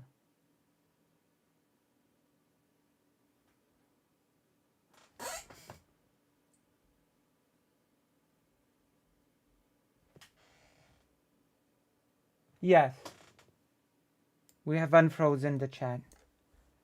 It's a tactic he's developed over his years to summon his focus and nerf his enemies. This is pretty incredible. To be able to just sit still like that. I would not be able to. He could be referring to a number of religions. Perhaps we can perceived as heretical Christian denominations like those cast out on the wake of the Nation Council. Perhaps Islam, most likely Judaism, because he's self-titled fascist. Fascists tend to be anti-Semitic. I think it's Islam. Because there are not that many countries that have sort of Judaism in synergy with its government, you know?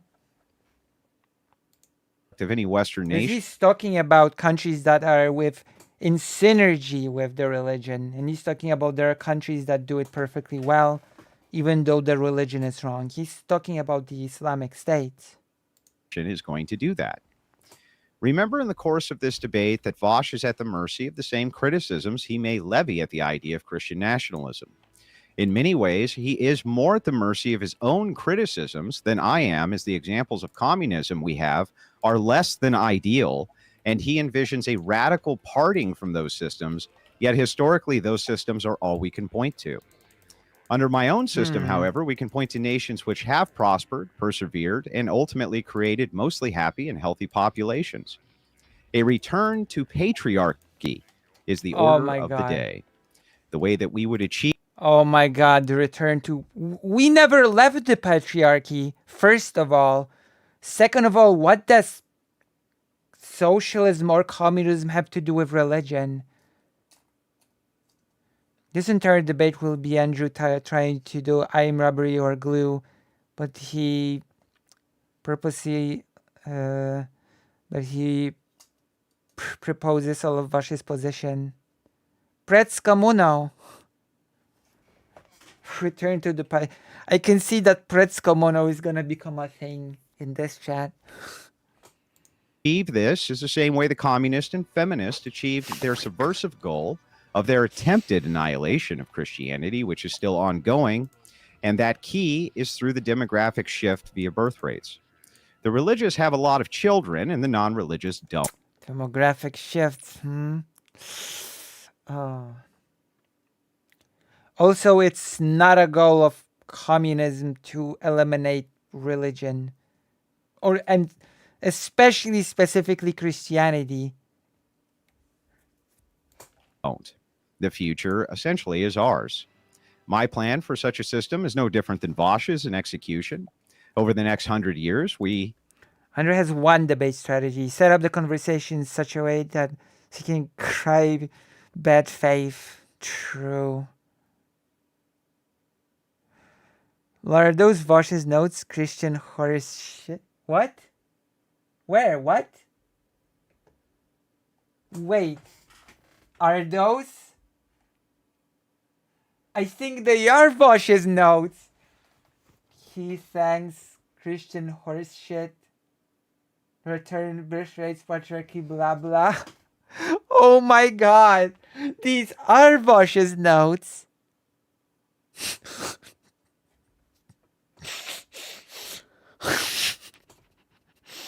That's funny. That's good. Christians establish our I want to see him write more values into our children and direct them to begin to take over the institutions. This seems like a laughable proposition, except that's exactly what the Marxists and feminists did. It took them about... Marxist and feminists. Oh my God, I thought that was Lucy's screen. No, that's Vaush. That's Vaush's screen. I will admit that our screens sort of blend in, and it's a little bit difficult to say which one is, which is part of my setup and which is part of the videos, but this is why you like watching me, because I keep you on your toes. You don't know what's what.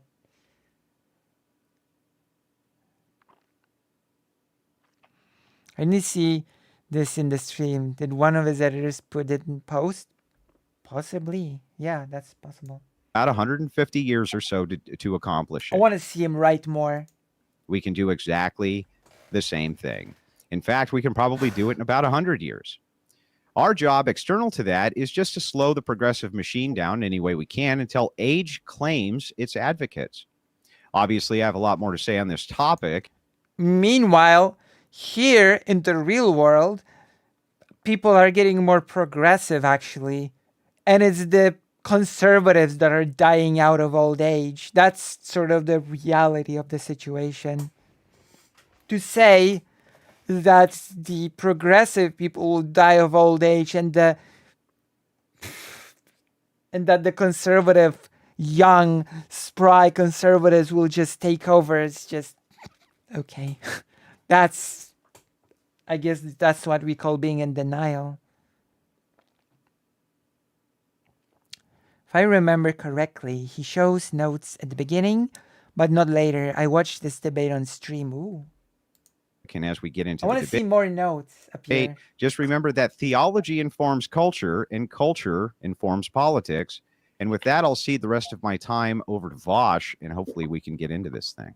Theology informs culture, and culture informs politics. Cool. Vaush, you got 7 minutes. You can use as much of that as you want. Have at it, buddy. Gotcha. Yeah, I noted absent of that opening from Andrew was either a description of what the problems are with modern society or how his proposed solutions would fix any of it. The problem with modern society is progressivism and its machine. Haven't you watched The Matrix? Machine. The problem that I have is that ultimately it feels like this is always a vibes thing, which is ironically very feminine and not at all a representation of patriarchal logic. I don't know. I find it funny when Vaush goes into this line of logic. You're being very feminine, Andrew. You're not being very patriarchal. The idea that there's something wrong with society and the best way to address it is to return with a V, just gesturing at, well, civilization lasted, ignoring the fact, of course, that Christian civilization and history has been a nonstop shit pit where countries obliterate each other, ethnic and ideological and linguistic and religious divides shift constantly, just nonstop war. I mean, if you want to point towards longevity of civilization, I mean, go look at China. You know, that's probably the best example we have of real longevity. Christianity, of course, not being a primary force in its stability, except for the extent to which it destabilized it in the 1800s. Wait, no, don't look at China. Look at Vietnam. Vietnam was occupied for 1,000 years and still persevered. Don't look at China. Look at Vietnam. That's a good example of longevity and perseverance. Well, if he's an anti-Semite, which admittedly is an unknown, won't he think that the Jewish cabal controls progressivism, therefore progressivism in his worldview shouldn't really be capable of dying out without Judaism dying out, because in his mind it's a tool? Maybe, yeah. I mean, the Nazis, World War II Nazis did target Judaism. They targeted religious Jewish people the most, and they performed the most horrible atrocities on Jewish people during Jewish holidays, and it was on purpose, of course. The dates were deliberately chosen to correspond with Jewish holy days. In truth, what makes a nation last or does not is A, complicated, and B, not of interest to Andrew. His interest in these subjects, patriarchy, blah, blah, fight progressivism, is for entirely separate reasons. In reality, the idea of preserving civilization is altogether kind of a psyop. It's not a real thing. True. Everything changes. No civilization is as it was 50 or 100 years ago. Agreed. You can preserve names, I guess. You can point towards official longevity, but none of this really means anything. What matters is, how do we build the best life possible for the greatest number of people? And I think, of course, libertarian socialism proposes many excellent solutions when it comes to the problems we have with modern life. Religion does not. Religion does not improve anything. It does not fix our problems. It does not make our cities more walkable. It does not address income inequality. It doesn't do anything except give people a feeling that there is meaning where there is none. I think we should construct our own meaning in a willful manner rather than ceding it entirely to imagined higher forces. All right. Open. This is the open segment part, so you guys have at it. Yeah, so Vaush, let's start with your religion doesn't improve anything. And yet, as we look at the happiness indexes of the people who are the most religious, they seem to be the most happy. They're also having the most children. They're also divorcing the least. They seem to, out of all the metrics, have the least amount of mental illness. How could you pop? The divorce thing is... oh, by the way, did you know that when Christianity still forbade divorce, in Judaism, divorce was like an okay thing? I even remember reading in one of Isaac Bashevis' Singer when the characters before World War I were talking, oh, it's forbidden for non-Jewish people, but, you know, for us, it's perfectly okay to divorce. To just, you know.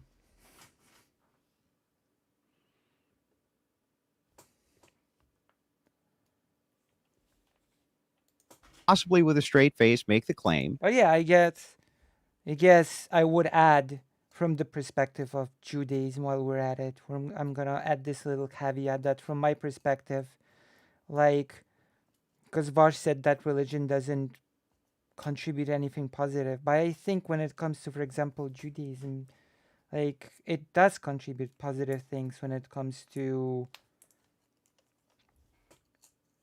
the Jewish community. I do think so, yeah.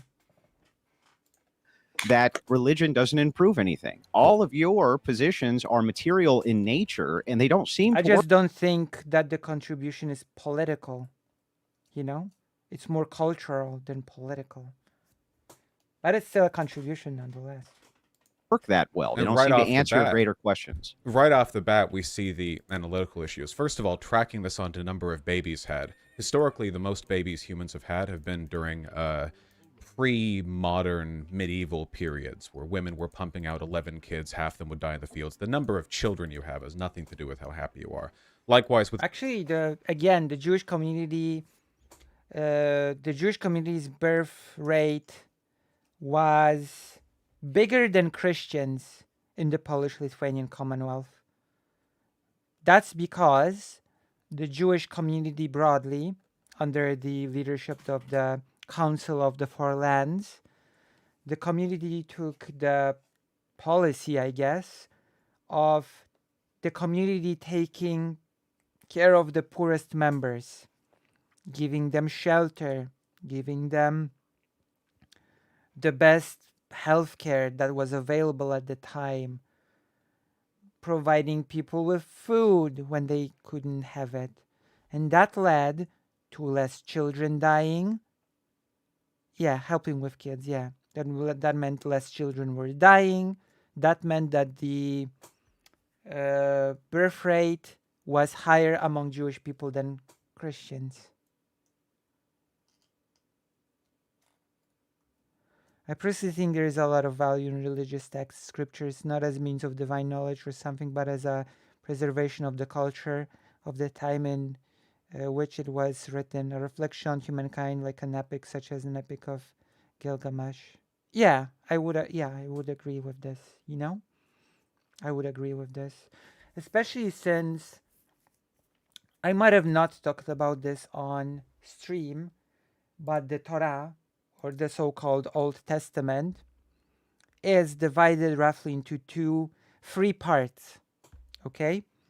One part is the history of the Jewish nation, or rather, nation is a bad word here, because it's loaded with nationalism and modern nation states language. It's the history of the Jewish people. That's the first part of the Torah. The second part is the law of Jewish people that Jewish people should preserve as they organize. And the third is sort of prediction on where Jewish people will move forward into the future. You know?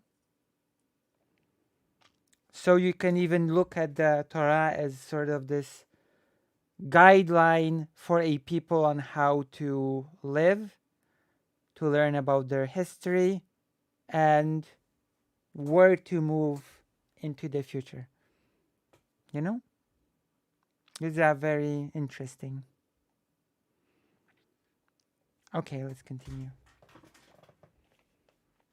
With divorces and marriages, again, we would have to argue then that the happiest marriages must have necessarily been in the ones in, I don't know, England prior to Henry VIII. You would point back to some time where it was illegal to divorce. These aren't real metrics of happiness. People in general are getting less happy. That is absolutely the case. Why not? Yeah, but the religious seem to be less so via self-reporting, and the religious are having the most amount of children. And I have the stats here. If you'd like to review them, I can show this to you and demonstrate it to you. Pew Research has been following this very closely for a number of years, and their indexes seem to be quite good. And yet your materialist outlook seems to claim that libertarian socialism, materialism will save you. And yet we're closer to that worldview than ever. And yet mental illness and all of these factors which lead to unhappiness is higher than ever. We've only began least of all with the religious. So first of all, as I established, birth rates are irrelevant to this discussion if we're talking about happiness. Second of all, mental illness as well. We've only started tracking mental illness in a meaningful way in the past couple of decades. So this is another factor which you can't reasonably tie to a lack of religiosity. It just means you have more in fact, kids. if you go to our insane asylums and people with severe mental illness issues, you'll find plenty of people there who are deeply religious. The idea that mental illness tracks perfectly onto, or even remotely, onto a lack of religiosity is just absolutely not the case. Well, how can you make that claim? That actually makes no sense. You say birth rates can't be tied to happiness, and yet if you have children, you are happier. How could you possibly say that birth rates wouldn't track onto that? Of course they would. Do you think people were like at their happiest in India in like 1880 when the average number of children had by every mother was like 8 or 9 at a time during desperate poverty? I'm asking. Yeah, this is a red herring. It has nothing to do with anything. Answer the question. If you think I have no idea. I don't think it's relevant. Okay, I have no idea. I think that birth rates do not track perfectly onto happiness. In fact, I don't think there's any relationship. Yeah, but that wasn't my claim, bro. You made the claim that higher birth rates are indicative of greater happiness, and I just don't think that's the case. No. My claim, just so that you don't straw man it, is that women who have children seem to be happier than women who do not have children. When you look at the birth rate, of course, that's going to map onto that, as women are the ones who have the children. So obviously, if they're happier, they're going to have more children, and as mothers, they're going to have more children. At least this is what the Pew Research shows. Do you think there might be a confounding variable there? Like maybe the economic stability, which allows people to have children, might make people, happier? Then why are the poorest people having the most of them? Because poorer people sometimes are happier, and sometimes they have more children. Or maybe, what would make a poorer as per my person argument, maybe happier? there isn't a strong relationship between how many children you're having and how happy you are. So what would make poorer people happier than people with all of this materialism? That's really weird, Vaush. I didn't say that. I was indicating that I think this is an argument in favor of my point. I just don't think these two statistics track onto each other very well. And I don't think you do either, frankly. I think that the reality that when we talk about like what makes people unhappy or what problems we can solve socially, the actual like fabric of a person's mental wellness is so complicated and so multivariate that I would immediately distrust anyone who tried to reduce it to a single variable. True. I'm more interested in... hang on. We're not reducing anything to a single variable, that's why. Some of the most miserable people I've ever known of are parents. Sandra is so full of shit. Yeah, because being a parent is also sort of like it can be like a sacrifice, right? There are things that you might not be able to do or pursue. Okay, nobody said the issue is not multifaceted. However, for you to make kind of this bold claim and gloss it over when you're pinned down on the fact that the people who are the poorest, they seem to be the happiest, at least that's what your claim just was a second ago. No, So if that's true, then obviously it must be something other than materialism, which is causing them to be happier. What would you say that is, Vaush? I didn't make that claim. I said that there are plenty of... No, I said maybe it's this, maybe it's that, maybe it's this, as ways of indicating that I don't feel there's a strong track between birth rates and happiness. Birth rates are higher in many parts of the world that are a lot poorer and less happy than the United States. Right. In the United States, it is absolutely the case that poor people tend to have more children. There's also a racial or ethnic element to that as well. But this isn't a perfect one-to-one track. For instance, rural areas where the cities are drying up and dying, there are people who have lots of kids, sure, but they're not happy. I mean, we make, I guess sort of reductive comments about white trash families, and I don't think that's fair, but it is certainly the case. Of course, religion was deeply entrenched in Mesopotamian societies. Belief in God was like belief in water for them, an undeniable fact of life, and because their written language was pictographic, it made learning to learn and write way harder, so a scribal upper class arose, which must mystique. Right, yeah, that was, yeah. Interestingly enough, in the Jewish tradition, you had the only temple, the temple, one in Israel, it was destroyed, as the story goes. And with it, the priest class ceased to exist. And the priest class was replaced with the rabbis that did not need to be from a priestly lineage. Which meant, at least in my mind, it meant that it was given to the people rather than held by a special priesthood sort of class. In my opinions, most parents do it for the worst reason. If there can even be a good reason, it's ultimately done to the parents' benefit. They want to maintain the family name, bloodline, feel loved, scratch the caretaker edge, feel a sense of purpose for immortality, though their successors. Right, yeah. You're right. You're actually right.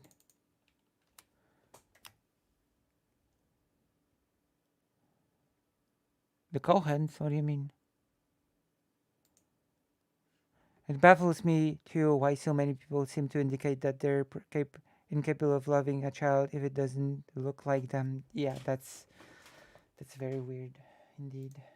That there are plenty of households out there where you have both many children or and not a from lot the of same happiness. nation. Well, then this is another problem with the materialist worldview, Vaush. When you make this kind of bold claim, don't you think that economics really has a lot to do with whether or not people are having children? And then you cite that the poorest people are having the most amount of children, right? This is a very strange argument from you. So I'm hoping that you can qualify this and make this make sense to me. I don't think anything that I said there doesn't make sense. The okay. Characteristics that might lead a person to have a lot of children are incredibly complicated. I mean, if you want a full rundown, it correlates more often to people who are poorer, I imagine, because people... Because in Judaism, rabbis, there's no like this hierarchy, Rabbis are not in some sort of higher class above people in some sort of a hierarchy. There's a perfect illustration of this in the book of Isaac Bashevis Singer, in which the protagonist of the books is treated as a wise person, and everybody goes to get advice from him and call him a rabbi. And he says, I'm not a rabbi, I'm nobody. And then he sends a letter to an actual rabbi asking, what should I do? And the rabbi quickly replied with a letter and says, if you're a person that people come to get advice from, you're a rabbi. People deem you worthy to ask for advice. You are a rabbi.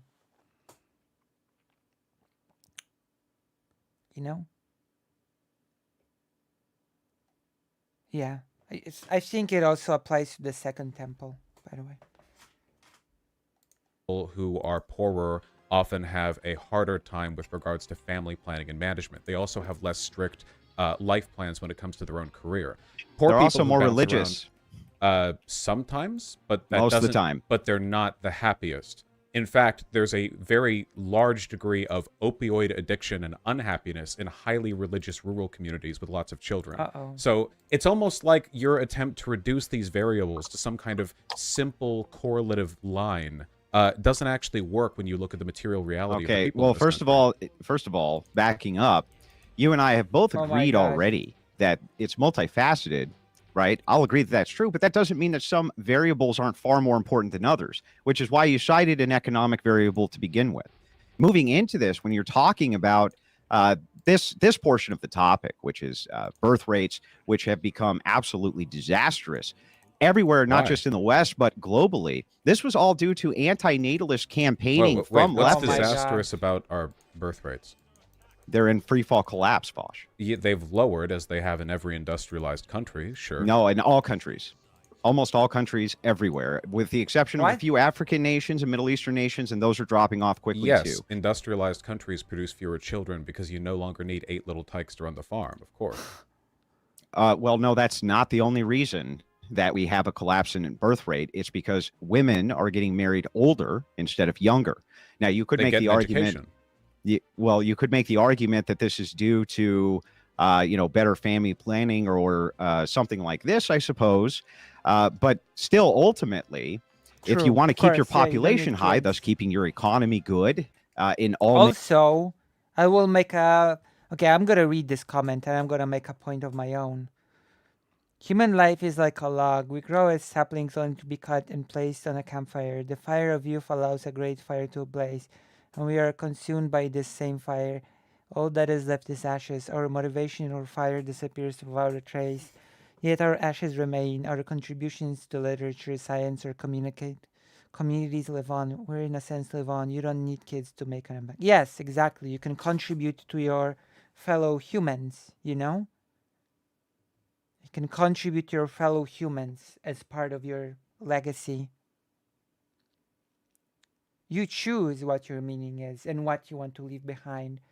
And you also choose if you want to leave anything behind.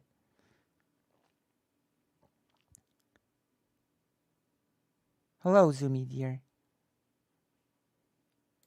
Nations on planet Earth, you can't just shift around people who don't exist because the birth rate's lower everywhere. Our populations are still growing.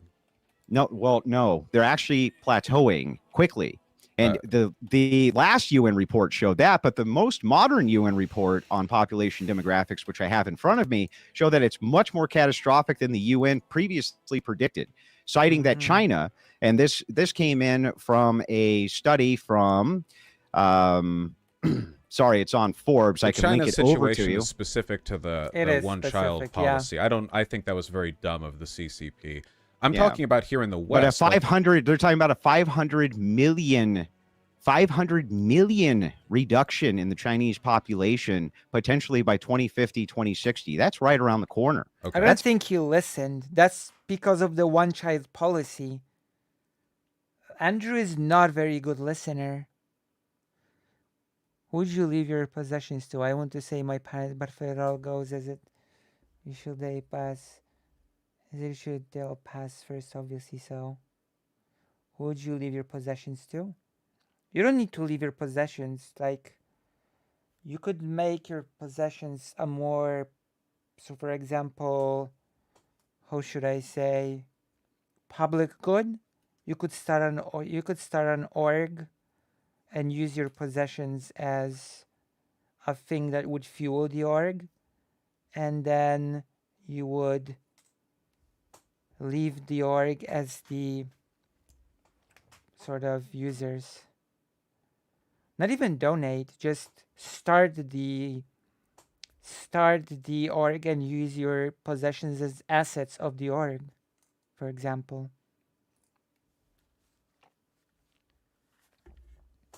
He wants women to marry younger. That's a massive population reduction. Japan, within 200 years, is actually slated to not exist. It's slated to not exist due to the population. So is the world population growing or decreasing right now?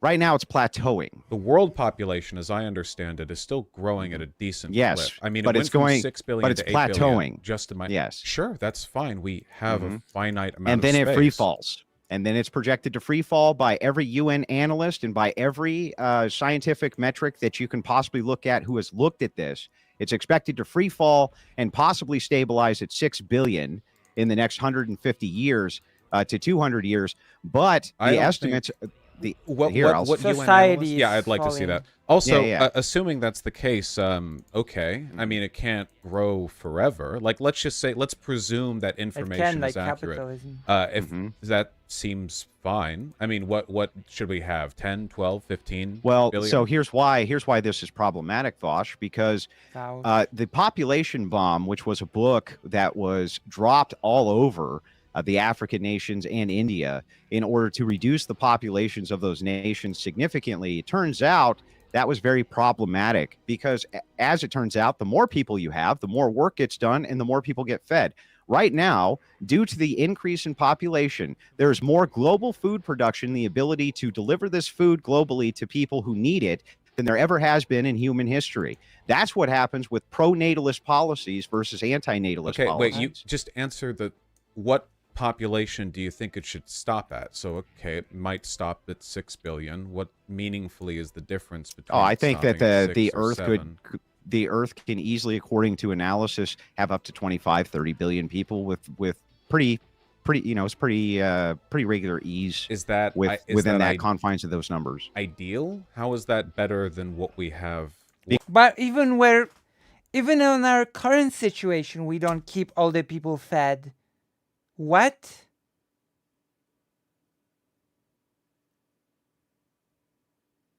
Because more people equals more work, less starvation. Starvation. We already have mass starvation. Is that a joke?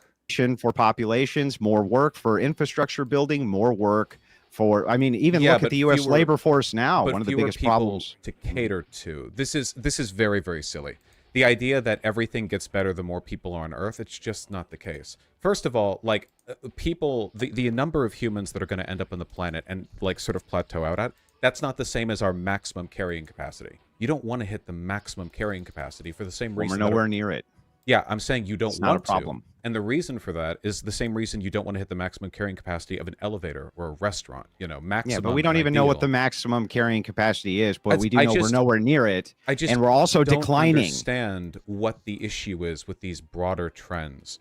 I just explained it to you. You don't want populations in free fall collapse. No, you don't even have enough hands to do the work. Well, what do you mean? You don't have that now in the United States. The amount of work, first of all, we get plenty of work done in this country. And second of all, the idea that, sure, you have less people doing work, but you also have less people for whom to do the work. Like, the idea that you would be doing the same amount of labor if there were 30 billion people on Earth as you have to now with 8 billion people on Earth. No, man. No. Labor is scalable. You need to understand. Labor is scalable. I don't think so. Like, when you combine two people together to do a job, 30. it doesn't get done twice as fast. It gets done 4 or 5 times as fast. That's highly reductive and not the... It is pretty reductive. What do you expect from Big Papa Fascist? How anyone unironically is a Christian nationalist is incomprehensible. So you're Satan then. You hate good things and true. Common sense. Hello, Fake Calico Parker. We're watching your favorite debate right the case now. For all things. There are plenty of things like regional economic limits or non-scalability or lacking in land area or climate change changing the available land. Give me a type of job or occupation where that's true of. There's not any. I don't have to provide any argument here because the premise I'm arguing against is nonsensical. Let me construct an ideology. So you have no argument. Well, you have to provide an idea first. I did. And the idea you're providing is, what if we had an ideology that made everyone have as much babies as possible? But you need to sell me on this being a good idea because I don't care. Like, I'm not sold on this. I want people who are alive to be happy. I want the human species to do well. I think that the human species did pretty well at 6 billion. I'm sure it would do pretty well at 8 or 10 or whatever. But the idea of orienting all of my political beliefs around hitting some kind of maximum So I'll try a different angle for you then, if that's your approach. You do agree that you do want some people on planet Earth, right? At least some ideally. Number of them? Yeah, sure. I mean, I want human civilization. So what number would that be from your perspective? I don't care. That's the thing. That then what's the argument here? So we both want people. We both want people, and if the birth rate If the birth rate reduces so a population collapses and there's no people, that bad. You have so we to can agree on explain that. to me how shifting our entire political mindset to accommodate some arbitrary goal that you've just made up in front of me is necessary at all. I think that if we build, it can't be arbitrary if you agree we need humanity. No, the end point is still arbitrary. Let me jump in and bridge the gap really quick. Well, really quickly, I just want to ask, or I just want to put forward the point here really, You're really not quickly. good at this, I think Andrew. that we should build good political systems that make people happy and encourage growth and economic stability and all those wonderful things. You're not good at this, I do not Andrew. think we need to orient everything about some kind of psychotic pro-natalist perspective where we try to keep women out of colleges and in the home so every single one of them has 7 children. I don't think that's nobody. Okay, first of all, all you're doing there. All you're doing there is framing. I never made the argument that women must do anything. What I told you is that we have a birth rate that's in free fall. You agree that we need to at least have some humanity, which means you have to at least replace the people. At least some humanity, and 30 billion is a bit of a leap, isn't it? It's either 30 birth rate free fall. People who are in existence. So you and I can at least agree that every human being should probably have at least one other human being to replace them, right? Or if not, there needs to be some number of humans on planet Earth. So if that's true, and you and I agree that that's true, then having a declining birth rate, that would be catastrophic for both of our worldviews. If it leveled out at 6 billion. Hang on, stop. I'm going to step in for 1 second and just kind of bridge the gap a little bit. So you guys both agree that there needs to be humans on Earth. But the difference is that Vaush is saying, hey, I don't understand why it's important for us to increase the amount of people that we have on the planet now. Andrew's saying, hey, I think that would actually be better. So that's what Vaush is asking. No, that's actually incorrect. So what I'm saying to you is that the amount of people who are on planet Earth right now are slated to significantly decrease down to maybe half or below. I have not seen any numbers. What the current status is right now. Okay, well, I've just linked the article over to you. China's population right here. What about world? World population. This is the projection. Now, the world population, the UN projection was at 6 billion. However, the trend is very, very quickly going the other direction. I can send you an article on this as well. As the world so they're saying that it could be reduced to as little as 3.5 billion to 4 billion. They don't know. So these are speculative numbers that don't actually tie in with the broader consensus. Look, the issue what's not speculative though is the number of or what the birth rate is at for the percentage of the population. Invariably, no matter what point you hit, you will hit periods of general population decline, because it's not possible to perpetually maintain growth or stagnation. There will be waves up and down. This is inevitable. I think that what's the problem here is that this is all fake policy. There is no such thing as global pronatalism or antinatalism. You said earlier. This is not gonna last. They're gonna be arguing about fascism soon. It's not just an increase, it's the pursuance of a higher population and the detriment of all other policies. Kind of it is actually. Earlier, the left does this is nonsense. Let me give you an example. People have children and are able to have children in line with the material circumstances they live in. Are they educated? Do they have the money? Do they have the space in their household? Are there cultural values that incline them towards having more children or not? These are the things that we can do and control. Now, if we're to have a discussion on what we should promote, here's something I think we could do, okay? I think no. Cool. Let me respond to these 2 points because both of them are inaccurate. The first one is the 2 points that you smuggled in. What if we agree? The first point that you smuggled in was that people can only have children based on material conditions. Not true. They have children outside of the scope of their material conditions all the time. What? And that's why you see some of the poorest nations in the world breeding more than any other nation. So this is first of all, this is patently false. Hang on, let me finish. What? Poor people are outside of the scope of material what?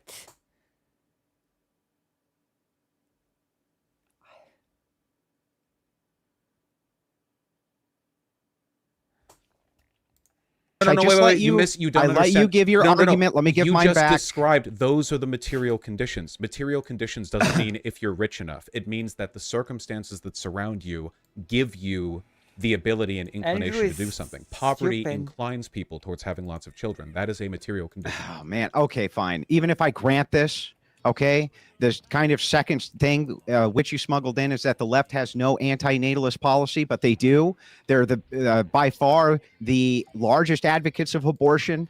everywhere on planet Earth. That's a left-wing socialist policy for sure. Even back to its roots, it was a socialist policy. There's no doubt that that's true. They're the ones who dropped the population bomb all over planet Earth via helicopter in order to get people to stop breeding. Yes, they have had significant anti-natalist policies. It's absurd to say otherwise. So you're saying that giving people the choice as to whether or not they want to have children, it leads to a decrease in how many children people have? First, well, again, this is a smuggled-in premise. That's not. I'm just asking you a question. You're not giving them the choice. You're saying you can't kill your offspring. There's a distinction. No, the legality of abortion is giving people the choice to have or to not Oh have my children. God. It leaves out the possibility of accidentally No, having this children. is your bad no, worldview please, of you please making stop. the assumption No, it's stop, not murder. Stop complaining that literally anything that doesn't immediately like pre-pack your framing into it is some kind of biased question, okay? Well, then don't complain immediately that I accept your framing as being true. Well, my framing is that if people have the option to abort a fetus, that they will have less children. I think that people should want to have the children they have. So I want to build a society in which maybe people have more children, but they're amped about it. And what that means is supporting material policies, like, for example, free childcare, or better tax credits, or legal mandates for corporations to provide maternity and paternity leave. True. Those are examples of things that Good. socialists tend to support and would massively increase the viability of having children, even in Cultural an industrialized Marxism. I country. saw a video That's about it. real politics. Then, right if that's true, then how come in the nations where these things are implemented, you have not seen the birth rate make a recovery, Vaush? Well, I Vaush? think that there's more to it than that.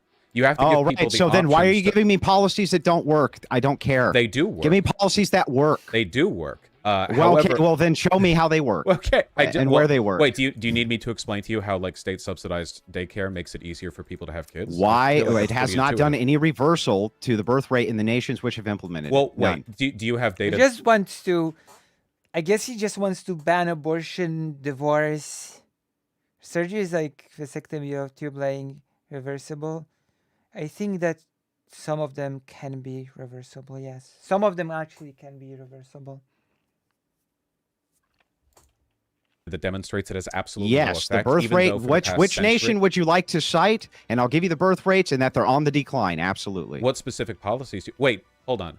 They're on the decline. Is it possible they would be more on the decline if it wasn't for those policies? It's Then how do you know? possible. Then how do you However, know? Wait, no, that's however, so you confidently if it- say you have data even that if it demonstrates were, correlation but even if for it were, positive behavior. they don't. You say that these are the policies which would reverse the trend. They want. They I don't. can- This is the correlation does not equal causation stream. Again, we have the same argument. The policies he mentioned won't meet his own standard of evidence. He's only interested in wasting Vaush's time. It's all bad faith. True. Agreed, Arkaev. Do you know what is not a waste of time? Donating money to your favorite streamer, Lucy Hazeh. Because then I will be able to eat nice eating food. You can give birth to a child.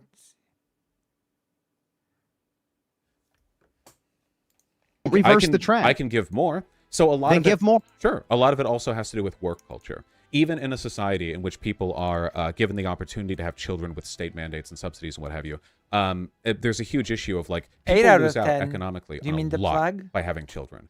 A lot of this also has to do with Donate, you ducks. True. Arkael already is donating with the literature. Arkael is donating the literature to the cause. like keeping dads in the home, right? Like if a dad takes 6 months off work, even if it's part of paternity leave, that is a rough sell economically, and it can disincentivize their future promotions.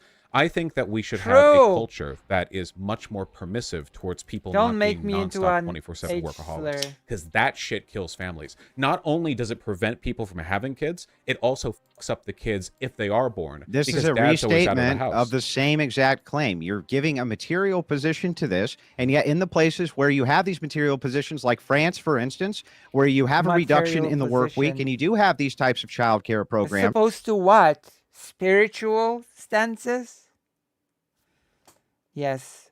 Allow me to, transcend from the hobbyist status, please. Thank you. You still see the collapse in free fall of their birth rates. This is not reversing Collapse- these trends Wait, hold on. whatsoever. One second. France birth rate over time. You use In very fact- scary words. like collapse and free fall, and I just want to make Yeah, sure free that fall. it looks Look like it up yourself. It looks like hold on one second. In fact, it looks like it's been holding roughly steady for you decades. can gift subs to your fellow white names. Too many people have kids when they aren't ready. It's sad. People aren't informed, and I think people should have to take some childcare courses and pass some standards for mental health. Maybe kids, particularly young and disabled, are the most abused. True. What? Births per Send it in the 1,000 private chat. people. Let's take a look. Yeah, wait, I have it shown here. So it looks like in percentage increase and decrease, there's been like a 2% aggregate decrease since. Wait, hold on. So it's in the year of our Lord. What year is this? Wait, hold on. Sorry. Is the year 2000. Right? No, 2000. I mean 2000. 12.7. And then right here you had down to 1. So I guess it's So as of 2020, France was at 1.83 births per woman. We're at the year 5,784.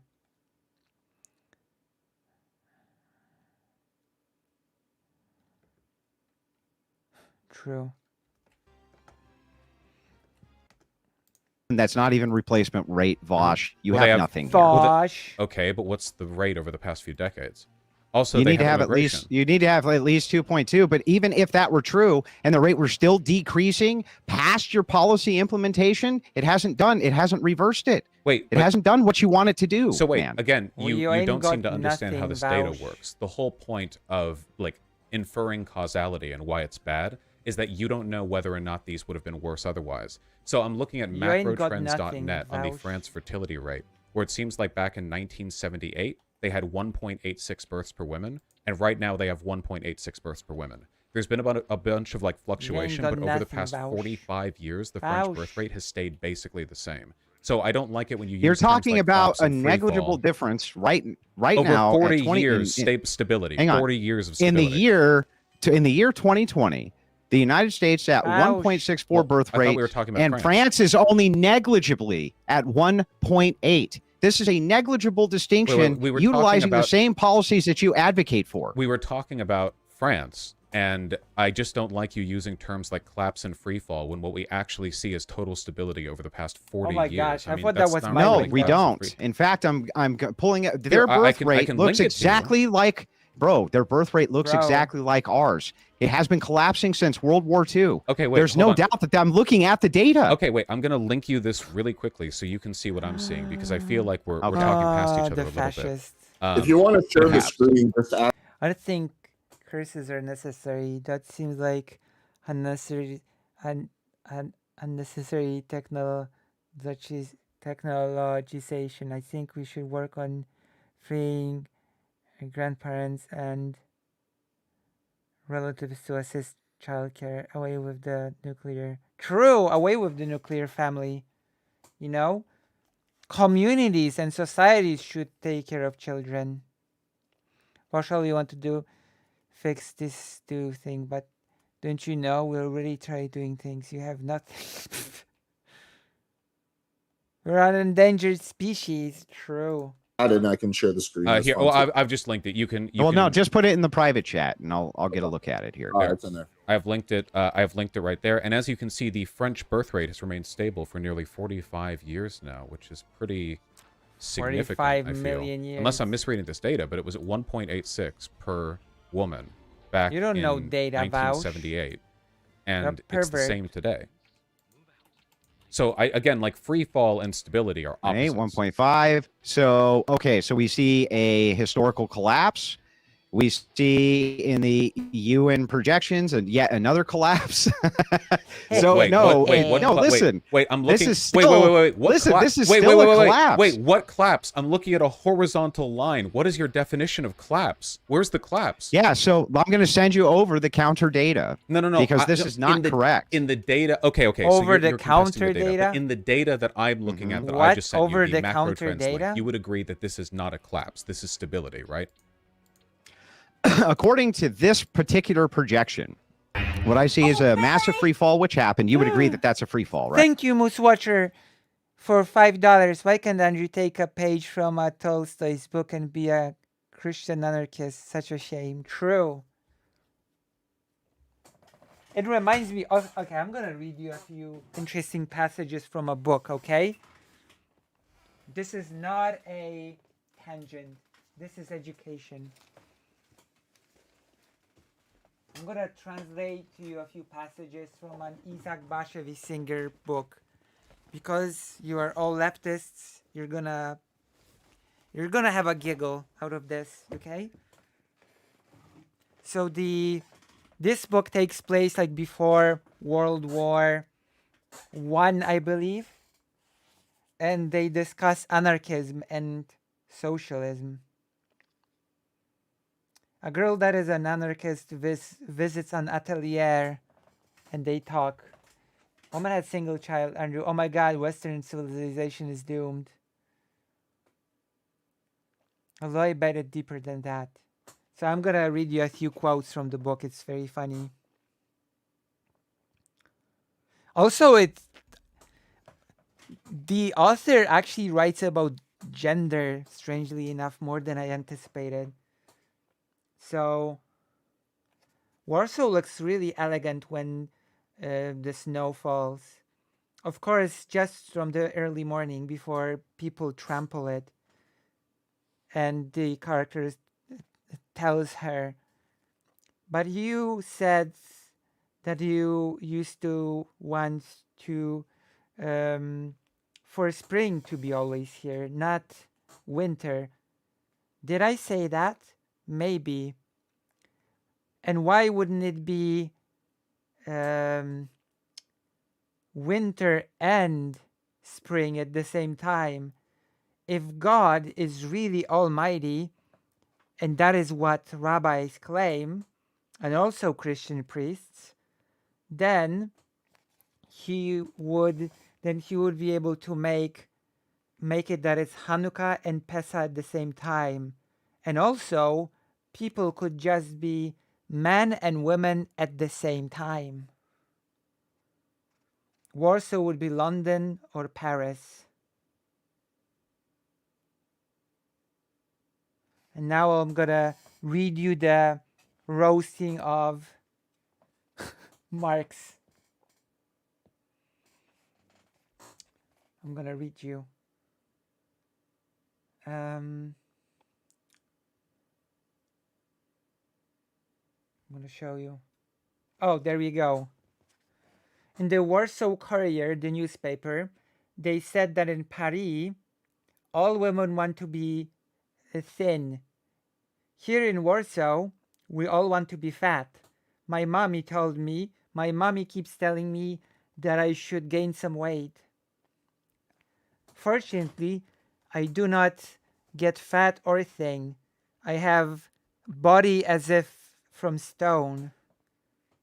So I'm the same whether I fast or eat.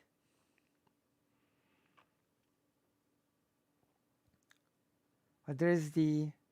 Oh, there we go.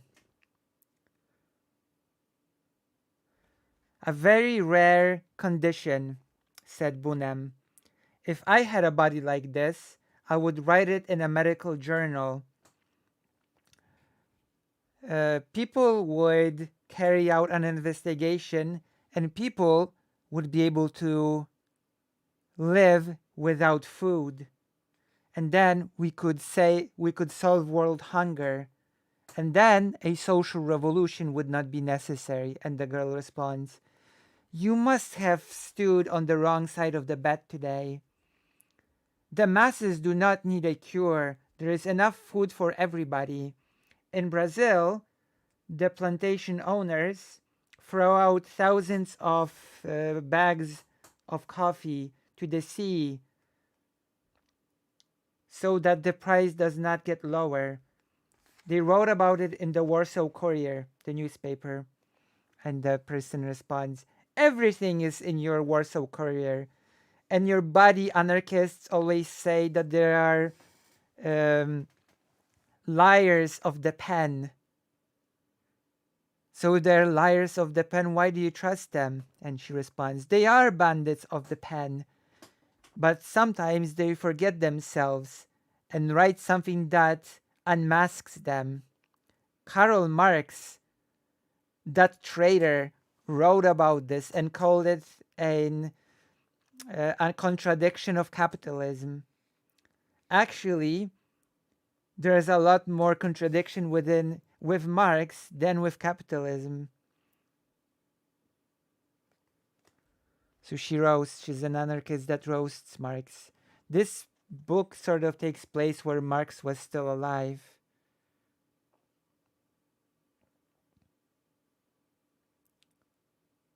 And she sort of prefers Bakunin.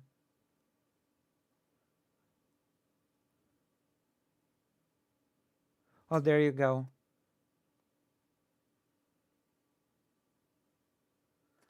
Free love, okay, but do not overdo it.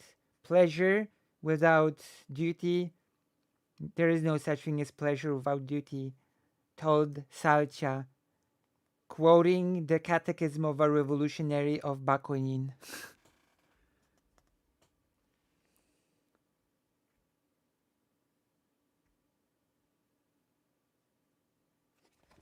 And there's also a few other interesting.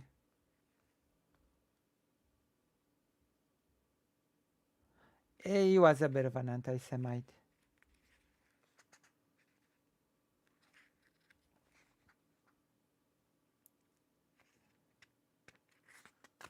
There's the whole thing about Bakunin here. Oh, there you go.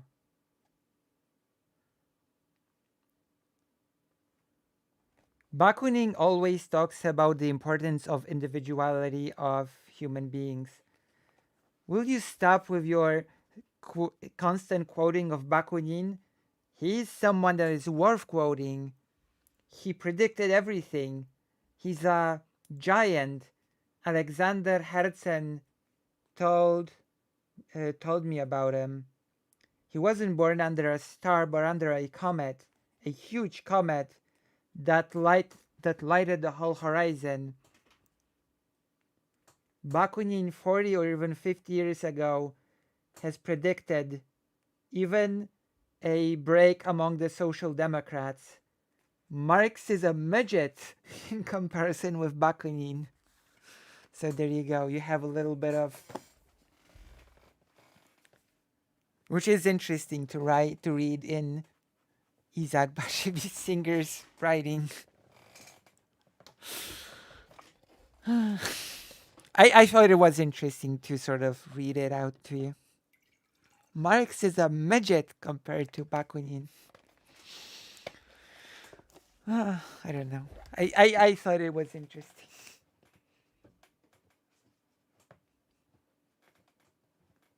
Bakunin lived before Marx, like in a similar period. We can actually check.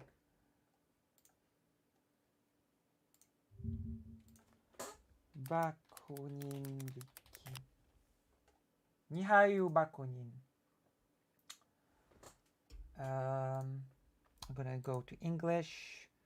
Born in 1814, died in 1876. Russian revolutionary anarchist. He is among the most influential figures of anarchism and a major figure in the revolutionary socialist, social anarchist, and collectivist anarchist traditions. Bakunin's prestige as revolutionary also made him one of the most famous ideologues in Europe, gaining substantial influence among radicals throughout Russia and Europe. Bakunin grew up in, let's see, revolutionary activity and imprisonment, First International, anti-theologism, authority and free thought. In his 1870 essay, What is Authority?, Bakunin wrote, "Does it follow that I reject all authority? Far from me such a thought. In the matter of boots, I refer to the authority of the boot maker. Concerning houses, canals, or railroads, I consult that of the architect or the engineer. For such or such special knowledge, I apply to such or such a savant, but I allow neither the bootmaker nor the architect nor savant to impose his authority upon me. I listen to them freely and with all the respect merited by their intelligence, their character, their knowledge, reserving always my incontestable right of criticism and censure. I do not concern myself with consulting a single authority in any special branch. I consult several. I compare their opinions and choose that which seems to me the soundest. But I recognize no infallible authority, even in special questions. Consequently, whatever I respect I may have for the honesty and the sincerity of such or such individual, I have no absolute faith in any person. This is his writing on authority. According to Bakunin, therefore, there is no fixed and constant authority, but a continual exchange of mutual, temporary, and above all, voluntary authority and subordination. This same reason forbids me then to recognize a fixed, constant, and universal authority, because there is no universal man, no man capable of grasping in all that wealth of detail, without which the application of science to life is impossible. All the sciences, all the branches of social life.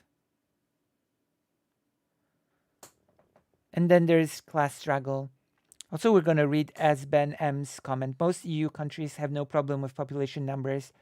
The relatively small gap to replacement rate is made up by emigration. This is only a problem to someone who mainly cares about racial purity. Yeah, of course. If you have a declining population, there's nothing better than accepting more immigrants. There you go. Just accept more immigrants. The population will become bigger. Reminds me of what about Hess and his tweet about how warlords were totally kind-hearted in their private life. They totally spoiled their kids and showed affection to their wives or something. I think he wanted to date a Mongolian warlord. Jesus. Class struggle strategy for social revolution. We're doing a comparison of Bakunin to Marx, since Marx was sort of in this book that we just quoted was roasted and called a midget compared to Bakunin. Bakunin's methods of realizing his revolutionary program were consistent with his principles. The working class and peasantry were to organize from below through local structures federated with each other, creating not only the ideas but also the facts of the future itself. Their movements would prefigure the future in their ideas and practices, creating the building blocks of the new society. This approach was exemplified by syndicalism, an anarchist strategy championed by Bakunin, according to which trade unions would provide both the means to defend and improve workers' conditions, rights, and incomes in the present, and the basis for a social revolution based upon workplace occupations. The syndicalist unions would organize the occupations as well as provide the radically democratic structures through which workplaces would be self-managed and the larger economy coordinated. Thus, for Bakunin, the workers' unions would take possession of all the tools of production as well as buildings and capital. Nevertheless, Bakunin did not reduce the revolution to syndicalist unions, stressing the need to organize working class neighborhoods as well as the unemployed. Meanwhile, the peasants were to take the land and throw out those landlords who live by the labor of others. Bakunin did not dismiss the skilled workers, as is sometimes claimed, and the watchmakers of the Jura region were central to the Saint Imier internationalist creation and operations. However, at a time when unions largely ignored the unskilled, Bakunin placed great emphasis on the need to organize as well among the rabble and the great masses of the poor and exploited, the so-called lumpen proletariat, to inaugurate and bring to triumph the social revolution. Oh, critic of Marxism. There you go. We're going to read about his criticism of Marxism, and then we're going to move on with the video. The dispute between Bakunin and Karl Marx highlighted the differences between anarchism and Marxism. He strongly rejected Marx's concept of the dictatorship of the proletariat, in which the new state would be unopposed and would theoretically represent the workers. He argued that the state should be immediately abolished because all forms of government eventually lead to oppression.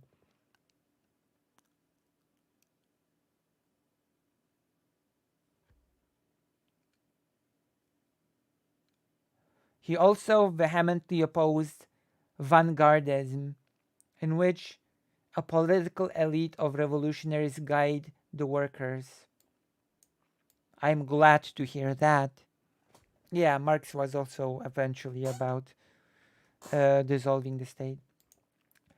Bakunin insisted that revolutions must be led by the people directly, while any enlightened elite must exert influence only by remaining invisible, not imposed on anyone, and deprived of all official rights and significance. Bakunin claimed that Marxists maintain that only a dictatorship, their dictatorship of course, can create the will of the people, while our answer to this is no dictatorship can have any other aim but that of self-perpetuation, and it can beget only slavery and the people tolerating it. Freedom can be created only by freedom, that is, by universal rebellion on the part of the people and free organization on the toiling masses from the bottom up. Bakunin further stated that we are convinced that liberty without socialism is privilege and injustice, and that socialism without liberty is slavery and brutality. While both anarchists and Marxists share the same final goal, the creation of a free, egalitarian society without social classes and repressive bureaucratic government, they strongly disagree on how to achieve this goal. Anarchists believe that the classless, stateless society should be established by the direct action of the masses, culminating in social revolution, and refuse any intermediate stage such as the dictatorship of the proletariat, on the basis that such a dictatorship will become a self-perpetuating fundament. For Bakunin, the fundamental contradiction is that for the Marxists, anarchism or freedom is the aim, while the state and dictatorship is the means. And so, in order to free the masses, they have first to be enslaved.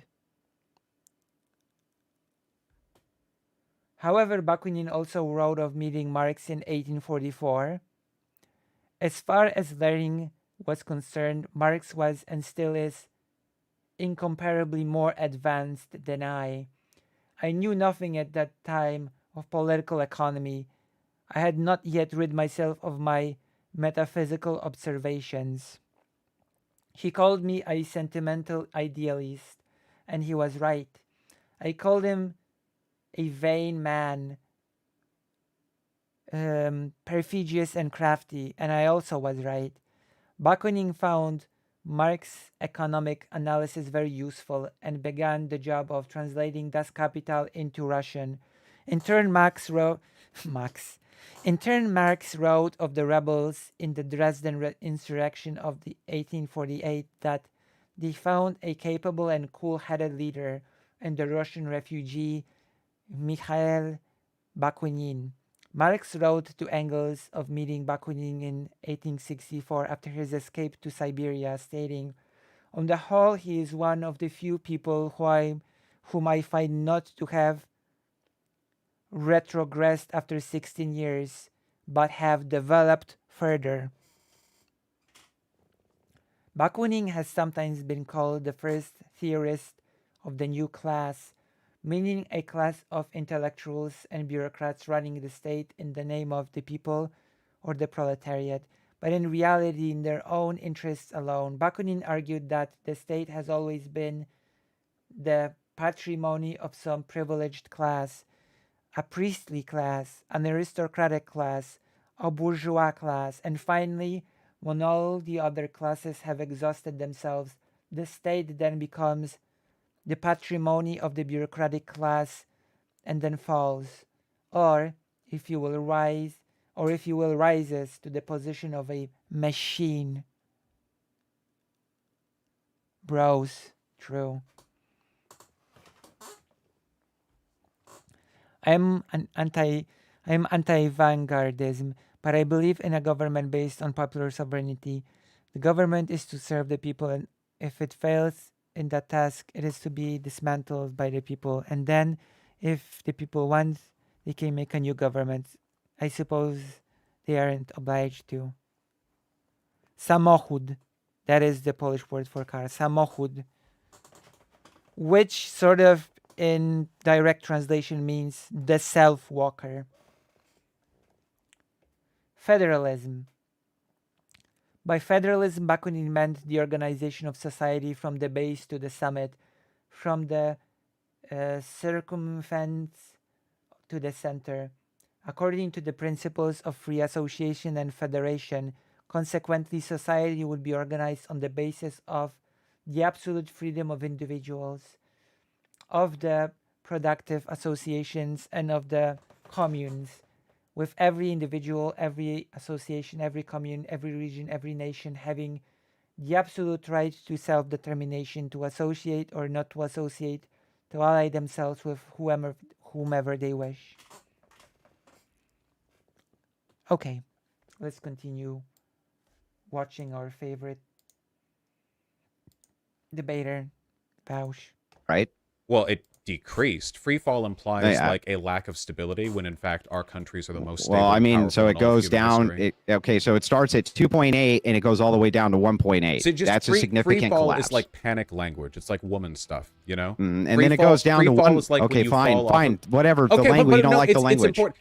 It's like saying like the number of horses used in public travel free fell after 1920, and it's like, okay, it didn't really free fall. It decreased. But I don't like, because free fall implies some kind of like catastrophic event, you know? True. And do you see on your on line purpose. graph that you gave me where it says the word current? Yeah. If you hover your mouse over there, do you see in the 2023 boxed into the red, what does that say? Minus 0.05%. Yes. Right. So it's still on a slight negative trend down, even according to your data. However, I'll give you data from the UN, which at still that rate- predicts this free fall. That's not a free fall, you idiot. Come on. I would love to say you're better than this, but I doubt that Andrew is better than this. Andrew is definitely not better than At this. rate, in 100 years, Free fall. it would not have even reduced by 0.1 births per woman. Yeah, so this is France's let me see birth your rate data. fell by 7%.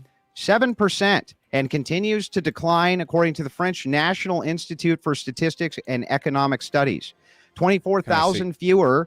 Yeah, I'll send it over to you via the private chat.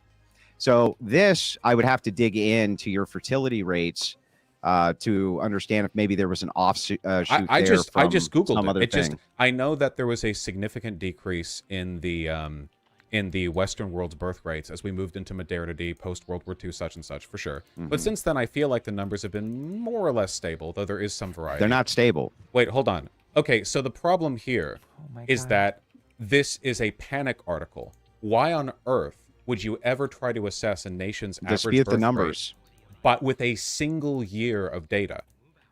Dispute the numbers. So, okay, So the way numbers work is if you want to Oh analyze my trends god. of stuff like birth rates in a nation that go out forward and backward decades, you try to use like It's like the large lady we've listened to before.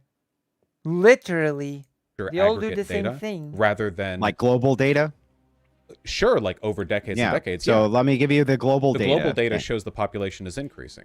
But again, like No, we're so far what does off the global right now. data show about birth rates, though? He really Vaush? wants The this to birth be a rates are problem, decreasing. eh? The population Yes. is Right. increasing. So can you perpetually have a birth rate which decreases and a population which increases? My god, Andrew. If you have such a big problem,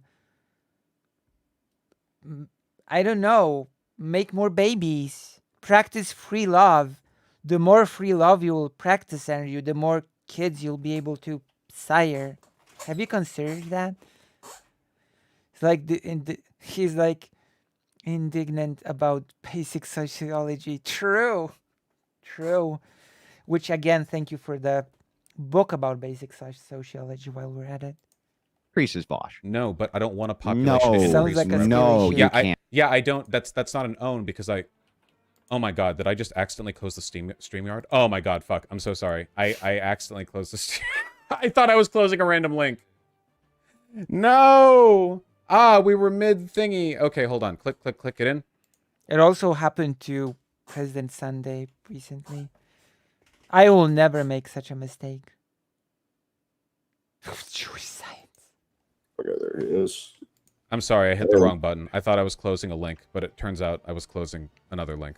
Hi, sorry. Okay, yes. I heard you said we were talking about the birth rate falling even if the population increases. Sorry, that was my debate tactic. Yeah, but it the didn't birth work out rate that well. is still falling even if the population is slated for an increase temporarily. That's fine. I'm fine with that. Yeah. But we don't actually know that the population is slated for the kind of increase. Weren't we talking about France? I'm going to show this. Like, I'm going to show like this to you so that you understand the reason. Well, France was actually a sideline to this. However, real, you asked me for an true. argument I would not for be why it surprised. is that Christians are pro-natalist essentially, I don't think and why we Christians are see that as a pro-natalist. massive. Oh my god, true. Free love is the solution to demographic collapse. I mean, if we're gonna talk about the topic seriously, free love, okay, but you also would need to have the second important ingredient, communities taking care of children more broadly, you know? But yeah, of course.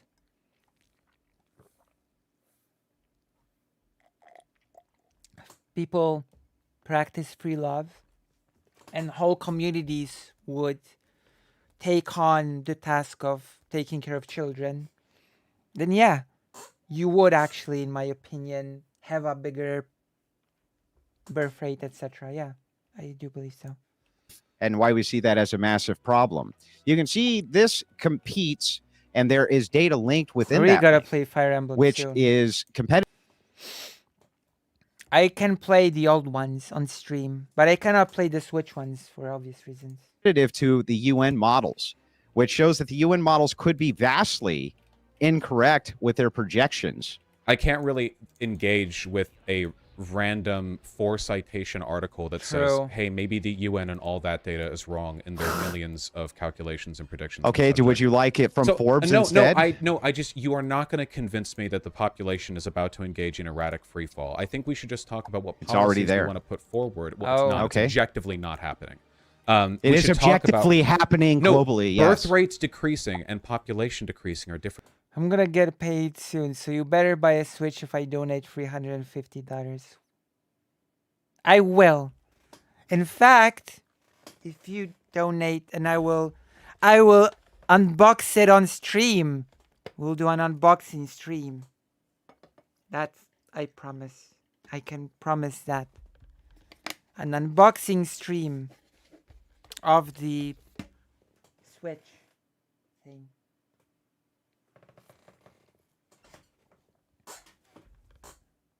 And then I can actually borrow games from 20.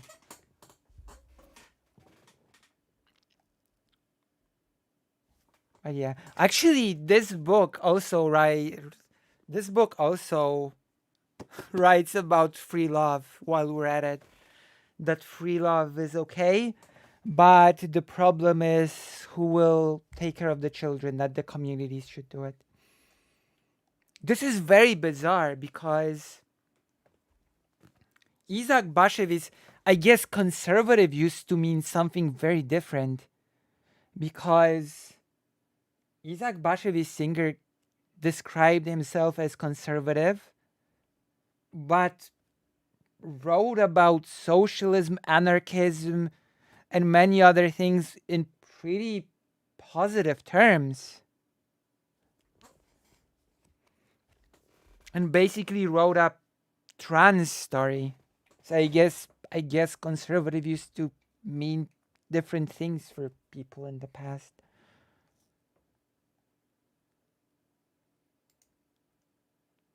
The only thing that he feels like conservative in is that he was very attached to Judaism, and that's it.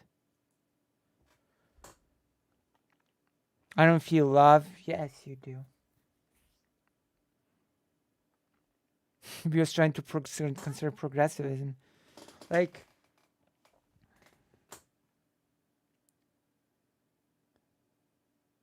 he wrote a lot of progressive things. I think originally it just meant keeping traditions alive, but I'm not sure. But reading his books is extremely interesting. I mean, the community was sometimes the family, albeit not the nuclear family, but a large collection of related people like a house or clan. Well, yeah. Well, I mean, that sort of is what a community is, right? Like a family. Oh, yes! I've got another quote for you from the book. Speaking of which, oh my gosh, I have to find it, but it's a quote that you will really love, so it's not a stun lock. It's a really important sentence, you know? Okay, so the boy tells to the anarchist girl. The girl says to the anarchist girl asks the boy, "So what? You want to run away from the country without saying goodbye?" And he says, "I think it would be easier." And she says, "I would not be able to do that to my parents. I would rather die." And he says, "It looks like I'm the anarchist here, not you." And she says, "If you see anarchism as something that is without responsibility, or a fight for fighting itself, or as our enemies say, a fight for a piece of vegetables, or as Jewish people say, or as Jewish people say, then maybe you're right. To me, anarchism is the highest form of responsibility for me and for my closed ones, but also for everybody else, also those whom I do not know. For us, every human is a sibling." See? It is the highest form of responsibility for those who are close to you, but also for others who you do not know. For us, every human is a sibling. See what a nice quote? All right, let's continue. I think it was a nice quote. Different things. You can't have a non-stop birth rate of 6 children per woman. That's not a sustainable birth rate. First of all, yeah, 6 babies per woman.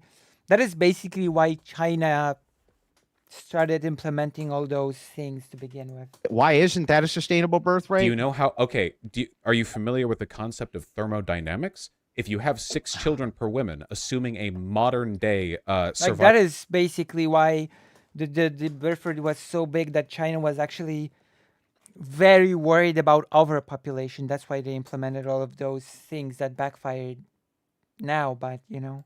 survivability rate into childhood, you would eventually, over the course of like a century, multiply the human species into unsustainable populations. Hey, Vaush, do me a favor and close your eyes for a second, just a second, and tell me what the first law of thermodynamics is.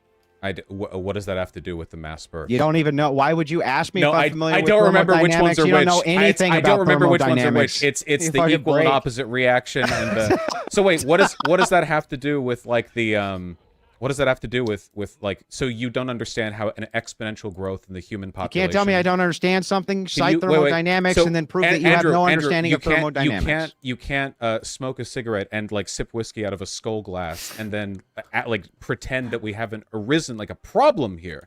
You need to explain to me how you don't think it's an issue. Ironically, I'd say the concept of clan has some lived on in my own family's history, albeit in a much more abstract sense. Most people don't care, let alone know about distant cousins, and that's normal, I'd argue. Meanwhile, people in my surname are conducting their own censuses and are offering bed and board to people who should by all means be strangers.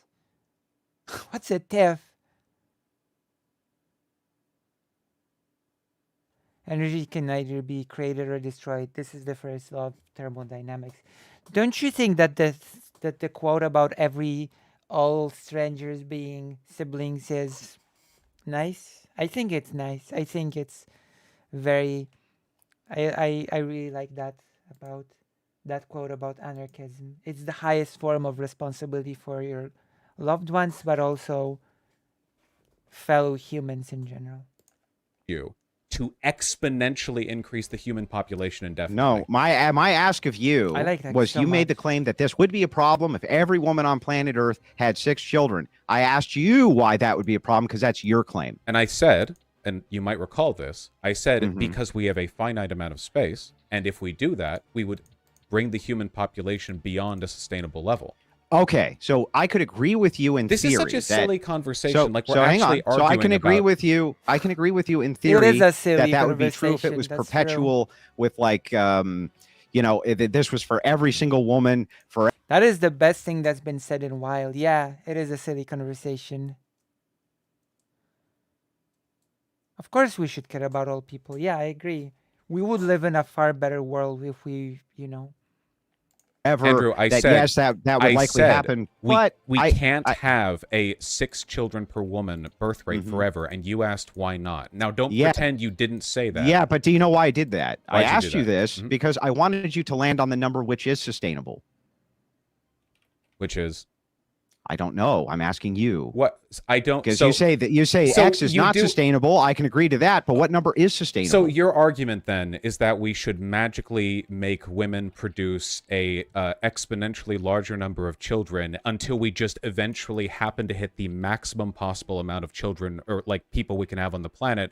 And then we have what? A bunch of like war and resource conflicts. We're running out of drinkable water as it is in many parts of the world. I haven't even put forward a policy. Why are you arguing against straw because men? you have nothing. You're arguing against straw men. No, I'm Ask arguing me for a policy instead, and I'll ask you for one. I've asked you for policies multiple times. I've provided half a dozen. So if you want a specific pro-natalist policy, which I have, would be eliminating abortion. Okay, that's a pro-natalist policy. Phenomenal. I don't care. I think that if people are going to have children, you don't care, but I haven't given you any policies, no. right? It's been like 40 minutes, and banning all abortion would just lead to what's happening in Poland.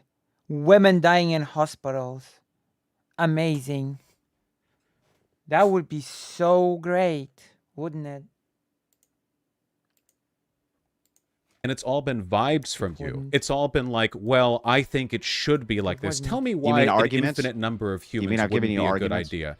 But you haven't even provided an argument for why we should just catapult the human population to the maximum possible level this planet can hold. Like, morally. Well, first of all, I didn't tell you. I didn't tell you to push it to the maximum limit. What I said to you is that what we have seen as a trend, and I would love to see you disagree with this, is that more people equals less starvation, as opposed to when there was less people and more starvation. And every single scientific study I've seen on this proves that this is true. Is that Even a the causative vegans, relationship? even the vegans know that this is true. Is this a Even the causative vegans. relationship, or do you think that changes Yes, in it's a causative distribution and- relationship. So, Yes. you're saying that even though we already have enough food to feed all humans on Earth right now, we need more people to make more food to feed more humans, so we have less starvation than the theoretically none we could be having right now?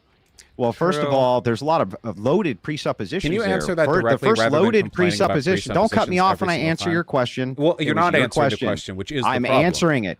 So first of all, your loaded presupposition there is nobody said that we even have enough food right now for the entirety of the We do. population. We do. We absolutely do.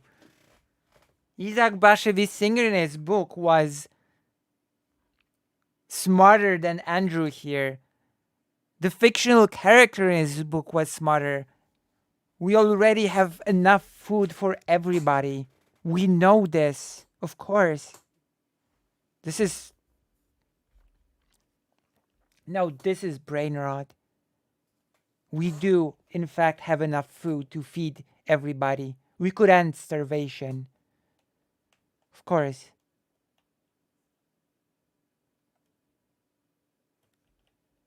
just smuggled that in. No, we But just This is just ridiculous. What do you mean smuggle that in?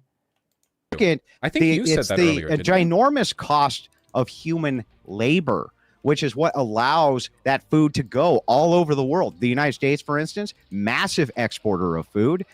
We are an importer of food as well. Other nations are, but it's due to the fact that we can export and import. You can get things like salt and What does this pepper and have all to of these do other with- different things. I don't know. How do you think salt mines work? How do you think so- food is Oh, wait, hold on. gathered? We already have food. You're arguing that we need 30 billion people on Earth in order to get things that we already Well, we have. would at least need to sustain the current population. We can. We have enough to. Well, then Yeah. why is the birth rate going down, genius? What? I'm How are sorry. you gonna Wait. What does the birth rate going down have to do with world hunger?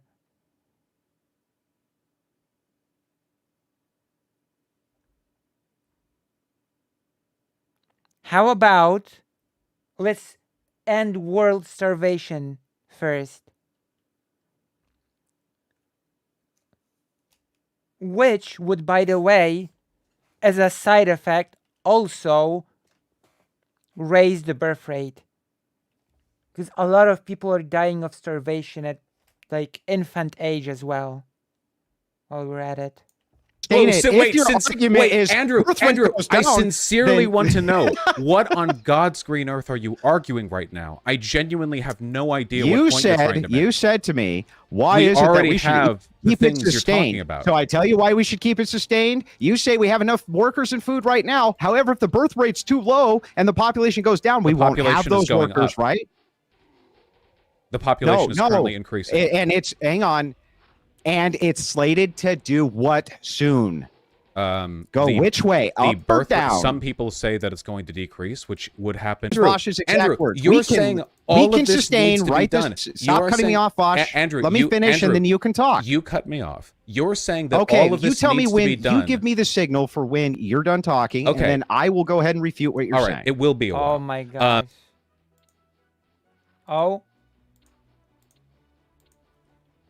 Oh no.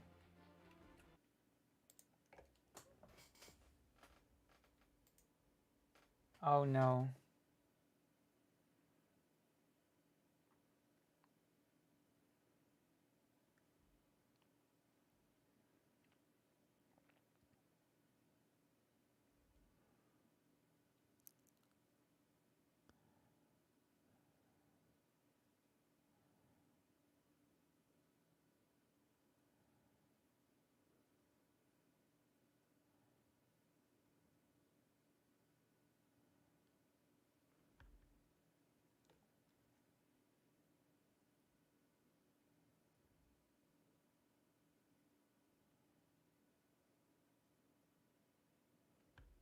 Oh. Are we back? My internet died for a second. Are we back? Are you here?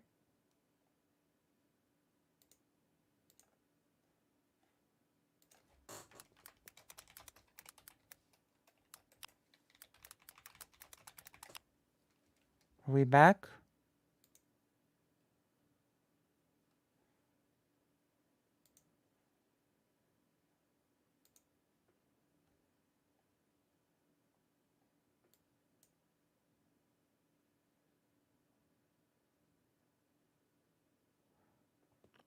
Internet dropped temporarily. Yes. That's right. Okay. All right. You have to refresh.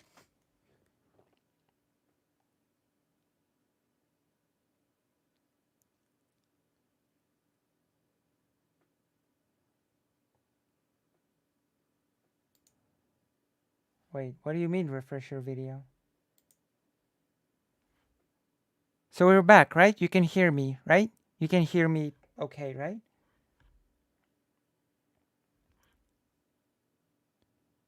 Can you hear me? Say yes. Say yes if you can hear me. I was like, oh my gosh. Test. Test. Gotcha, I would not note that I was arguing from the perspective of energy itself to definitionally them to demonstrate why its logic is internally considered, but thanks to the definitions, it's helped me better grasp the terms. Okay. Okay, so you can, yeah, we're back. Okay, I can unpause Vaush. I can unpause Vaush now for your pleasure. So you're saying all of this needs to be done to avoid the problems associated. Streaming's behind? What do you mean? Wait, what do you mean stream is behind?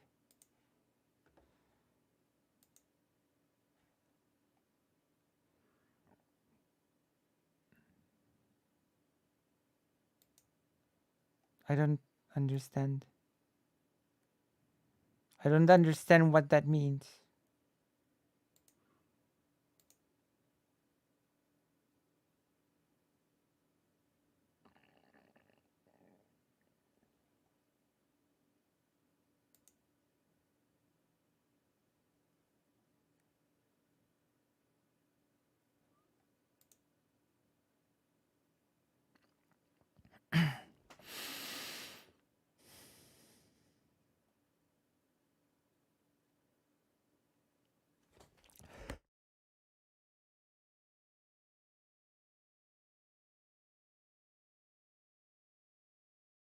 Oh my god. Coming in loud and clear. That's good. Okay, let's continue. I got a cough. Maybe I think we're back. Oh, that's because the internet died. So unfortunately, it usually affects the chat in a negative way. Associated with population decrease, but that would also happen even if we hit the maximum carrying capacity of the planet, because population fluctuations are an inevitable part of all human civilization, depending on a variety of internal factors. So we would never even be fully rid of the problem of the population occasionally decreasing. That's one. For two, you've made the argument that we need more people to feed more people. This makes absolutely no sense. We have enough resources on the planet as it is, and we're going to run into more resource issues the more people we have. Because in addition to climate change literally eating up millions and millions of square miles of like arable population-filled land, we also have the broader problem that these are not like problems we need to solve right now. We already have the resources necessary to feed as many people as we want. Yeah, there seems to be some delay in the time a comment is left on the site and shows up on your screen. There's only one way we can fix that, you know? I can finish this stream and start a new one. Press 1 if you want me to finish this and start a new one, and press 2 if the delay is not that troublesome.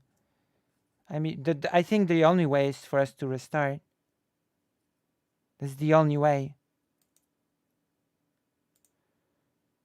Because the internet dying just messes up stuff. It just messes up with the whole thing.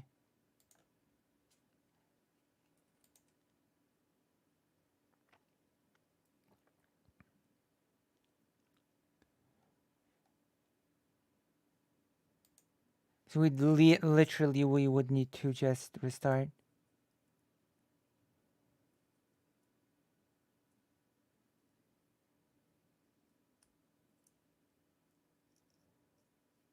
So delay or restart stream.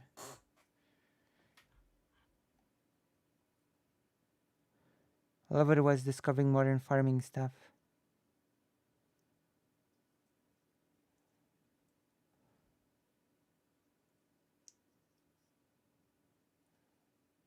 So press 1 if you want us to continue as is. Press 2 if you want us to restart.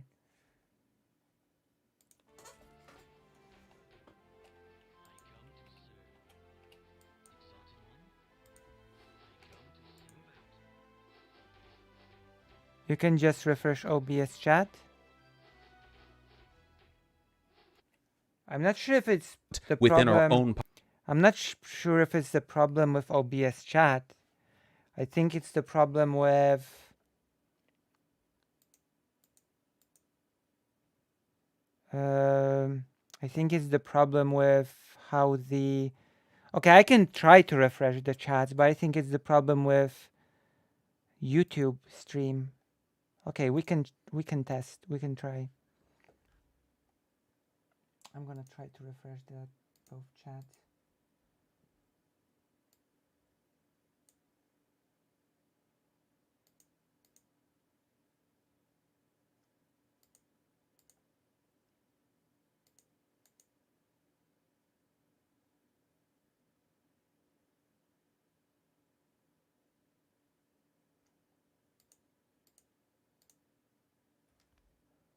Or we could try guess to we try guess as to what Andrew arguments will be before he says them. That way the contents of the comments will be maintained in the VOD. True. Now the YouTube chat is just gone. It just doesn't appear anymore.